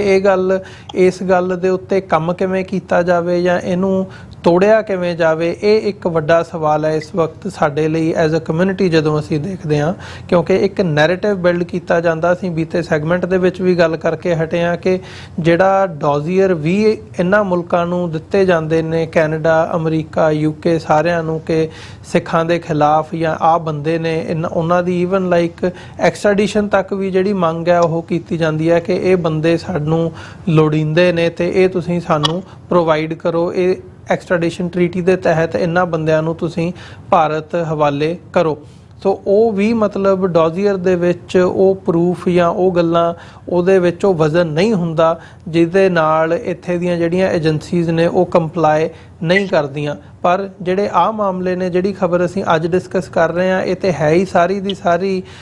ਇੰਡੀਅਨ ਬਾਉਂਡਰੀ ਦੇ ਅੰਦਰ ਹੈ। ਸਾਰਾ ਸਿਸਟਮ ਉੱਥੇ ਉਹਨਾਂ ਦਾ ਹੈ, ਇਨਵੈਸਟੀਗੇਟ ਵੀ ਉਹਨਾਂ ਨੇ ਕਰਨਾ, ਪੁਲਿਸ ਵੀ ਉਹਨਾਂ ਦੀ ਹੈ, ਜੁਡੀਸ਼ਰੀ ਵੀ ਉਹਨਾਂ ਦੀ ਹੈ ਤੇ ਮੀਡੀਆ ਵੀ ਉਹਨਾਂ ਦਾ ਆ। ਜਿਸ ਕਿਸਮ ਦੀ ਵੀ ਉਹ ਕਹਾਣੀ ਬਣਾ ਕੇ ਪੇਸ਼ ਕਰਦੇ ਆ ਜਾਂ ਸਾਹਮਣੇ ਰੱਖਦੇ ਆ, ਪਰੋਸਦੇ ਆ, ਉਹ ਉਸ ਕਿਸਮ ਦਾ ਜਿਹੜਾ ਮੀਡੀਆ ਹੈ ਉਹਨੂੰ ਵੀ ਅੱਗੇ 5 ਤੋਂ 10 ਗੁਣਾ ਵਧਾ ਕੇ ਪੇਸ਼ ਕਰਦਾ ਹੈ। ਸੋ ਇਹਦੀ ਔਥੈਂਟਿਸਿਟੀ ਦੇ ਉੱਤੇ ਬਹੁਤ ਵੱਡਾ ਕੁਐਸਚਨ ਲੱਗਦਾ ਇਸ ਹਵਾਲੇ ਦੇ ਨਾਲ ਜਦੋਂ ਅਸੀਂ ਦੇਖਦੇ ਹਾਂ ਕਿ ਜਦੋਂ ਤੁਸੀਂ ਆਪਣੇ ਜਿਹੜੇ ਮੁਲਕਾਂ ਦੇ ਨਾਲ ਤੁਸੀਂ ਡੀਲ ਕਰਦੇ ਹੋ, ਜਿਹੜੇ ਤੁਹਾਡੇ ਨਾਲ ਬਿਜ਼ਨਸ ਡੀਲਸ ਵੀ ਕਰਦੇ ਆ, ਜੇ ਤੁਸੀਂ ਉਹਨਾਂ ਨੂੰ ਪਰਸਨਲ ਲੈਵਲ ਦੇ ਉੱਤੇ ਨਹੀਂ ਕਨਵਿੰਸ ਕਰ ਪਾਉਂਦੇ ਤੇ ਮਤਲਬ ਇਹਨਾਂ ਦੇ ਵਿੱਚੋਂ ਨਿਕਲਣਾ ਕੀ ਹੈ। ਤੇ ਉਹੀ ਗੱਲ ਜਿਵੇਂ ਤੁਸੀਂ ਗੱਲ ਕੀਤੀ ਹੈ ਕਿ ਲਗਭਗ ਮੈਜੋਰਿਟੀ ਕੇਸਿਸ ਜਿਹੜੇ ਅਦਾਲਤਾਂ ਦੇ ਵਿੱਚ ਵੀ ਐਂਡ ਹੁੰਦੇ ਨੇ, ਉਹਨਾਂ ਦੇ ਵਿੱਚੋਂ ਵੀ ਇਵੈਂਚੁਅਲੀ ਜਿਹੜੇ ਬੰਦੇ ਫੜੇ ਹੁੰਦੇ ਨੇ ਉਹਨਾਂ ਨੂੰ ਸਜ਼ਾ ਨਹੀਂ ਹੁੰਦੀ ਹੈਗੀ ਤੇ ਉਹ ਉਹਨਾਂ ਨੂੰ ਬਰੀ ਕੀਤਾ ਜਾਂਦਾ ਆ। ਇਹ ਹੁਣ ਸਾਡੇ ਲਈ ਕੁਐਸਚਨ ਹੈ ਐਜ਼ ਅ ਕਮਿਊਨਿਟੀ ਵੀ ਅਸੀਂ ਇਹਦੇ ਨਾਲ ਕਿਵੇਂ ਡੀਲ ਕਰ ਸਕਦੇ ਹਾਂ ਜਾਂ ਕਿਵੇਂ ਇਹਨਾਂ ਇਸ਼ੂਜ਼ ਨੂੰ ਹਾਈਲਾਈਟ ਕਰ ਸਕਦੇ ਹਾਂ, ਸਾਡੇ ਲੋਕਾਂ ਨੂੰ ਅਵੇਅਰ ਕਰ ਸਕਦੇ ਹਾਂ, ਜਾਂ ਇੱਥੇ ਇਹਨਾਂ ਮੁਲਕਾਂ ਦੇ ਵਿੱਚ ਬੈਠਿਆਂ ਇੱਥੇ ਦੀਆਂ ਅਥਾਰਟੀਜ਼ ਦੇ ਨਾਲ ਕਿਵੇਂ ਰਾਬਤਾ ਕਾਇਮ ਕਰਕੇ ਅਸੀਂ ਇਸ ਚੀਜ਼ ਨੂੰ ਐਕਸਪੋਜ਼ ਕਰ ਸਕਦੇ ਹਾਂ ਕਿ ਭਾਈ ਇਹ ਗੱਲ ਇਹ ਨਹੀਂ ਆ ਕਿ ਅਸੀਂ ਟੈਰਰਿਸਟ ਹਾਂ। ਇਹ ਗੱਲ ਨੂੰ ਐਵੇਂ ਦੇਖਿਆ ਜਾਵੇ ਕਿ ਸਾਨੂੰ ਕਿਸੇ ਵੱਖਰੀ ਲਾਈਟ ਦੇ ਵਿੱਚ ਪੇਸ਼ ਕੀਤਾ ਜਾ ਰਿਹਾ ਹੈ ਤੇ ਸਾਨੂੰ ਕਿਸੇ ਬਲਦੀ ਦੇ ਬੂਥੇ ਦੇ ਵਿੱਚ ਧੱਕਿਆ ਜਾ ਰਿਹਾ ਹੈ। ਬਿਲਕੁਲ ਅਮਰਵੀਰ ਸਿੰਘ ਜੀ, ਦੇਖੋ ਇਹ ਤਾਂ ਜਿਹੜਾ ਡਾਇਸਪੋਰਾ ਸਿੱਖਾਂ ਦਾ ਦੀ ਇੱਕ ਵੱਡੀ ਜ਼ਿੰਮੇਵਾਰੀ ਆ ਕਿ ਉਹ ਇਹਨਾਂ ਮੁਲਕਾਂ ਦੇ ਵਿੱਚ ਬੈਠੇ ਆ ਤੇ ਉਹ ਇਹਨਾਂ ਮੁਲਕਾਂ ਦੇ ਵਿੱਚ ਜਿਹੜਾ ਸਿੱਖ ਕੇਸ ਆ ਉਹਨੂੰ ਇੰਡੀਆ ਦੇ ਪੈਰਲਲ ਜਿਹੜਾ ਆ ਉਹ ਰੱਖਣ ਤੇ ਜਿਹੜੀਆਂ ਇਸ ਤਰੀਕੇ ਦੇ ਜਿਹੜੇ ਐਫਰਟਸ ਕੀਤੇ ਜਾ ਰਹੇ ਆ ਉਹਦੇ 'ਚ ਦੇਖੋ ਇਹ ਬਹੁਤ ਵੱਡੀ ਗੱਲ ਆ ਵੀ ਇਹ ਬੜਾ ਜ਼ਰੂਰੀ ਹੁੰਦਾ ਸਮਝਣਾ ਕਿ ਤੁਹਾਡੀ ਜਿਹੜੀ ਮੂਵਮੈਂਟ ਆ ਉਹਨੂੰ ਮਤਲਬ ਦੁਨੀਆ ਸਾਹਮਣੇ ਡਿਫਾਈਨ ਕਿਵੇਂ ਹੋ ਰਹੀ ਆ। ਤਾਂ ਜਿਹੜੀ ਮਤਲਬ ਹਰੇਕ ਜਿਹੜੀ ਆਜ਼ਾਦੀ ਦੀ ਕੋਈ ਵੀ ਲੜਾਈ ਆ, ਕੋਈ ਸੰਘਰਸ਼ ਆ, ਚਾਹੇ ਉਹ ਬਲਕਿ ਇੰਡੀਆ ਦਾ ਵੀ ਰਿਹਾ ਹੋਵੇ ਚਾਹੇ ਉਹ ਕਿਸੇ ਵੀ ਮੁਲਕ ਦਾ ਰਿਹਾ ਹੋਵੇ, ਤਾਂ ਉਹਦੇ ਵਿੱਚ ਹਮੇਸ਼ਾ ਹੀ ਇਹ ਦੋਵੇਂ ਪਹਿਲੂ ਕੰਮ ਕਰਦੇ ਆ। ਚਾਹੇ ਉਹ ਸ਼ਾਂਤਮਈ ਤਰੀਕੇ ਦੇ ਨਾਲ ਆਜ਼ਾਦੀ ਦੀ ਗੱਲ ਕਰਨ ਵਾਲੇ ਲੋਕ ਹੋਣ, ਚਾਹੇ ਉਹ ਆਰਮਡ ਸਟਰਗਲ ਦੀ ਗੱਲ ਹੋਵੇ। ਵੀ ਤੁਸੀਂ ਜੇ ਨੈਲਸਨ ਮੰਡੇਲਾ ਤੱਕ ਦੀ ਵੀ ਐਗਜ਼ਾਮਪਲ ਦੇਖੋ, ਜਿਹੜੀ ਅਫਰੀਕਨ ਨੈਸ਼ਨਲ ਕਾਂਗਰਸ ਸੀ, ਤਾਂ ਉਹਦੇ 'ਚ ਵੀ ਇਹ ਦੋਵੇਂ ਪਹਿਲੂ ਸੀ ਕਿ ਨੈਲਸਨ ਮੰਡੇਲਾ ਨੂੰ ਬਾਅਦ 'ਚ ਦੁਨੀਆ ਨੇ ਨੋਬਲ ਪੀਸ ਪੁਰਸਕਾਰ ਦੇ ਨਾਲ ਸਨਮਾਨਿਤ ਕੀਤਾ, ਪਰ ਨੈਲਸਨ ਮੰਡੇਲਾ ਆਪਣੀ ਆਜ਼ਾਦੀ ਦੀ ਮੂਵਮੈਂਟ ਦੇ ਵਿੱਚ ਪੀਸਫੁਲ ਐਜੀਟੇਸ਼ਨ ਦੇ ਨਾਲ ਨਾਲ ਆਰਮਡ ਸਟਰਗਲ ਦਾ ਵੀ ਹਿੱਸਾ ਰਿਹਾ ਸੀ ਜੀ। ਤੇ ਮਤਲਬ ਇਸ ਕਰਕੇ ਦੁਨੀਆ ਨੇ ਇਸ ਗੱਲ ਨੂੰ ਮੰਨਿਆ ਹੋਇਆ ਆ ਵੀ ਜਿਹੜੀ ਆਰਮਡ ਰੈਜ਼ਿਸਟੈਂਸ ਆ ਉਹ ਕੋਈ ਕ੍ਰਾਈਮ ਨਹੀਂ ਹੈਗੀ ਆ, ਉਹ ਕੋਈ ਮਤਲਬ ਆਜ਼ਾਦੀ ਸੰਘਰਸ਼ ਦੇ ਵਿੱਚ ਕੋਈ ਜੱਗੋ ਤੇਰਵੀਂ ਗੱਲ ਨਹੀਂ ਹੁੰਦੀ ਆ। ਪਰ ਉਸ ਆਰਮਡ ਰੈਜ਼ਿਸਟੈਂਸ ਦਾ ਜਿਹੜਾ ਬੇਸ ਹੁੰਦਾ ਆ ਉਹ ਪੋਲੀਟੀਕਲ ਆਈਡੀਆ ਹੋਣਾ ਚਾਹੀਦਾ ਆ, ਉਹ ਜਸਟਿਸ ਹੋਣਾ ਚਾਹੀਦਾ ਆ ਵੀ ਜਿਹਦੇ ਨਾਲ ਦੁਨੀਆ ਦੇ ਸਾਹਮਣੇ ਜਿਹੜੀ ਉਹ ਆਰਮਡ ਰੈਜ਼ਿਸਟੈਂਸ ਆ ਉਹ ਇੱਕ ਕ੍ਰਾਈਮ ਨਾ ਬਣੇ, ਬਲਕਿ ਉਹ ਇੱਕ ਪੋਲੀਟੀਕਲ ਰੈਜ਼ਿਸਟੈਂਸ ਦਾ ਟੂਲ ਬਣੇ। ਤਾਂ ਇਹ ਗੱਲ ਮਤਲਬ ਇਸ ਸਮੇਂ ਸਿੱਖਾਂ ਦੇ ਲਈ ਇਹ ਕੋਈ ਪਹਿਲੀ ਘਟਨਾ ਨਹੀਂ, ਇਸ ਤੋਂ ਪਹਿਲਾਂ ਵੀ ਲਗਾਤਾਰ ਮਤਲਬ ਇੰਡੀਅਨ ਐਸਟੈਬਲਿਸ਼ਮੈਂਟ ਪਿਛਲੇ ਕੋਈ ਸਮੇਂ ਤੋਂ ਇਹ ਨੈਰੇਟਿਵ ਬਣਾਉਣ ਦੀ ਕੋਸ਼ਿਸ਼ ਕਰ ਰਹੀ ਆ ਕਿ ਜਿਹੜੀ ਸਿੱਖ ਮੂਵਮੈਂਟ ਆ ਉਹਨੂੰ ਮਤਲਬ ਆਈਡੀਆ ਲੈਸ ਬਣਾ ਕੇ ਤੇ ਉਹਨੂੰ ਇੱਕ ਕ੍ਰਿਮੀਨਲਸ ਦੀ ਮੂਵਮੈਂਟ ਵਾਂਗ ਦੁਨੀਆ ਅੱਗੇ ਪੋਰਟਰੇ ਕੀਤਾ ਜਾਵੇ। ਹਾਲਾਂਕਿ ਉਹ ਇਹਦੇ 'ਚ ਕੋਈ ਕਾਮਯਾਬ ਨਹੀਂ ਹੋ ਸਕਿਆ, ਪਰ ਉਹ ਇਹਦੇ ਲਈ ਗਰਾਊਂਡਸ ਬਣਾਉਣ ਦੀਆਂ ਕੋਸ਼ਿਸ਼ਾਂ ਲਗਾਤਾਰ ਕਰ ਰਹੇ ਆ। ਤੇ ਉਹ ਭਾਵੇਂ ਮੀਡੀਆ ਦੇ ਉਹਨਾਂ ਦੇ ਜਿਹੜੇ ਸਾਰੇ ਤੁਸੀਂ ਕਹਿ ਸਕਦੇ ਹੋ ਕਿ ਮਿਸ ਇਨਫੋਰਮੇਸ਼ਨ ਟੂਲਸ ਨੇ ਉਹਨਾਂ ਦੇ ਰਾਹੀਂ ਹੋਵੇ, ਚਾਹੇ ਉਹ ਗਰਾਊਂਡ ਦੇ ਉੱਤੇ ਜਿਹੜੀਆਂ ਹੁਣ ਜਿਵੇਂ ਅਸੀਂ ਪਹਿਲਾਂ ਵੀ ਜ਼ਿਕਰ ਕੀਤਾ ਵੀ ਮਤਲਬ ਇਹ ਸਾਰੀ ਕੈਨੇਡਾ ਦੇ ਵਿੱਚ ਪ੍ਰੋਟੈਸਟ ਨੂੰ ਵਾਇਲੈਂਟ ਐਕਟ ਬਣਾ ਕੇ ਪੇਸ਼ ਕੀਤਾ ਤੇ ਉਹਦੇ ਤੇ ਫਿਰ ਹੁਣ ਜਦੋਂ ਉੱਥੇ ਕਾਰਵਾਈ ਹੋਈ ਆ ਤਾਂ ਉਹਨਾਂ ਦੇ ਕੋਲ ਤੁਸੀਂ ਦੇਖੋ ਅਮਰਵੀਰ ਸਿੰਘ ਜੀ ਸਮਝਣ ਦੀ ਗੱਲ ਹੁੰਦੀ ਆ ਵੀ ਸਿੱਖਾਂ ਦੇ ਕੋਲ ਮੀਡੀਆ ਦੇ ਕਿੰਨੇ ਕੁ ਅਦਾਰੇ, ਕਿੰਨੇ ਕੁ ਸਰੋਤ ਨੇ, ਮਤਲਬ ਕਿੰਨੀ ਕੁ ਜਾਣਕਾਰੀ ਦਾ ਪ੍ਰਵਾਹ ਸਿੱਖ ਕਰਾਉਂਦੇ ਆ ਵੀ ਉਹ ਰੈਸਟ੍ਰਿਕਸ਼ਨਾਂ ਵੀ ਬਹੁਤ ਆ, ਚਾਹੇ ਸਾਡੀ ਗੱਲ ਹੋਵੇ। ਹੁਣ ਇੰਡੀਅਨ ਜਿਹੜੀ ਖਬਰ ਆ ਅੱਜ NIA ਰੇਡਾਂ ਦੀ ਗੱਲ ਹੋਵੇ, ਉਹ ਖਬਰ ਇੰਡੀਆ ਦਾ ਜਿਹੜਾ ਨਿਊਜ਼ਪੇਪਰ ਇੰਗਲਿਸ਼ ਦੇ ਵਿੱਚ ਹੋਣ, ਮਤਲਬ ਹੋਰ ਭਾਸ਼ਾਵਾਂ 'ਚ ਹੋਣ ਕਿੰਨੀਆਂ 'ਚ, ਉਹ ਸਾਰੀ ਦੁਨੀਆ ਤੱਕ ਜਾਂਦੀ ਆ। ਤੇ ਉਹਦੇ 'ਚ ਫਿਰ ਉਹ ਜਿਵੇਂ ਖਬਰ ਨੂੰ ਲਿਖਦੇ ਆ ਤਾਂ ਉਹ ਖਬਰ ਨੂੰ ਇੰਡੀਅਨ ਪਹਿਲੂ ਤੋਂ ਹੀ ਲਿਖਿਆ ਜਾਂਦਾ, ਜਿਹਦੇ 'ਚ ਇਹ ਗੱਲ ਨੂੰ ਮਤਲਬ ਸੱਚ ਬਣਾ ਕੇ ਪੇਸ਼ ਕਰਦੇ ਆ ਕਿ ਸਿੱਖਾਂ ਨੇ ਇਹ ਉੱਥੇ ਅਟੈਕ ਜਿਹੜਾ ਆ ਉਹ ਕੀਤਾ ਆ, ਇਹ ਉੱਥੇ ਮਤਲਬ ਇਸ ਤਰੀਕੇ ਦੇ ਨਾਲ ਜਿਹੜੀ ਇੰਡੀਅਨ ਹੈਗਾ ਸੀ ਹਾਈ ਕਮਿਸ਼ਨ ਉਹਦੇ ਤੇ ਵਾਇਲੈਂਟ ਅਟੈਕ ਕੀਤਾ। ਤਾਂ ਇਹ ਇੱਕ ਵੱਡੀ ਚੁਣੌਤੀ ਆ ਸਿੱਖ ਸਟਰਗਲ ਵਾਸਤੇ, ਸਿੱਖ ਐਕਟਿਵਿਜ਼ਮ ਵਾਸਤੇ ਕਿ ਉਹ ਕਿਵੇਂ ਜਿਹੜਾ ਇੰਡੀਅਨ ਇਹ ਸਾਰਾ ਪ੍ਰੋਪੇਗੈਂਡਾ ਹੈਗਾ ਆ ਉਹਨੂੰ ਉਹ ਡੀਰੇਲ ਕਰਨ, ਜਾਂ ਜੇ ਇੰਡੀਆ ਕੋਈ ਇਸ ਤਰੀਕੇ ਦੀ ਕੋਈ ਕੌਂਸਪੀਰੇਸੀ ਸਿਰ 'ਚ ਵੀ ਰਿਹਾ ਆ, ਕਿਉਂਕਿ ਸਿੱਖਾਂ ਨੇ ਤਾਂ ਕਨਿਸ਼ਕ ਜਿਹੜਾ ਬੰਬ ਬਲਾਸਟ ਆ ਉਹਦੀ ਹੁਣ ਤੱਕ ਵੀ ਕੈਨੇਡਾ ਦੇ ਵਿੱਚ ਗੱਲ ਹੋ ਰਹੀ ਆ। ਸੁਖ ਧਾਲੀਵਾਲ ਸ਼ਾਇਦ ਸੁਖ ਧਾਲੀਵਾਲ ਨੇ ਜਿਨ੍ਹਾਂ ਨੇ MP ਨੇ ਜਿਨ੍ਹਾਂ ਨੇ ਇਹ ਦੁਬਾਰਾ ਕਿਹਾ ਆ ਕਿ ਇਹਦੀ ਜਾਂਚ ਕਰਾਈ ਜਾਵੇ ਮੁੜ ਕੇ ਜੀ, ਮਤਲਬ ਪਟੀਸ਼ਨ ਪਾਈ ਆ। ਤੇ ਉਹ ਅੱਜ ਤੱਕ ਅਸੀਂ ਦੇਖਿਆ ਵੀ ਕਿਵੇਂ ਉਸ ਇੱਕ ਘਟਨਾ ਦੇ ਰਾਹੀਂ ਮਤਲਬ ਜਿਹੜੀ ਸਿੱਖ ਮੂਵਮੈਂਟ ਆ ਉਹਨੂੰ ਸਾਰੀ ਦੁਨੀਆ ਦੇ ਵਿੱਚ ਬਦਨਾਮ ਕੀਤਾ ਗਿਆ। ਇਹਨੂੰ ਟੈਰਰਿਜ਼ਮ ਦੇ ਖਾਪੇ 'ਚ ਪਾਉਣ ਦੀ ਅੱਜ ਤੱਕ ਮਤਲਬ ਲਗਾਤਾਰ ਕੋਸ਼ਿਸ਼ ਹੁੰਦੀ ਆ ਵੀ ਉਹਨੂੰ ਸਿੱਖਾਂ ਸਿਰ ਮੜ ਕੇ ਤਾਂ ਇਹ ਵੀ ਬੜਾ ਜ਼ਰੂਰੀ ਆ ਕਿ ਸਿੱਖ ਐਕਟਿਵਿਜ਼ਮ ਜਿਹੜੇ ਐਕਟਿਵਿਸਟ ਨੇ ਜਾਂ ਸਿੱਖ ਆਰਗੇਨਾਈਜੇਸ਼ਨਸ ਨੇ ਉਹ ਇਸ ਗੱਲ ਨੂੰ ਸਮਝਣ ਵੀ ਜਿਹੜੇ ਐਕਟ ਉਹਨਾਂ ਨੇ ਕਰਨੇ ਆ ਤਾਂ ਉਦੋਂ ਇਹ ਗੱਲ ਵੀ ਜੋ ਇੰਡੀਆ ਕਰਨਾ ਚਾਹੁੰਦਾ ਆ ਉਹਨੂੰ ਤਾਕਤ ਨਾ ਮਿਲੇ ਜਾਂ ਜੋ ਐਸਟੈਬਲਿਸ਼ ਕਰਨਾ ਚਾਹੁੰਦਾ ਆ ਤੇ ਅਸੀਂ ਉਹਨਾਂ ਗੱਲਾਂ ਨੂੰ ਕਲੇਮ ਨਾ ਕਰੀਏ ਵੀ ਜਿਨ੍ਹਾਂ ਗੱਲਾਂ ਦੇ ਨਾਲ ਜਿਹੜਾ ਇੰਡੀਆ ਦਾ ਨੈਰੇਟਿਵ ਆ ਦੁਨੀਆ ਦੇ ਵਿੱਚ ਉਹ ਐਸਟੈਬਲਿਸ਼ ਹੋਵੇ। ਤਾਂ ਇਹ ਜਿਹੜੀ ਘਟਨਾ ਆ ਮਤਲਬ ਆਪਾਂ ਇਹਦੇ ਤੇ ਇਹ ਨਹੀਂ ਕਹਿੰਦੇ ਵੀ ਇਹ ਹੋ ਨਹੀਂ ਸਕਦਾ ਵੀ ਕੋਈ ਸਿੱਖਾਂ ਨੇ ਨਾ ਕੀਤਾ ਹੋਵੇ, ਕਿਉਂਕਿ ਜਿਹੜਾ ਸਿੱਖ ਅੱਜ ਮੂਵਮੈਂਟ ਆ ਉਹ ਕਈ ਤਰੀਕਿਆਂ ਦੇ ਨਾਲ ਉਹਦਾ ਸਿੱਖ ਸੋਵਰੈਨਿਟੀ ਦਾ ਸੰਘਰਸ਼ ਜਾਰੀ ਆ। ਪਰ ਜਦੋਂ ਤੱਕ ਇਹਦਾ ਕੋਈ ਕਲੇਮ ਜਿਹੜਾ ਅਫੀਸ਼ੀਅਲ ਕਲੇਮ ਕਿਸੇ ਆਰਗੇਨਾਈਜੇਸ਼ਨ ਵੱਲੋਂ ਜਾਂ ਇਸ ਤਰੀਕੇ ਦਾ ਨਹੀਂ ਆਉਂਦਾ ਉਦੋਂ ਤੱਕ ਅਸੀਂ ਕੋਈ ਦਾਅਵਾ ਨਹੀਂ ਕਰ ਸਕਦੇ। ਜੋ ਵੀ ਅਸੀਂ ਜਾਣਕਾਰੀ ਆਪਣੇ ਦਰਸ਼ਕਾਂ ਨਾਲ ਸਾਂਝੀ ਕੀਤੀ ਆ ਕਿਉਂਕਿ ਉਹ ਸਿਰਫ ਸਾਡੇ ਕੋਲ ਇੰਡੀਆ ਦੇ ਦਾਅਵੇ ਨੇ ਤਾਂ ਉਸ ਆਧਾਰ ਤੇ ਸਾਂਝੀ ਕੀਤੀ ਆ ਤੇ ਉਹਦੇ ਵਿੱਚ ਜੋ ਇੰਡੀਆ ਨੈਰੇਟਿਵ ਸਿਰਜ ਰਿਹਾ ਹੈ ਅੱਜ ਦੁਨੀਆ ਦੇ ਵਿੱਚ ਉਹ ਅਸੀਂ ਆਪਣੇ ਦਰਸ਼ਕਾਂ ਨਾਲ ਸਾਂਝਾ ਕੀਤਾ ਹੈ। ਜੀ ਬਿਲਕੁਲ। ਸੋ ਇਸੇ ਦੇ ਨਾਲ ਵਿਊਅਰਸ ਇੱਕ ਛੋਟੇ ਜਿਹੇ ਕਮਰਸ਼ੀਅਲ ਬ੍ਰੇਕ ਦੇ ਲਈ ਇੱਥੇ ਰੁਕਾਂਗੇ। ਬ੍ਰੇਕ ਤੋਂ ਬਾਅਦ ਅਖੀਰਲੇ ਸੈਗਮੈਂਟ ਦੇ ਵਿੱਚ ਵਿਚਾਰ ਚਰਚਾ ਕੰਟੀਨਿਊ ਕਰਾਂਗੇ।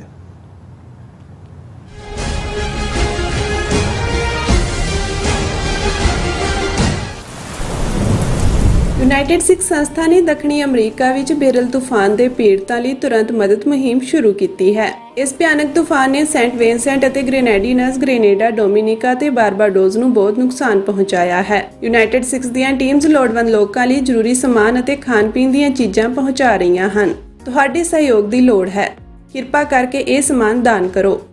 ਖਾਣ-ਪੀਣ ਦੀਆਂ ਚੀਜ਼ਾਂ, ਤਿਰਪਾਲ, ਜਨਰੇਟਰ, ਕੱਪੜੇ, ਤੰਬੂ, ਟਾਇਲਟ ਪੇਪਰ, ਬਰਸਾਤੀ ਕੋਟ, ਸੈਨੇਟਰੀ ਪੈਡ, ਹਰੇਕ ਸਾਈਜ਼ ਦੇ ਡਾਈਪਰ ਆਦਿ। ਡੋਨੇਟ ਕਰਨ ਲਈ contact@unitedsikhs.org ਤੇ ਸੰਪਰਕ ਕਰੋ। ਮਦਦ ਕਰਨ ਲਈ ਕਿਰਪਾ ਕਰਕੇ ਸਾਡੀ ਵੈਬਸਾਈਟ ਤੇ ਡੋਨੇਟ ਕਰੋ।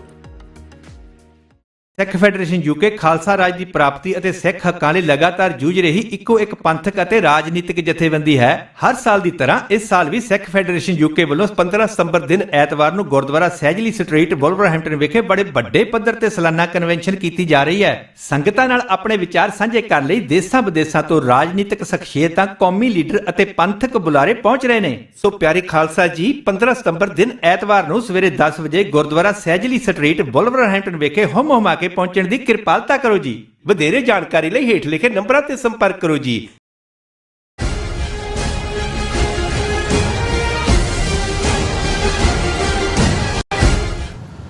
ਵਿਊਅਰਸ, ਬ੍ਰੇਕ ਤੋਂ ਬਾਅਦ ਤੁਹਾਡਾ ਸਾਰਿਆਂ ਦਾ ਸਵਾਗਤ ਹੈ। ਗੱਲਬਾਤ ਨੂੰ ਅੱਗੇ ਤੋਰਦੇ ਹਾਂ। ਸੁਖਵਿੰਦਰ ਸਿੰਘ ਜੀ, ਹੁਣ ਅਸੀਂ ਗੱਲ ਕਰਦੇ ਹਾਂ ਸਰੀ, ਬ੍ਰਿਟਿਸ਼ ਕੋਲੰਬੀਆ ਦੀ। ਇੱਥੋਂ ਹਾਲਾਂਕਿ ਹੈ ਤੇ ਇਹ 2 ਦਿਨ ਪੁਰਾਣੀ ਖਬਰ ਹੈ, ਪਰ ਜਦੋਂ ਅਸੀਂ ਦੇਖਦੇ ਹਾਂ ਜਿਹੜੀਆਂ ਡਿਵੈਲਪਮੈਂਟਸ ਨੇ ਅਹਿਮ ਹੁੰਦੀਆਂ ਨੇ, ਅਸੀਂ ਨਹੀਂ ਇਹ ਡਿਸਕਸ ਕਰ ਪਾਏ। ਤੇ ਅੱਜ ਅਖੀਰਲੇ ਸੈਗਮੈਂਟ ਦੇ ਵਿੱਚ ਦੇਖੀਏ, ਅਸੀਂ ਹਮੇਸ਼ਾ ਜਦੋਂ ਹਿੰਦੂਤਵਾਦ ਦੀ ਗੱਲ ਕਰਦੇ ਹਾਂ ਜਾਂ ਹਿੰਦੂਤਵਾਦੀ ਆਈਡੀਓਲੋਜੀ ਦੀ ਗੱਲ ਕਰਦੇ ਹਾਂ, ਅਸੀਂ ਹਮੇਸ਼ਾ ਉਹਦੇ ਵਿੱਚ ਪ੍ਰੋਪੇਗੈਂਡਾ ਦੇਖਦੇ ਹਾਂ ਸਿੱਖਾਂ ਦੇ ਖਿਲਾਫ। ਮੀਡੀਆ ਦੇ ਵਿੱਚ ਇੱਕ ਟੈਰਰਿਜ਼ਮ ਦੇ ਨਾਲ ਜੋੜ ਕੇ ਜਾਂ ਅੱਤਵਾਦੀ ਵੱਖਵਾਦ ਦੇ ਨਾਲ ਜੋੜ ਕੇ ਇੱਕ ਨੈਰੇਟਿਵ ਦੇਖਦੇ ਹਾਂ ਜਿਹੜਾ ਸਿੱਖਾਂ ਨੂੰ ਇੱਕ ਵੱਖਰੀ ਕਿਸਮ ਦੀ ਲਾਈਟ ਦੇ ਵਿੱਚ ਪੇਸ਼ ਕਰਦਾ। ਤੇ ਉਸੇ ਨੂੰ ਕਾਊਂਟਰ ਕਰਨ ਦੇ ਲਈ ਜਾਂ ਉਸੇ ਨੂੰ ਦੇਖਣ ਦੇ ਲਈ, ਸਮਝਣ ਦੇ ਲਈ ਅਸੀਂ ਸੱਚੋ ਸੱਚ ਪ੍ਰੋਗਰਾਮ ਦੇ ਵਿੱਚ ਇਹ ਜਿਹੜੀਆਂ ਖਬਰਾਂ ਨੇ ਉਹ ਡਿਸਕਸ ਕਰਦੇ ਹਾਂ। ਹੁਣ ਬੀਤੇ ਦਿਨੀ ਜਦੋਂ ਇੱਕ ਹਿੰਦੂ ਜਿਹੜਾ ਜਨਮ ਅਸ਼ਟਮੀ ਦਾ ਤਿਉਹਾਰ ਹੁੰਦਾ ਉਸ ਨੂੰ ਮੁੱਖ ਰੱਖਦਿਆਂ ਹੋਇਆਂ ਇੱਕ ਡਿਵੈਲਪਮੈਂਟ ਸਾਡੇ ਸਾਹਮਣੇ ਆਉਂਦੀ ਹੈ ਕਿ ਜਿਹੜੀ ਹਿੰਦੂ ਕਲਚਰਲ ਸੁਸਾਇਟੀ, ਵੈਦਿਕ ਹਿੰਦੂ ਕਲਚਰਲ ਸੁਸਾਇਟੀ ਹੈਗੀ ਹੈ, ਉਹ ਸ਼੍ਰੀ ਲਕਸ਼ਮੀ ਨਾਰਾਇਣ ਮੰਦਿਰ ਉਹਨਾਂ ਦੇ ਥੱਲੇ ਉਹ ਮੈਨੇਜ ਕਰਦੇ ਆ। ਤੇ ਉਹਨਾਂ ਵੱਲੋਂ ਜਿਹੜੇ ਡੈਪੂਟੀ ਲੀਡਰ ਟਿਮ ਉੱਪਲ, ਜਸਰਾਜ ਹਲਨ, ਇਹ MP ਹੈਗੇ ਆ ਕੈਲਗਰੀ ਤੋਂ, ਤੇ MP ਹੈਗੇ ਆ ਟਿਮ ਉੱਪਲ ਐਡਮਿੰਟਨ ਤੋਂ। ਇਹਨਾਂ ਦਾ ਇੱਕ ਵਫਦ ਜਾਂਦਾ ਆ ਜਨਮ ਅਸ਼ਟਮੀ ਦੇ ਮੌਕੇ ਮੰਦਿਰ ਦੇ ਵਿੱਚ, ਜਿਹੜੇ ਵਿਜ਼ਿਟ ਕਰਦੇ ਆ ਉੱਥੇ ਆਪਣੀ ਰਿਸਪੈਕਟ ਪੇ ਕਰਨ ਦੇ ਲਈ। ਪਰ ਜਿਹੜੇ ਇਸ ਵੈਦਿਕ ਸੁਸਾਇਟੀ ਦੇ ਪ੍ਰੈਜ਼ੀਡੈਂਟ ਹੈਗੇ ਆ ਸਤੀਸ਼ ਕੁਮਾਰ, ਉਹ ਚਿੱਠੀ ਲਿਖਦੇ ਆ ਕੰਜ਼ਰਵੇਟਿਵ ਪਾਰਟੀ ਦੇ ਹੈੱਡ ਨੂੰ, ਪੀਟਰ ਪੋਲੀਐਵ ਨੂੰ, ਕਿ ਭਾਈ ਤੁਸੀਂ ਸਿੱਖਾਂ ਨੂੰ ਕਿਉਂ ਭੇਜਿਆ, ਤੁਸੀਂ ਸਾਨੂੰ ਹਿੰਦੂ MP ਕਿਉਂ ਨਹੀਂ ਭੇਜਿਆ ਹੈਗਾ। ਮਤਲਬ ਉਹਨਾਂ ਨੇ ਜਿਹੜੀ ਵਰਡਿੰਗ ਲਿਖੀ ਹੈ ਅਸੀਂ ਉਹ ਵੀ ਸਾਡੇ ਦਰਸ਼ਕਾਂ ਨਾਲ ਸਾਂਝੀ ਕਰਦੇ ਹਾਂ। ਮੈਂ ਚਾਹੂੰਗਾ ਕਿ ਥੋੜ੍ਹਾ ਜਿਹਾ ਡੀਟੇਲ ਦੇ ਵਿੱਚ ਇਹਨੂੰ ਤੁਸੀਂ ਦਰਸ਼ਕਾਂ ਦੇ ਨਾਲ ਸਾਂਝਾ ਕਰੋ, ਤਾਂ ਕਿ ਸਾਨੂੰ ਜਦੋਂ ਅਸੀਂ ਪ੍ਰੋਪੇਗੈਂਡਾ ਦੀ ਗੱਲ ਕਰਦੇ ਹਾਂ ਜਾਂ ਅਸੀਂ ਨਫ਼ਰਤ ਦੀ ਗੱਲ ਕਰਦੇ ਹਾਂ, ਅਸੀਂ ਇਹ ਦੇਖੀਏ ਕਿ ਭਾਈ ਇਹ ਗੱਲ ਆ ਕਿੱਥੋਂ ਰਹੀ ਹੈ, ਜਾਂ ਜਿਹੜੀ ਇਹ ਨਫ਼ਰਤ ਦਾ ਬੀਜ ਹੈ ਉਹ ਕਿੰਨਾ ਡੂੰਘਾ ਬੋਇਆ ਹੋਇਆ ਆ। ਬਿਲਕੁਲ ਜੀ, ਦੇਖੋ ਜਿਹੜਾ ਮਤਲਬ ਇਹ ਸੀ ਕਿ ਮਤਲਬ ਇਹ ਤਾਜ਼ਾ ਜਾਣਕਾਰੀ ਤਾਂ ਇਹ ਆ ਵੀ ਜਿਨ੍ਹਾਂ ਇਹ ਚਿੱਠੀ ਲਿਖੀ ਸੀ ਉਹ ਅਸੀਂ ਆਪਣੇ ਦਰਸ਼ਕਾਂ ਨੂੰ ਦੱਸ ਦਈਏ ਵੀ ਉਹ ਤੋਂ ਬਾਅਦ ਉਹ ਮਾਫੀ ਵੀ ਮੰਗਿਆ ਇਹਨਾਂ ਦਾ ਜਿਹੜਾ ਪ੍ਰਧਾਨ ਆ ਹਿੰਦੂ ਵੈਦਿਕ ਹਿੰਦੂ ਕਲਚਰਲ ਸੁਸਾਇਟੀ ਦਾ। ਪਰ ਉਹ ਤੋਂ ਪਹਿਲਾਂ ਉਹਨੇ ਚਿੱਠੀ ਲਿਖੀ ਤੇ ਜਦੋਂ ਚਿੱਠੀ ਲਿਖਦਾ ਆ ਪੀਅਰ ਪੋਲੀਵਰ ਨੂੰ ਜਿਹੜੇ ਕਿ ਕੰਜ਼ਰਵੇਟਿਵ ਪਾਰਟੀ ਦੇ ਮੁਖੀ ਨੇ, ਤਾਂ ਉਹਨਾਂ ਨੂੰ ਚਿੱਠੀ 'ਚ ਕਹਿੰਦਾ ਆ ਕਿ ਅਸੀਂ ਕਿ ਮੈਂ ਆਪਣੇ ਜਿਹੜਾ ਅਹੁਦੇ ਦੀ ਗੱਲ ਕਰਦਿਆਂ ਦੱਸਦਾ ਵੀ ਸਾਡੀ ਸਟਰੋਂਗ ਕਮਿਊਨਿਟੀ ਆ, 50,000 ਜਿਹੜੇ ਸਾਡੇ ਮੰਦਿਰ ਵਿਜ਼ਿਟਰ ਨੇ ਤੇ ਪੀਜੀ ਦੇ ਰੈਜ਼ੀਡੈਂਟ ਨੇ, ਮਤਲਬ ਉਹ ਵੀ ਆਪਣਾ ਪ੍ਰਭਾਵ ਬਣਾਉਣ ਦੇ ਲਈ ਵੀ ਸਾਡੇ ਕੋਲ ਇੰਨੇ ਬੰਦੇ ਆ, ਇੰਨੀਆਂ ਵੋਟਾਂ ਨੇ। ਤੇ ਉਹ ਕਹਿੰਦਾ ਵੀ ਪਰ ਸਾਨੂੰ ਇਹ ਆ ਵੀ ਤੁਸੀਂ ਠੀਕ ਆ ਸਾਡੀ ਗੱਲ ਕਰਦੇ ਹੋ, ਕਿਉਂਕਿ ਆਲਰੇਡੀ ਇਹ ਗੱਲਾਂ ਕਾਫੀ ਜਿਹੜੀ ਫੋਰਨ ਇੰਟਰਫੇਰੈਂਸ ਦੇ ਮਾਮਲੇ ਦੀ ਗੱਲ ਆ ਉਹਦੇ 'ਚ ਆ ਚੁੱਕੀਆਂ ਨੇ ਵੀ ਇਹ ਕੈਨੇਡੀਅਨ ਮੀਡੀਆ 'ਚ ਵੀ ਨਸ਼ਰ ਹੋਈਆਂ ਸੀ ਕਿ ਜਿਹੜੀ ਇੰਡੀਅਨ ਗਵਰਨਮੈਂਟ ਆ ਉਹ ਆਪਣੇ ਏਜੰਟਸ ਦੇ ਰਾਹੀਂ ਜਿਹੜੇ ਇਸ ਤਰੀਕੇ ਦੀ ਉਹਦੇ ਮਤਲਬ ਇੱਥੇ ਕੈਨੇਡਾ ਦੇ ਵਿੱਚ ਇੰਡੀਅਨ ਇੰਟਰਸਟ ਸਰਵ ਕਰਦੀਆਂ ਆਰਗੇਨਾਈਜੇਸ਼ਨਸ ਨੇ,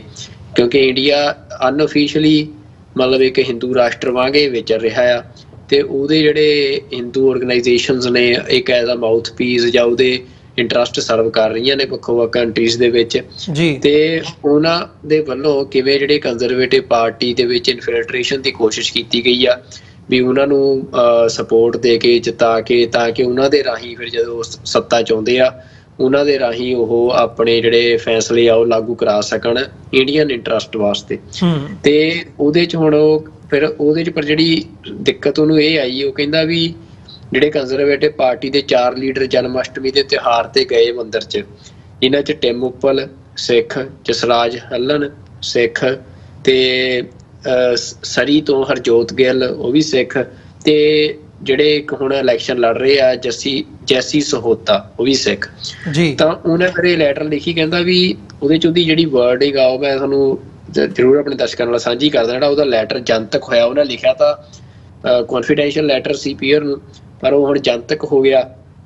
ਜਿਸ ਤੋਂ ਬਾਅਦ ਉਹਨੂੰ ਫਿਰ ਮਾਫੀ ਵੀ ਮੰਗਣੀ ਪਈ। ਤਾਂ ਉਹਦੇ 'ਚੋਂ ਲਿਖਦਾ, ਕਹਿੰਦਾ we are disheartened to see a lack of cultural sensitivity in your choice of sending opposing ideological persons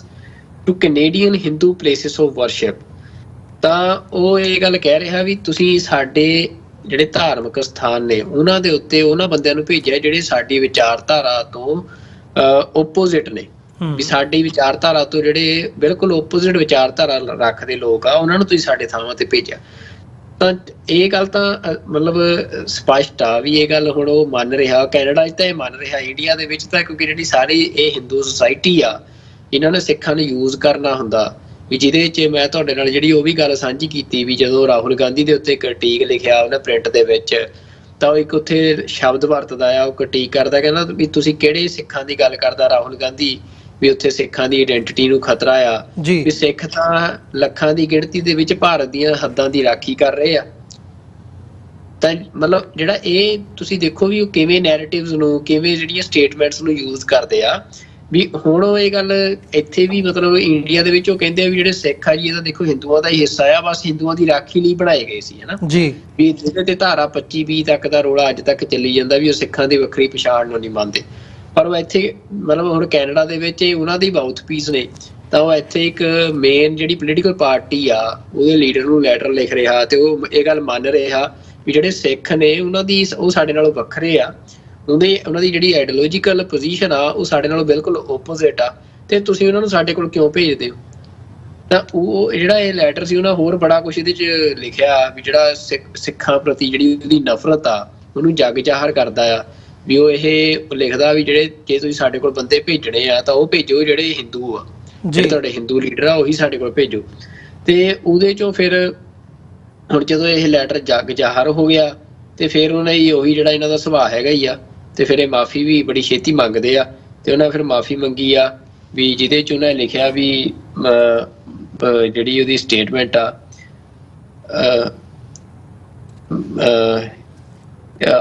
ਕਹਿੰਦੇ ਫੋਲੋਇੰਗ ਅ ਬਿਟਰ ਬੈਕਲੈਸ਼, ਕਿਉਂਕਿ ਫਿਰ ਲੋਕਾਂ ਨੇ ਜਦੋਂ ਗਾਲਾਂ ਕੱਢੀਆਂ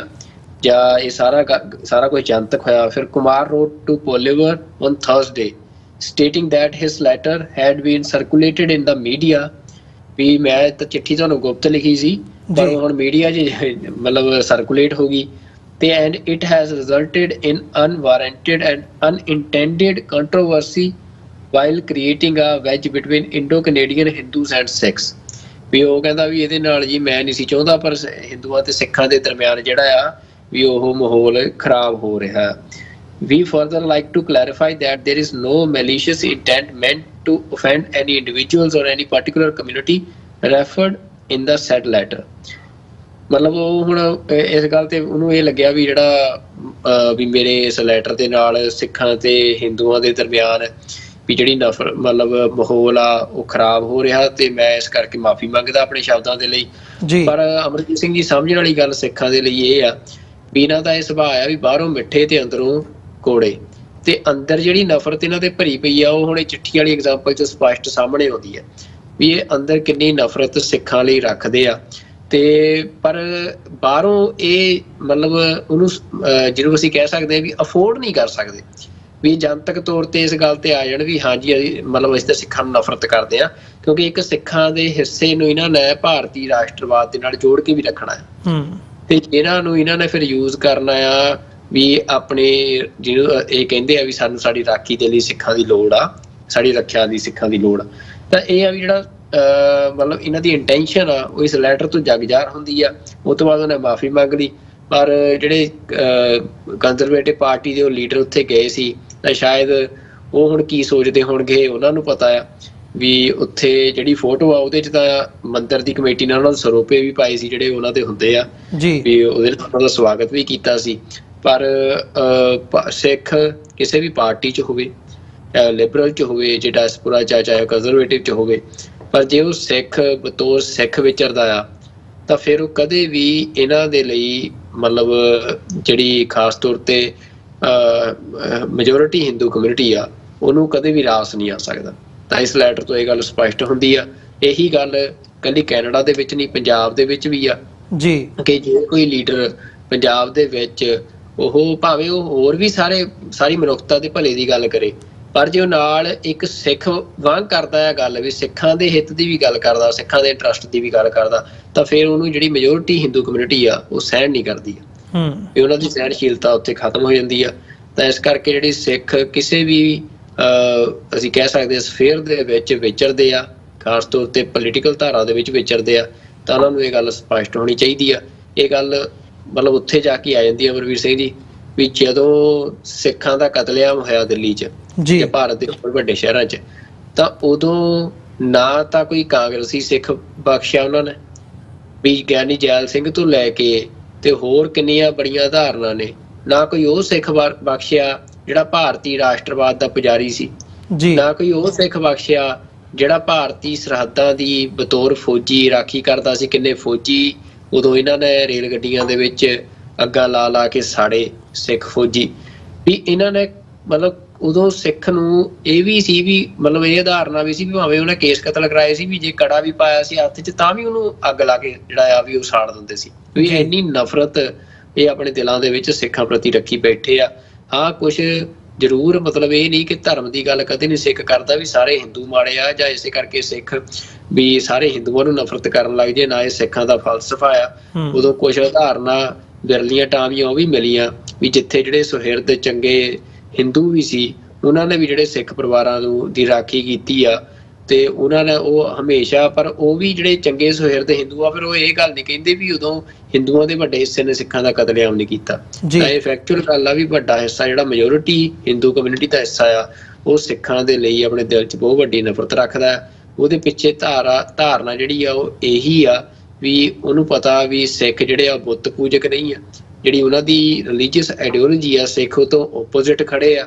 ਤੇ ਇਹ ਜਿਹੜੀ ਓਪੋਜੀਸ਼ਨ ਆ ਸਿੱਖਾਂ ਦੀ ਜਿਹੜੀ ਸਨਾਤਨ ਦੇ ਨਾਲ ਜਾਂ ਸੋ ਕਾਲਡ ਜਿਹੜਾ ਹਿੰਦੂ ਰਿਲੀਜਨ ਆ ਉਹਦੇ ਨਾਲ ਵੀ ਉਹ ਉਦੋਂ ਤੋਂ ਹੀ ਸ਼ੁਰੂ ਹੋ ਗਈ ਆ, ਜਿਹਨੂੰ ਅਫਜ਼ਲ ਅਹਿਸਾਨ ਰੰਧਾਵਾ ਨੇ ਵੀ ਕਿਹਾ ਵੀ 5 ਸਦੀਆਂ ਦਾ ਵੈਰ ਕੱਢਿਆ ਵੀ ਜਦੋਂ ਗੁਰੂ ਨਾਨਕ ਪਾਤਸ਼ਾਹ ਨੇ ਜਨਮ ਪਾਉਣ ਤੋਂ ਨਾ ਕੀਤੀ ਸੀ।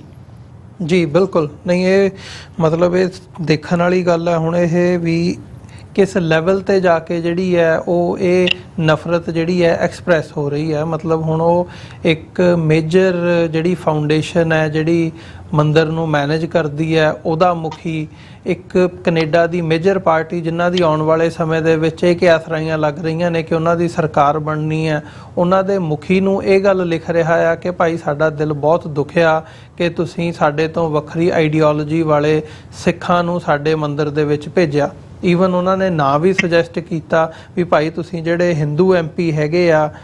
ਸ਼ੁਭ ਮਜਮੂਦਾਰ, ਉਹਨਾਂ ਨੂੰ ਤੁਸੀਂ ਗਾਹਾਂ ਤੋਂ ਭੇਜ ਸਕਦੇ ਹੋ। ਸੋ ਮਤਲਬ ਇਸ ਲੈਵਲ ਦੀ ਜਿਹੜੀ ਨਫ਼ਰਤ ਹੈ, ਜਦੋਂ ਤੁਸੀਂ ਲੈਟਰ ਪੜ੍ਹਦੇ ਹੋ, ਦੇਖਦੇ ਹੋ ਵੀ ਬੰਦਾ ਕੀ ਕਹਿਣਾ ਚਾਹ ਰਿਹਾ, ਤੇ ਮਤਲਬ ਪਬਲਿਕਲੀ ਨਹੀਂ, ਪਰ ਤੁਸੀਂ ਇਹ ਦੇਖੋ ਵੀ ਕਿਸ ਬੰਦੇ ਨੂੰ ਕਹਿ ਰਿਹਾ। ਤੁਸੀਂ ਆਪਸ ਦੇ ਵਿੱਚ ਬੈਠ ਕੇ ਨਹੀਂ ਗੱਲਾਂ ਕਰ ਰਹੇ, ਤੁਸੀਂ ਇੱਕ ਅਧਿਕਾਰਤ ਰੂਪ ਦੇ ਵਿੱਚ ਚਿੱਠੀ ਲਿਖ ਰਹੇ ਹੋ ਕੈਨੇਡਾ ਦੀ ਮੇਜਰ ਪਾਰਟੀ ਦੇ ਮੁਖੀ ਨੂੰ, ਤਾਂ ਉੱਥੇ ਜਾ ਕੇ ਤੁਸੀਂ ਇਹ ਗੱਲਾਂ ਲਿਖ ਰਹੇ ਹੋ। ਸੋ ਮੈਂ ਸਮਝਦਾ ਵੀ ਇਹ ਜਿਹੜਾ ਸਵਾਲ ਹੈ ਇਹ ਸਾਡੇ ਉਹਨਾਂ ਬੰਦਿਆਂ ਲਈ ਬਣਦਾ ਜਿਹੜੇ ਹਮੇਸ਼ਾ ਹਿੰਦੂ ਸਿੱਖ ਏਕਤਾ ਦਾ ਜਿਹੜਾ ਨਾਅਰਾ ਆ ਉਹ ਚੁੱਕ ਕੇ ਰੱਖਦੇ ਆ। ਨੋ ਡਾਊਟ ਮਤਲਬ ਇਹਦੇ 'ਚ ਹਾਰਮਨੀ ਦੀ ਗੱਲ ਅਸੀਂ ਹਮੇਸ਼ਾ ਇਨਕਰੇਜ ਕਰਦੇ ਆ ਵੀ ਭਾਈ ਸਾਨੂੰ ਕਦੇ ਵੀ ਜਿਹੜੀ ਨਫ਼ਰਤ ਦੀ ਗੱਲ ਹੈਗੀ ਆ ਉਹ ਨਹੀਂ ਕਰਨੀ ਚਾਹੀਦੀ, ਪਰ ਅਸੀਂ ਘੱਟੋ ਘੱਟ ਆਪਣੇ ਇੰਟਰਸਟ ਤਾਂ ਦੇਖੀਏ। ਅਸੀਂ ਇਹ ਤਾਂ ਦੇਖੀਏ ਵੀ ਸਾਨੂੰ